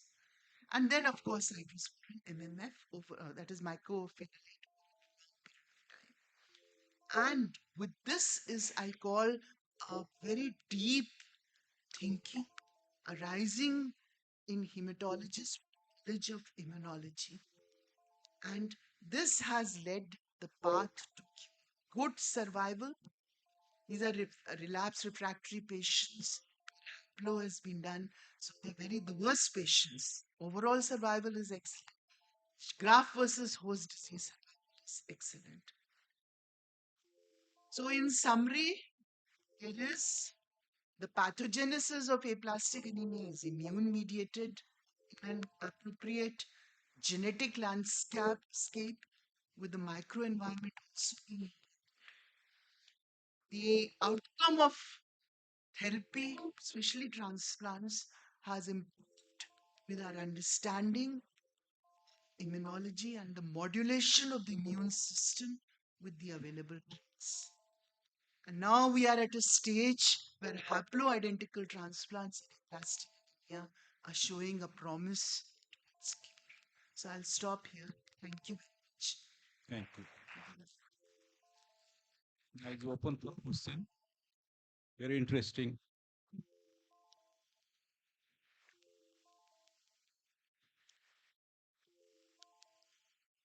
I just want to ask one question. During this study, have you studied the immunocompromised infection, CMV, VV, adeno? Yeah, so this is a part and parcel of any bone marrow transplantation. And in aplastic, it's not enhanced because their T cell, they're inherently, it's a granulocytopenic disease. You know, the neutrophils are more suppressed than the T lymphocytes. So, like any other bone marrow transplant, you have reactivation of CMV, you have adenoviruses, you have CMV infections, and all kinds of viral infections. And there are defined protocols for their prophylaxis and treatment. But if you ask me, the problem in aplastic transplants are fungal infections because of the inherent neutropenic state, and it's not viral infections. One question was for a clinician. Every transplantation, you are conditioning. Yes. Is it necessary? Yeah. Otherwise, how will the foreign graft be taken? The marrow. See what happens is this is the beauty of hematopoietic stem cells that we actually inject them intravenously and they will home to the marrow because of the receptors which are present in them which go to the bone marrow microenvironment. So to go and settle there, you need a space to be created there. And for that, you have to give the conditioning so that the marrow is ready to accept the foreign cells. No matter how much of HLA matching you do, there'll always be a tendency to throw out a foreign cell. So you have to eliminate the marrow for the new stem cells to go and settle there. And that's what has been beautifully done in aplastic. You create space by destroying the marrow, which we used to do previously by giving high doses of chemotherapy and ionizing radiation. You create a situation where the stem cells can quietly go and settle there without being rejected by a very potent immunosuppressive state. And then they because they are normal, they proliferate and reduce the hepatocytes. There is 100% match. What kidney get? In kidney? Bone marrow transplant. Kidney get very. In bone marrow, we started with 100% match, at least for the major alleles. But I showed data that you can even now do it with a half match also, you know. That is what is haplotransplant. Good talk, Sonia.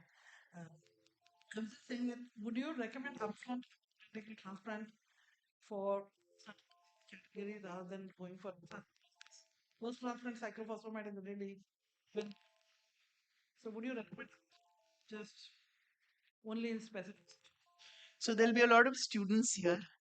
So It's for the I think it's too early to recommend it, you know, and students love, you know, hematology students, not this group probably, love to get into bone marrow transplant because it's a glamorous area. So I wouldn't give the message of upfront at this point of time, but I think we are inching towards it and we need more trials, especially in the pediatric age group for aplastic. longer period and then the disease relapse or the condition worsens. Infections in our geographic region really help on stem cells. Absolutely, I totally agree. And that's why centers have a high level of experience with haplotransplants as a whole. Why they've done it for more dismal situations, relapse patients, and not just for aplastic, but in the hematological malignancies also. They have a hands-on experience. They probably can go in for less than 20 years. I mean, be daring enough to do it upfront. Thank you. Madam, you mentioned about fungal infections, aspergillus infection. As such, we have aspergillus infection in a community. You can highlight, madam. I see aspergillus day in and day out. I know you don't have it in the community, but in the diseases I treat, which is the neutropenic patients, who have very low. The moment you give chemo, you wipe out or decrease the neutrophils, and a condition sets in which is known as neutropenia, febrile neutropenia. There, of course, you have all types of bacterial infections, both gram positive and gram negative, especially gram negative. And in India, there is an emergence of drug resistant strains. But you also see the major killer is fungal infections, aspergillosis. And the same thing happens in hematopoietic stem cell transplantation. The major killer, one of the major killers, is fungal infections. So it's one infection where we treat empirically. We don't demonstrate to treat it. We empirically, when we have a feel that it's a fungal infection, fever which is not responding to antibacterials, there are some chest X-ray signs. We intervene with antibiotics just to salvage them. So that's the major chunk of patients which will exhibit aspergillosis.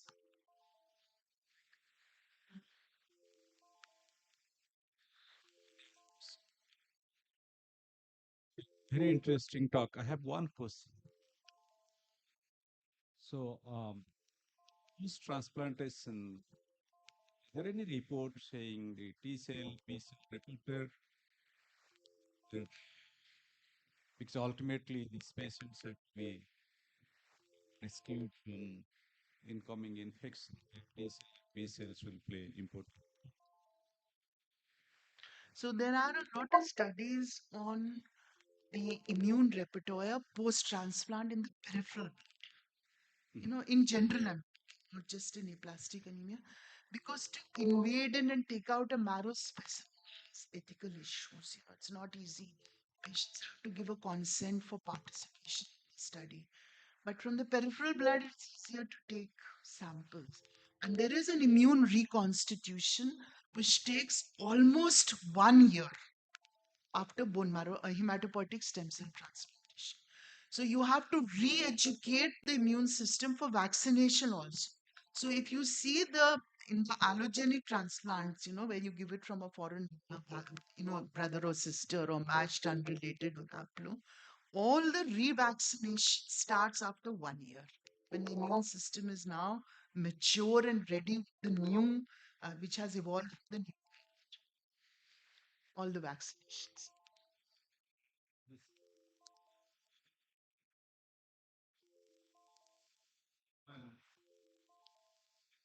Just repeat it. I can't hear. It are basically rabbit molecular antibodies. If you replace that with human antibodies, we think better outcome. Yeah, that's a very good question. Now you see the paradox. There's so much unanswered in this field. When you treat aplastic anemia with medical treatment, which is a combination of ATG and cyclosporin, which I told in the beginning, you have to give horse ATG. And I have not shown the data because it's so beautifully shown that the horse ATG is more effective in restoring the hematopoiesis than the rabbit ATG. However, however, when you do the conditioning for the bone marrow transplantation, and as a part of the conditioning means you're getting the marrow ready for the graft to be taken up, you have to give rapid ATG. And rapid ATG, for some reason, is more potent and more effective in a marrow transplant setting. So, for treatment of aplastic anemia, it's horse ATG. And for the conditioning of, as a part of the conditioning regimen for hematopoietic stem cell transplantation and aplastic anemia, it's rabbit ATG. Now, coming to your question, how human ATG will do, I wonder, maybe it will be the best option, but not easy to obtain because you have to immunize with the thymocytes, generate the antibodies to the thymocytes. And I don't know if we'll get human volunteers for that. You can think of humanized antibodies. Yeah. Yeah. This places. Okay. Thank you. Thank you very much.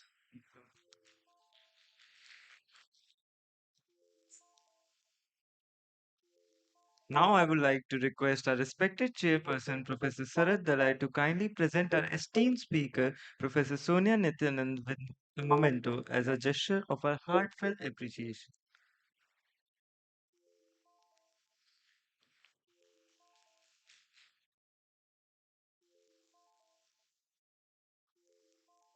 Now I would like to invite Dr. Amba Kumar Rai to kindly come forward and present a token of appreciation to our respected chairperson.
I request everyone to kindly reach the MP hall as we are about to start the sessions within 5 minutes. I repeat, I request everyone to reach the MP hall as we are about to start the session within 5 minutes.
As we arrive the closing moments of Immunocon 2025, it is truly overwhelming to reflect upon the magnificent 4 days journey we all have been a part of.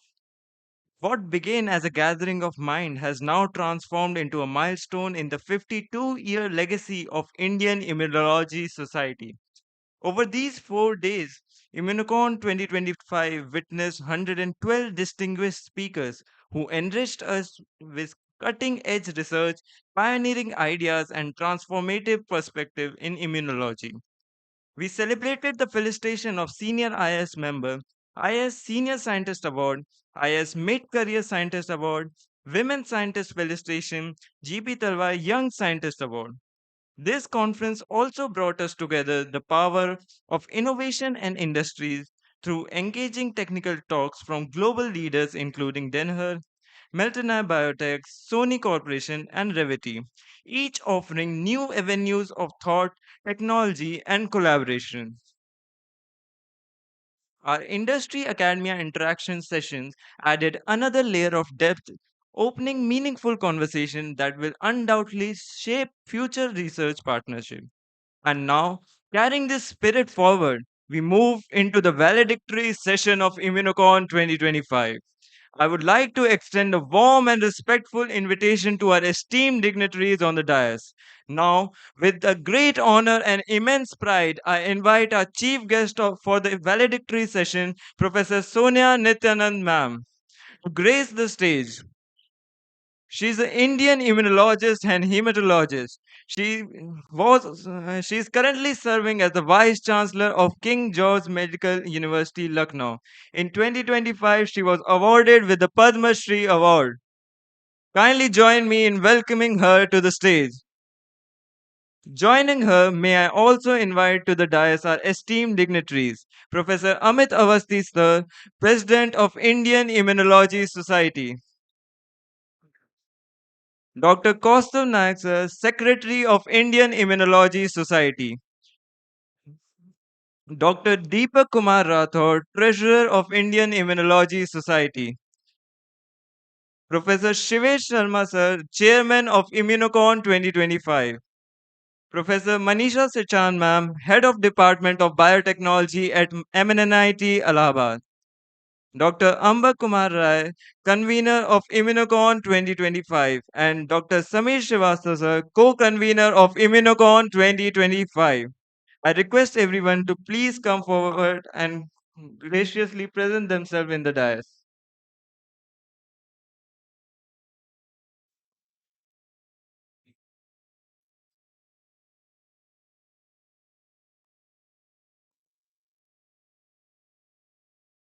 Now, moving on to a token of our gratitude, may I kindly request Professor Shivesh Sharma sir to present a bouquet to Professor Sonia Nityanand ma'am as a gesture of our heartfelt appreciation.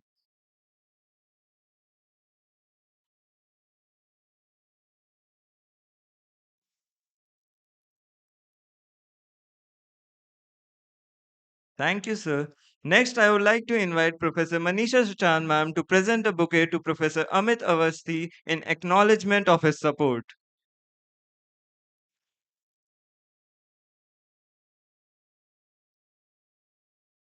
Thank you, ma'am. Now I would like to invite Dr. Amba Kumar Rai sir to present a bouquet to Dr. Kaustav Naik in acknowledgement of his support.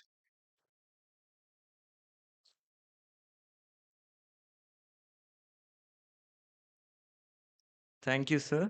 May I kindly request Dr. Samir Srivastava sir to present a bouquet to Dr. Deepak Rathore as a gesture of our heartfelt appreciation.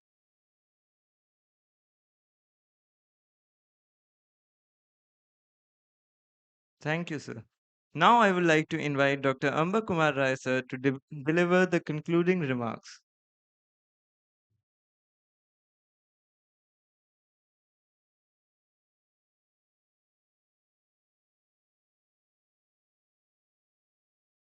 A very good afternoon to everyone. First of all the dignitaries on the dais, especially the chief guest of the event, Sonia ma'am, and President of the IIS, Amit Awasthi ji, and and Secretary and the Treasurer, Kaustav Nayak ji and and Dr. Deepak Rathore, and the team which actually organized, and they really deserve applaud from all of you. Professor Nivesh Sharma, head of the department, Anisha ma'am, Samir Srivastav, and Dr. Seema Nara, who is sitting in the front row. So it's a collective efforts of everyone. It cannot be possible by a single person. And first of all, having faith in ourselves. And if the person who is, means I'm talking about IIS, if they also show faith in you, it actually matters a lot. So the past Immunocon, they actually chose us, and the present Immunocon who actually supported us to make this event actually happening. And the kind of feedback I'm receiving, I'm overwhelmed that okay, what we tried, we actually could achieve that, right? And important point is here, I had a very big shoes to fill. Last Immunocon was held in ISC Bangalore. The way the previous one was held in AIMS New Delhi. So I had a really big shoes to fill. I hope that we could able to make that. And so there were number of speakers from all over the region, and we tried to make it scientifically enriched, very intensive. You may find sometimes that some of the sessions were really very late, but believe us, we did not inhibit you to ask the questions, right? Many times the sessions delayed because of the question and answer, right? And that actually shows that how interested you were, and how inquisitive you were, and how good the talk means the scientific content of the talk, right? I could surprise that in the last talk of Professor Sonia and Nityanand, I heard number of questions. I was bit worried that they might not ask because they are hungry, right? But I was surprised the number of questions in that talk, and it was really interesting. So none of the event is possible without the sponsors. So I should start first the government funding agency. We had support of the Department of Biotechnology. It was almost our title sponsor. Then we had ESIR, EST, and we had support of the BRNS. We had also support of the National Academy of Medical Sciences. They supported us the pre-conference workshop, and we had number of means sponsors. They had requested me actually, so please name our our company in the valedictory. So I'm naming a few because they had really pleaded me, sir, do request, because we had actually supported you.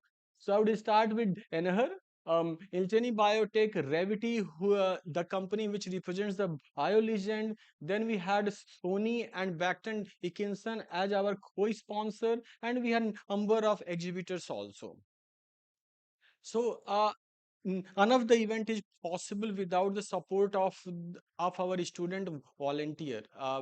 I'm really overwhelmed the kind of pain they took, that completing means event of the day,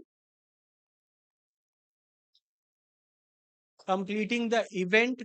Afterwards, they used to sit after around 11, 12 o'clock up to 2, and finalizing everything. And they used to post in the group that he would be going to collect that person, he would be going to collect that person. So really their effort matters, and this success cannot be possible without them, right? And when I say my student, that I'm not talking about my own PhD student. I'm talking about of the whole department. Means every student from every group, they really tirelessly worked hard to make this event successful. So all these are the just summary. We tried our best to serve you. There were some glitches, but sometimes these surprises we cannot stop. We cannot actually predict. So if you had some discomfort, I'm really sorry for that. But we never end for that. But there are few surprises. It's beyond our control. So thank you IIS for supporting me. Amit, Kostav, Deepak, they really, whenever means I used to call them, they were at my disposal, if I could say that, right? So they were really helping me. There were number of things that I used to they had certain doubts of that what are you doing, how you are doing. So we used to discuss. So it's an amicable way, right? So this journey has been beautiful for me. It's a divine. So we will cherish some of the moments even after a few years also. Thank you. Thanks a lot.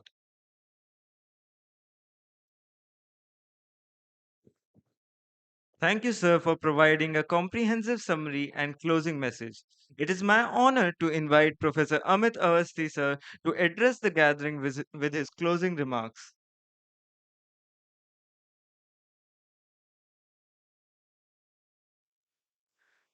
Madam Sonia Nityananji, Vice Chancellor KGMU, organizer, chief organizer, I should say, main organizer, Ambak, done a fantastic job with his team, with Sivesh, Manisha Madam, and everybody. And as I said in my inaugural remarks, that every Immunocon we witness, it actually imprint in our memories. And these memories we always cherish. For example, he has taken few names like past Immunocon, and those were amazing Immunocons. When I was talking to, and since I was attending these Immunocons for many years, so I have memories in my mind, and I must tell you that you perfectly fill that shoes actually. And having 112 talks is not a joke to manage them, right? Because we organize such events and we know that how meticulously you have to plan the pickup, the drop off, the breakfast, the hotel, and the cars and everything, because you are kind of a host and you really like your guest to be really relaxed and to feel at home, and that's you have done wonderful job. And I really congratulate whole team, and they put really great show together. And I must tell you one of the thing about Ambak, which I have mentioned to many people on his back in a good way. So what I actually noticed with Dr. Ambak, he never lose calm. I think that's a great quality we all must learn from such people. No matter what. In fact, I was sitting in Delhi and I was thinking how he gonna organize, and we were discussing how he gonna accommodate like 150 and 140 speaker, four parallel session. And I told this, I think, to Deepak and Kaustav, I have never seen four parallel session.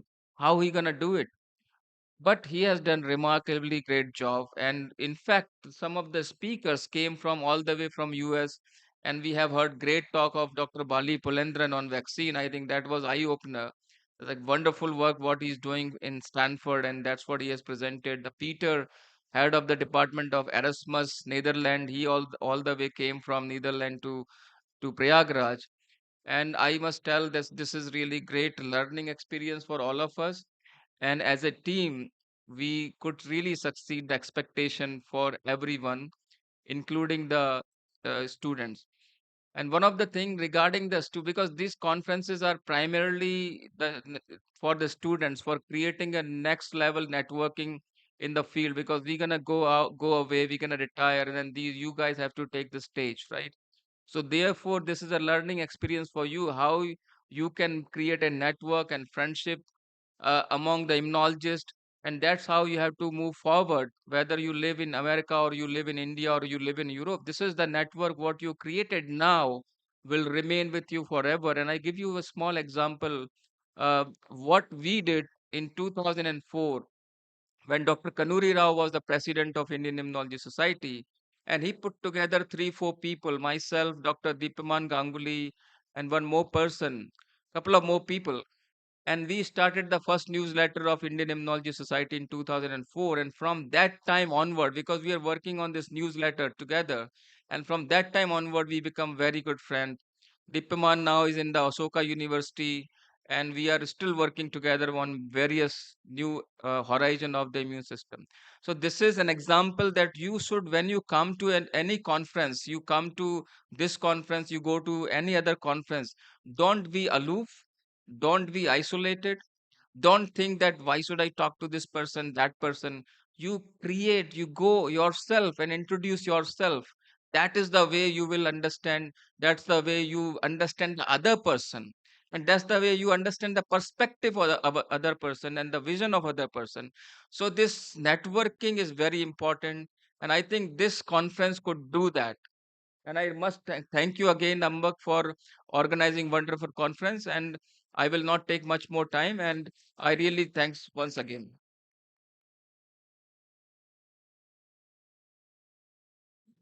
Thank you, sir, for your grateful closing remarks. Now I have the honor of inviting Professor Sonia Nityanand to deliver the valedictory address.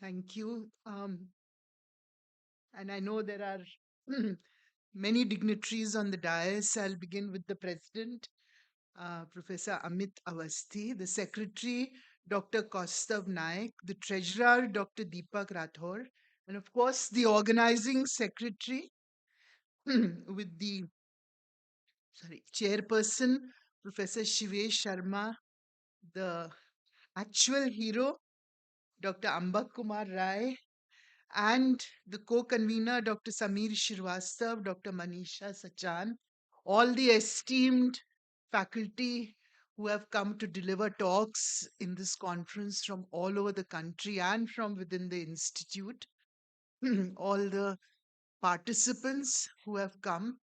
A very good evening to all of you, and at the outset, many thanks for honoring me to be the chief guest for this very important conference, which is very dear to my heart.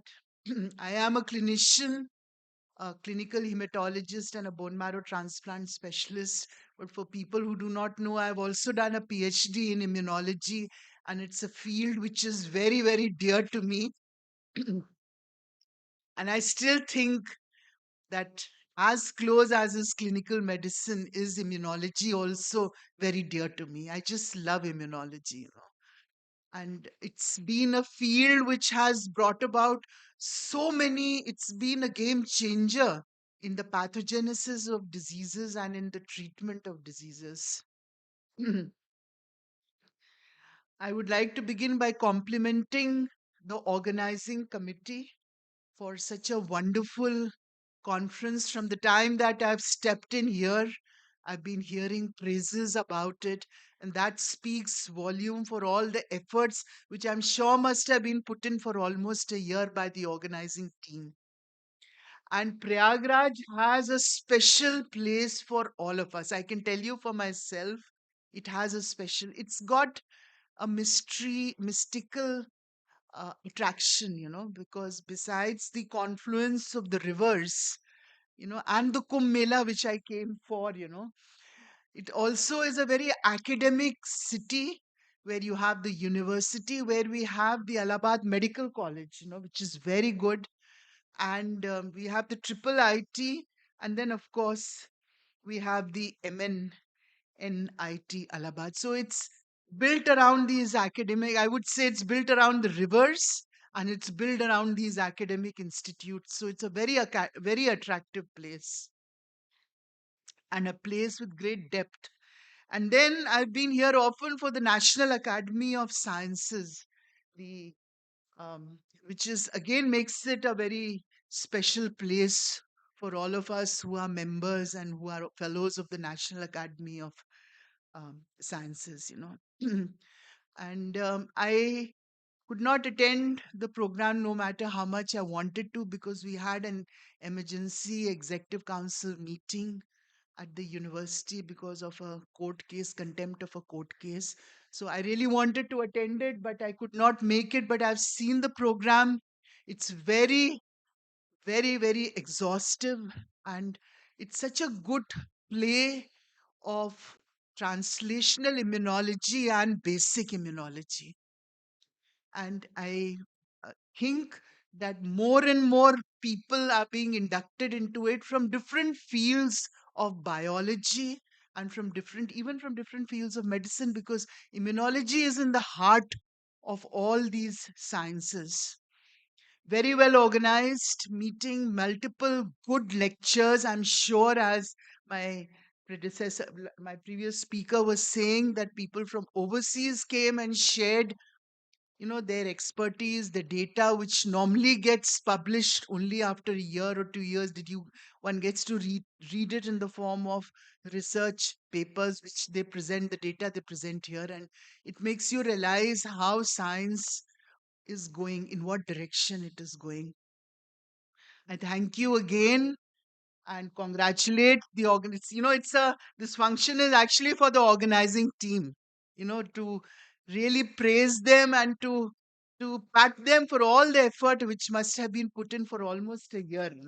So many congratulations for the fantastic job, and I'm sure Shere Kashmir will also do a good job. I believe the next conference is in Shere Kashmir, and again a beautiful place to go and enjoy apart from attending the conference. So many congratulations and thank you for inviting me.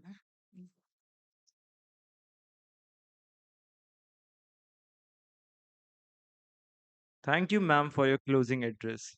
Ladies and gentlemen, it is now the time for one of the most awaited moments of this valedictory session. With immense honor, I invite Dr. Kaustav Nayak, sir, the Secretary of Indian Immunology Society, to unveil the recipient of the prestigious G.P. Talwar Young Scientist Award. Sir, the stage is yours.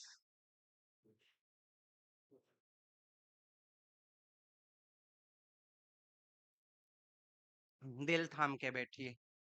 So we had 5 contestants for the GP Talwar Young Scientist Award, and I'm going to read out the 2 names and in no particular order. It's Simran Preet Kaur from All India Institute of Medical Sciences. So please come on the screen. Madam, please take a picture. You're from the All India Institute of Medical Sciences.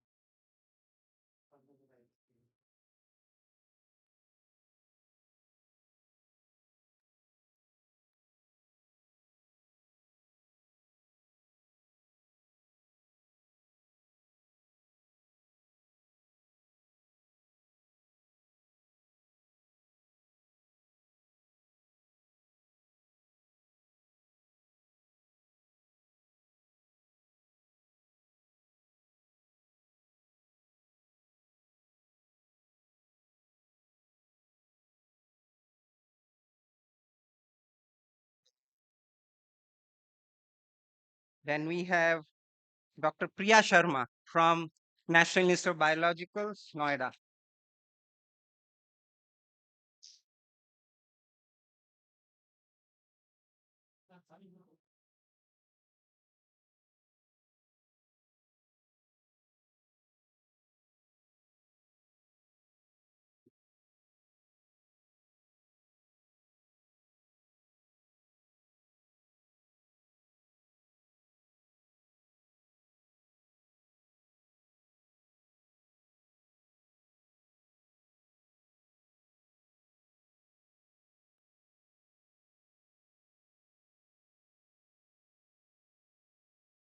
So as usual, that Indian Immunology Society also giving the travel bursaries to that Indian Immunology Society members, student members especially. So this year we have given 9 travel bursaries for a student up to rupees 10,000 per bursary. So this I announce this Mr. Arun Kumar Malai Swami, Miss Ayushi Kaur Bedi,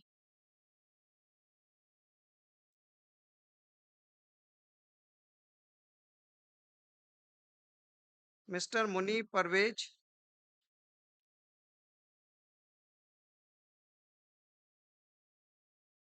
Hiral Thakkar,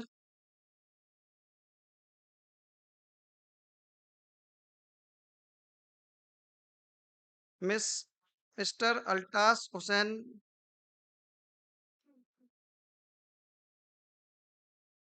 SM Nawaz Akhtar, and Miss Divya Singh. Congratulations to all travel awardees.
Now, may I have the honor of inviting Professor Shivesh Sharma sir and Professor Manisha Chan ma'am to kindly present the travel awards on behalf of Immunocon 2025. I request the audience to join me in welcoming Hariom Goswami. Please come forward on the stage. Manpreet Kaur Saini,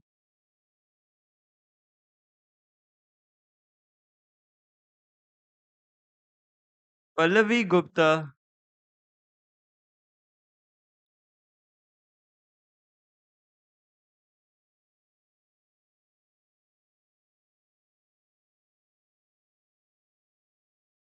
Abida Bhatt,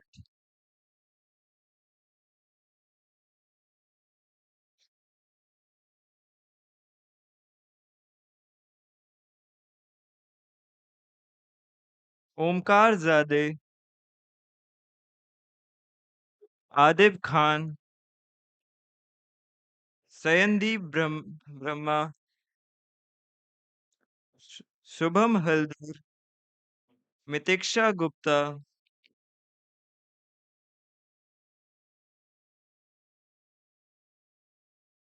Adarsh Subramanyam, Nikita Kaur Bedi, Eluri Sitarami.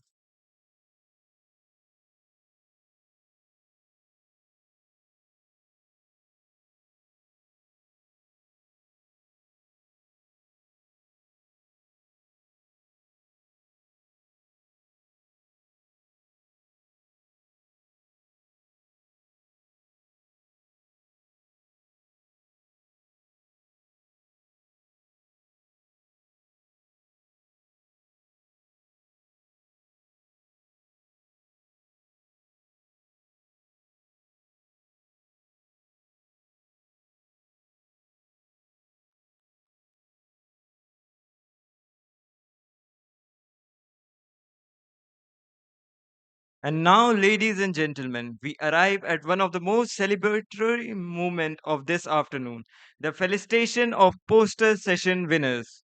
Over the past days, our poster sessions have showcased a vibrant spectrum of ideas, innovation, and scientific curiosity.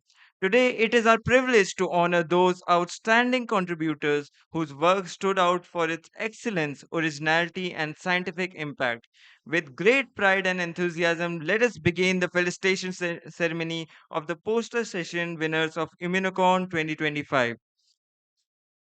I request Dr. Deepak Rathod to come forward for the felicitation.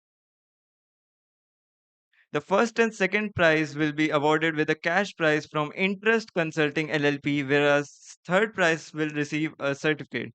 The third prize goes to Priya Sharma.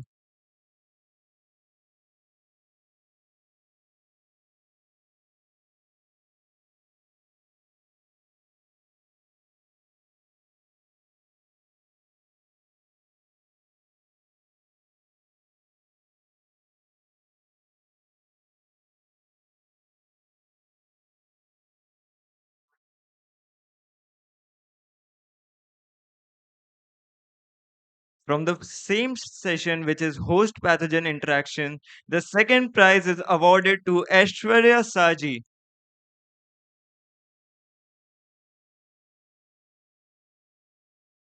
The first prize goes to Isha Pahuja.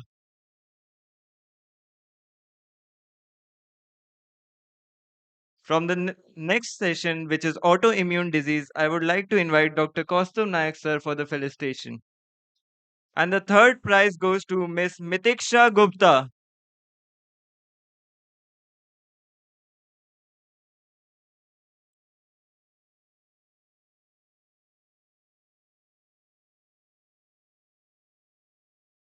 The second prize goes to Miss Kavita Sarkar.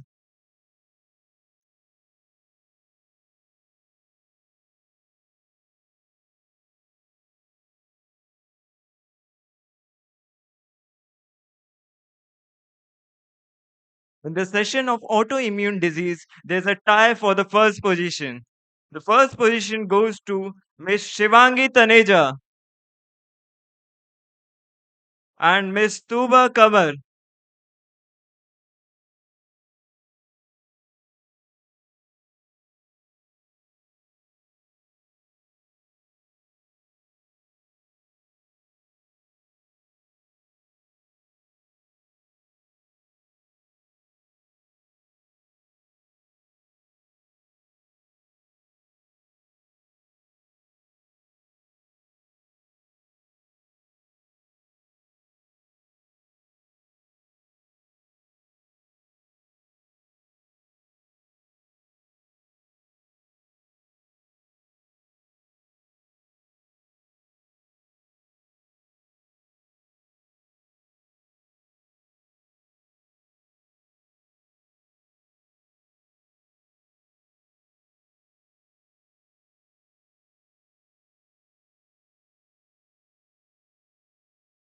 For the session of cell signaling and immunomodulation, I would like to invite Dr. Samir Srivastava sir for the felicitation. In this session, the third prize goes to Mr. Pramod Patidar. The second prize goes to Miss Pooja Pawar.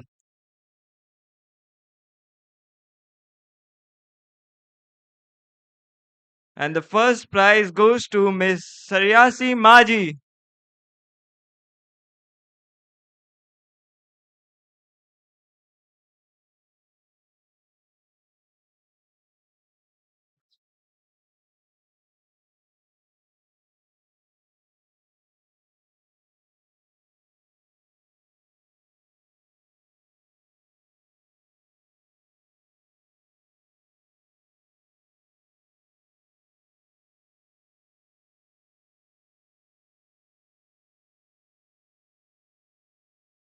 For the next session, I would like to invite Dr. Amba Kumar Rai sir for the felicitation of the session vaccine. In this session, the third prize goes to Miss Sri Pratyusha Gandham. The second prize goes to Miss Ankita Datta.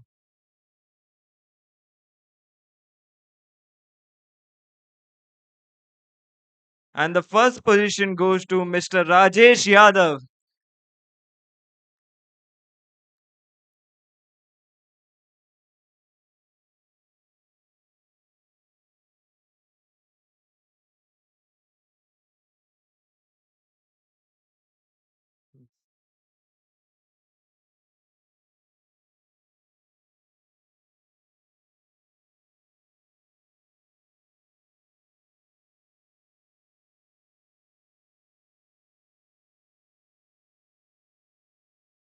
For the next session of basic cellular and molecular immunology, I would like to call upon Professor Manisha Shachan ma'am for the felicitation.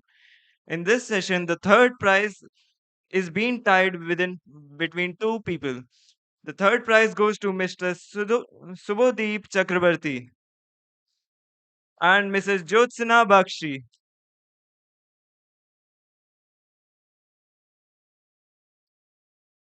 The second position is also tied within two people. The second position goes to Miss Pallavi Gupta and Mrs. Apurva Singhal.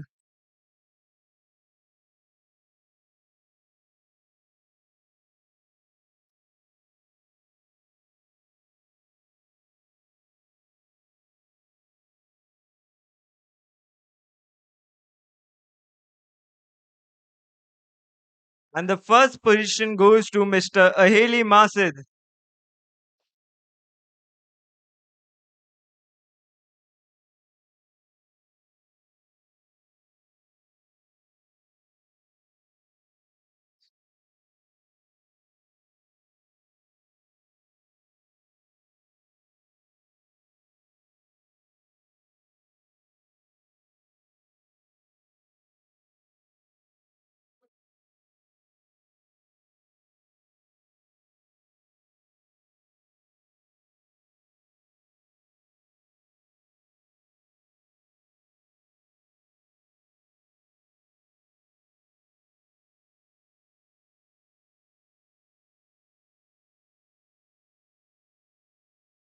For the next session, which is immuno-oncology, I would like to invite Professor Shivesh Sharma sir for the felicitation.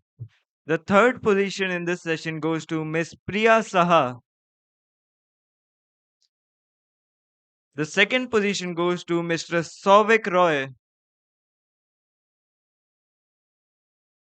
And the first rank holder is Mr. Pushpendu Ghosh.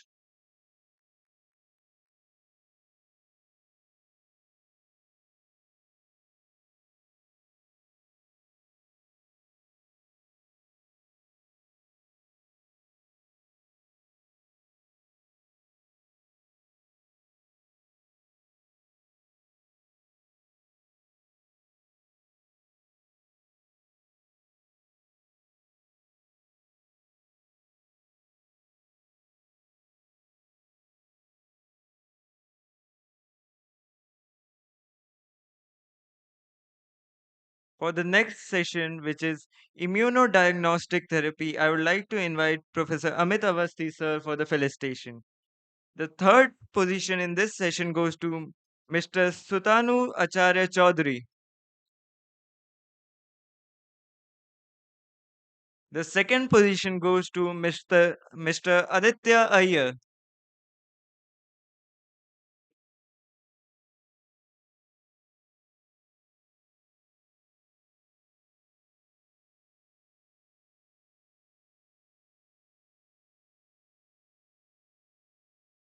And the first position goes to Miss Jyotsna Dandotia.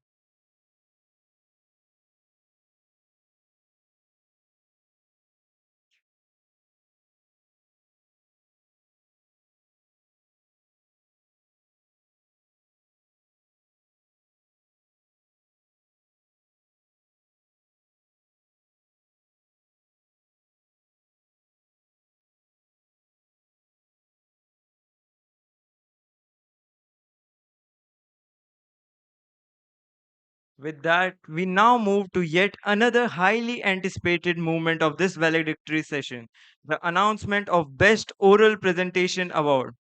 Throughout the conference, our selected oral presenters delivered exceptional clarity, depth, and scientific insight, making this recognition truly well deserved.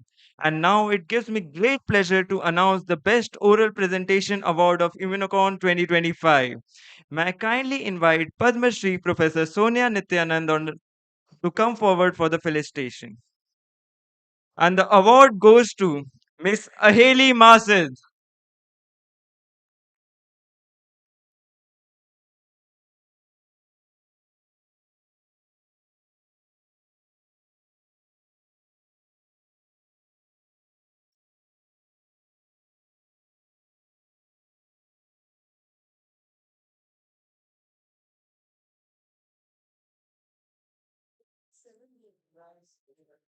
May we have a huge round of applause for their outstanding contribution and remarkable presentation.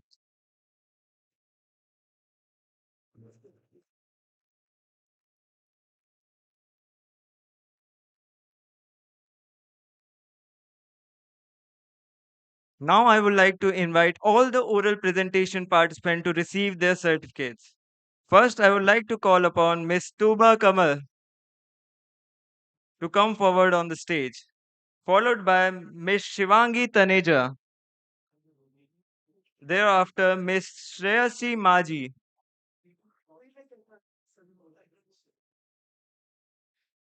followed by Mr. Rajesh Yadav, and then after Miss Jyotsna Dandiotia.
Now, as we conclude the oral presentation award, now may I request Professor Amit Awasthi sir to kindly present a memento to Padma Shri Professor Sonia Nityanand as a token of our deep appreciation and grateful gratitude for her gracious presence.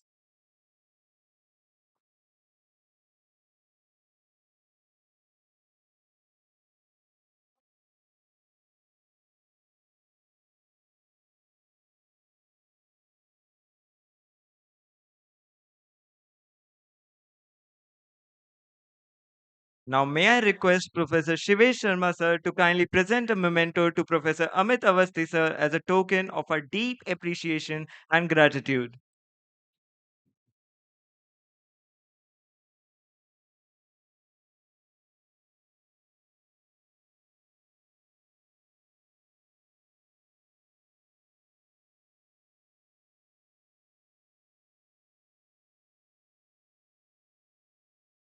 And now, as we move towards the conclusion of this remarkable gathering, may I invite Dr. Samir Srivastava sir to deliver the vote of thanks.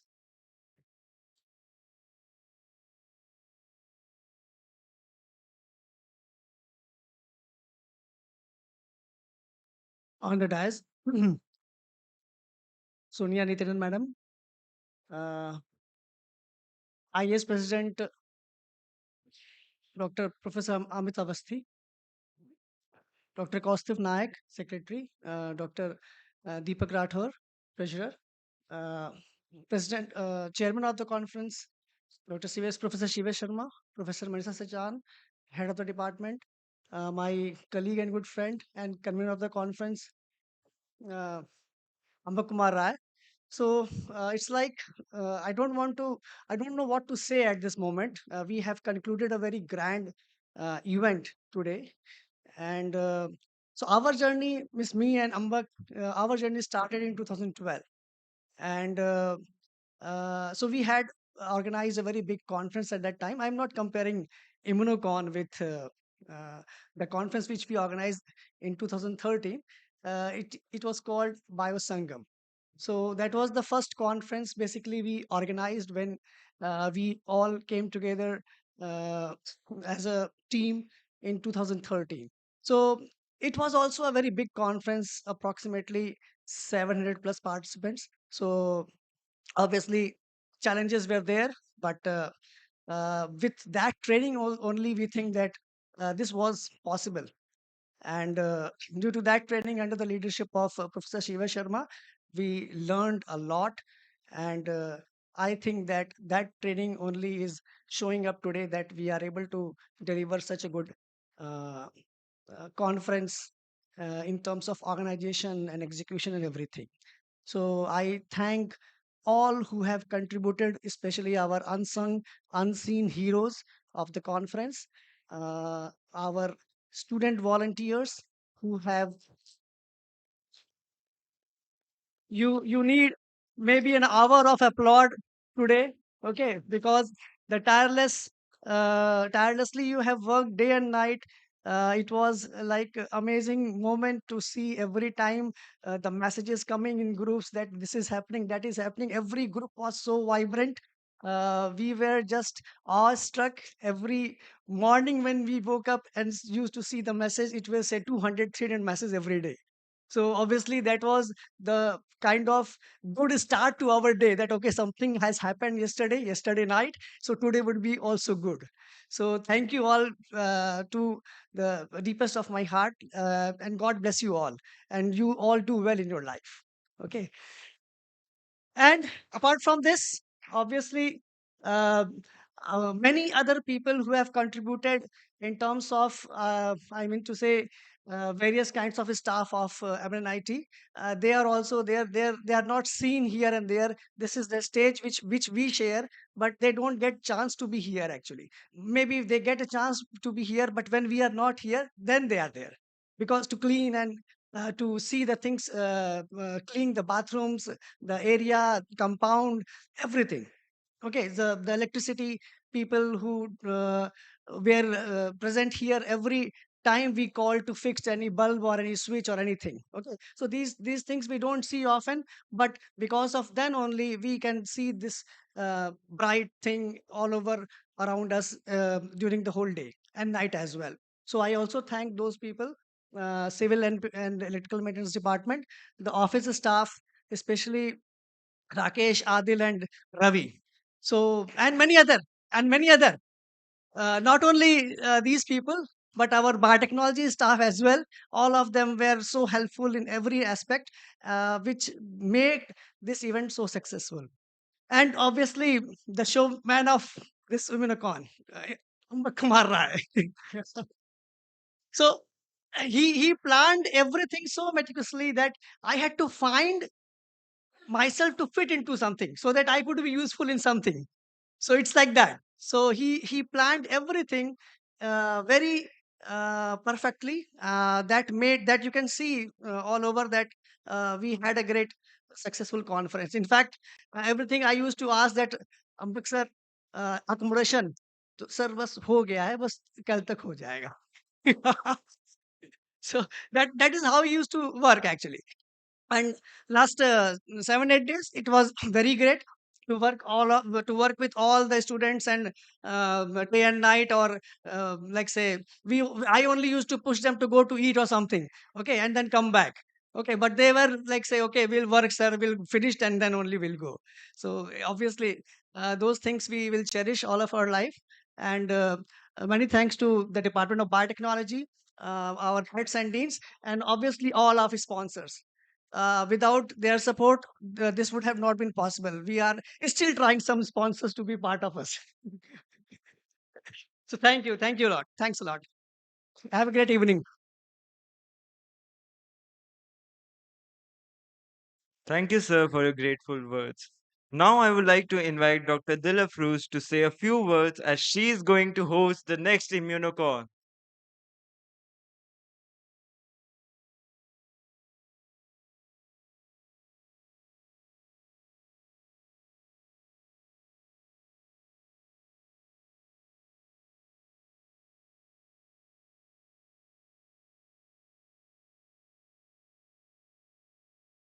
Can I just put a presentation also?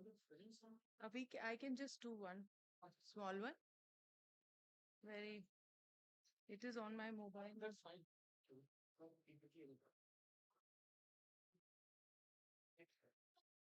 Just 1 minute only, that video I'll play. कैसे चलेगा? इसमें है मेरे. ना फिर transfer कैसे होगा? Transfer कैसे करें? जस्ट अभी आ रहा है, शायद इसी से कनेक्ट हो जाएगा. आ गया सर. नहीं होगा तो मैं I'll just. Kaushik, That would have given a good idea. Right, जल्दी से अरेंज करो. तुम टाइम का टॉक यहाँ पे है, ठीक है? वीडियो एक है बस. ओके, आप भेज दीजिए मैम प्लीज. किसको भेजिए? मेरे नंबर पे अगर आप रुक जाएंगे. नहीं नहीं, जतिन के नंबर पे भिजवाओ. एक नंबर बताओ. By the time you can engage, ma'am. I'm sorry for this glitch because this is an extempore thing. I was not told about this part. So, but I am ready with a small presentation. So, मेरे number भेज दीजिए please. 9 WhatsApp करो. 94 15 72 88 50. Okay. इस number पे एक second, it has to be first like this. Okay. Then I have to. Okay. It takes a little time.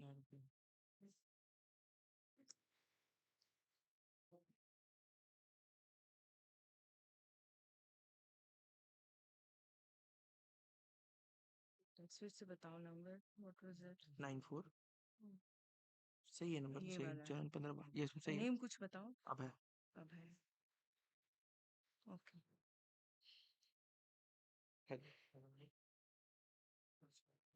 Chief guest को करना है रुकिए बताता हूँ अभी तभी हाँ कौन है chief guest Sonia what is your name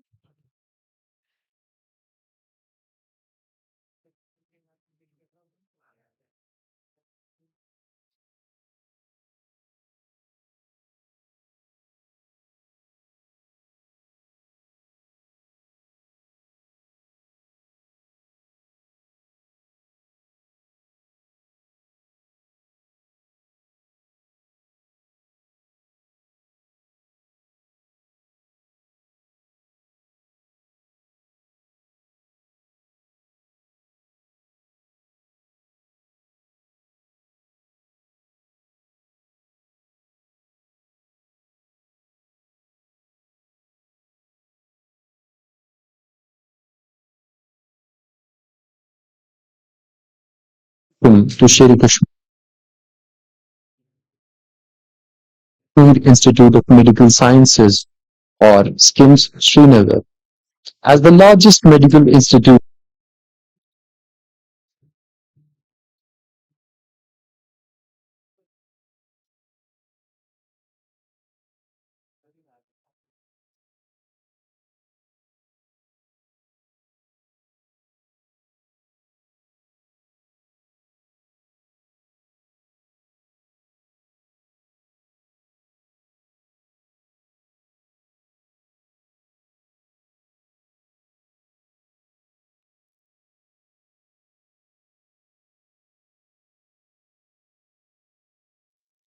So good afternoon. We are still 2 minutes away from good evening. So a very good afternoon and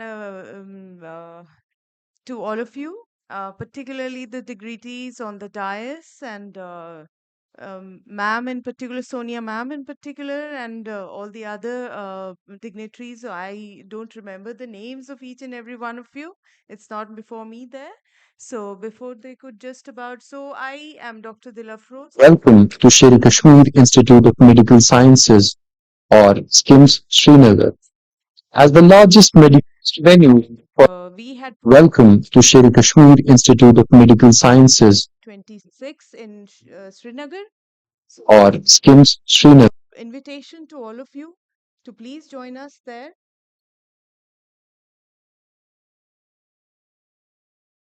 just a second I think it would take some time The ah, the advantage of being in a engineering technical institution is that things get done very quickly. So I was prepared for this though, but they did not particularly assign me a slot, so I didn't know when it's gonna happen.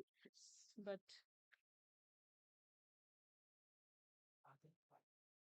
इसमें जाओ इसमें जाओ हाँ, ये क्या वो करना है? ठीक है ठीक है ठीक है ना? Welcome to Sherry Kashmir Institute of Medical Sciences, or SKIMS Srinagar. Yeah. So, all right. So that's Welcome to Sherry Kashmir Institute of Medical Welcome to Sherry Kashmir Institute of Medical Sciences, or SKIMS Srinagar. As the largest medical institute in J&K, SKIMS is a beacon of medical excellence, ranking 13th among India's top medical institutes, with over 1,200 beds and more than 5,000 staff across 50 departments. Our commitment to healthcare and education is unmatched. The proposed venue for IMMUNOCON 2026 is SKFAICC, is one of India's most modern convention centers, perfect for international events. The serene venue features a plenary hall, inter-hall, banquet hall, committee rooms, VIP lounge, and an auditorium with seating for 650 delegates. Conveniently located, SPAICC is just 18 kilometers from Srinagar International Airport and 271 kilometers from Jammu Tawi railway station. SKIMS is proposing to organize an international conference under the aegis of Indian Immunology Society.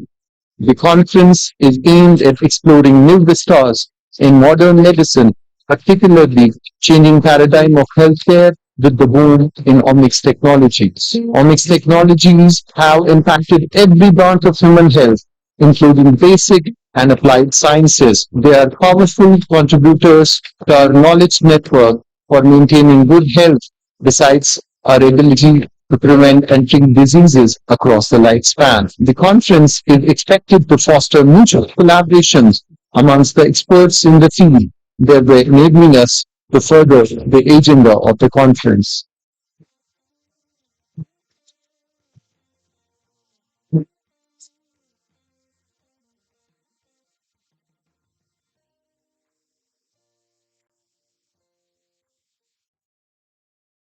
All right. Thank you very much. I would just like to share with you all that this is a very indigenously made video done by one of my senior residents, Dr. Yasser, and the voiceover is also Dr. Yasser's. So sometimes we also fiddle with a little of the technology, which has been made available to us by the hard work of the engineers, is what I like to admit here. So, with that, I would like to, extend our hospitality, we extend it out to all of you that please join us, and we'll take a lot of leads from Dr. Ambak Rai on this, and he's going to be my teacher for the next few months in this regard, and will tell me his learnings from this experience, and I congratulate him for a very, very exuberant conference which we had, and nice 4 days and lovely 4 days that we spent over here. And we'd also extend this opportunity to all of you to, to be the question that has been raised all the time is about safety. Let's all pray for very, good, safe, peaceful conference with a lot of learnings. So we have some very beautiful theme for the conference, which we will soon be sharing with all of you in terms of our flyer. So that will be uploaded on the Indian Immunology Society website. So thank you very much for this opportunity, for extending my invitation to all of you, everyone there on the dais, off the dais. Welcome to Kashmir for the conference, for the 53rd annual conference of immunology, Indian Immunology Society, the IMMUNOCON. Thank you very much.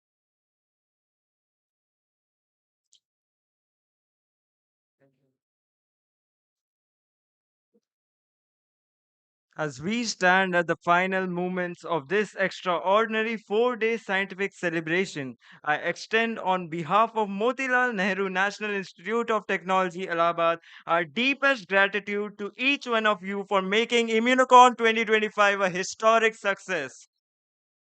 It has been profound honor to host this prestigious conference, and may MNNIT Allahabad forever be remembered in the history of Immunocon as the first engineering and technical institute to host this iconic gathering of immunologists from the nations and beyond.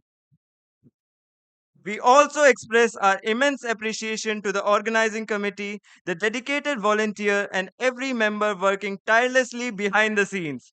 The technical teams, the people backstage, and all unseen hands whose commitment made this moment seamless. With gratitude in our heart and pride in this shared achievement, we now formally bring Immunocon 2025 to an end. Now, as we conclude the conference, let us stand in honor of our nation. Please stand up for the national anthem. Jana Gana मन अधिनायक जय हे भारत भाग्य विधाता पंजाब सिंधु गुजरात मराठा द्राविड़ उत्कल बंग विंध्य हिमाचल यमुना गंगा उच्छल जलधि तरंग तब शुभ नामे जागे तब शुभ आशीष मागे गाहे तब जय गाथा। जन गण मंगलदायक जय हे भारत भाग्य विधाता। जय हे जय हे जय हे जय जय जय जय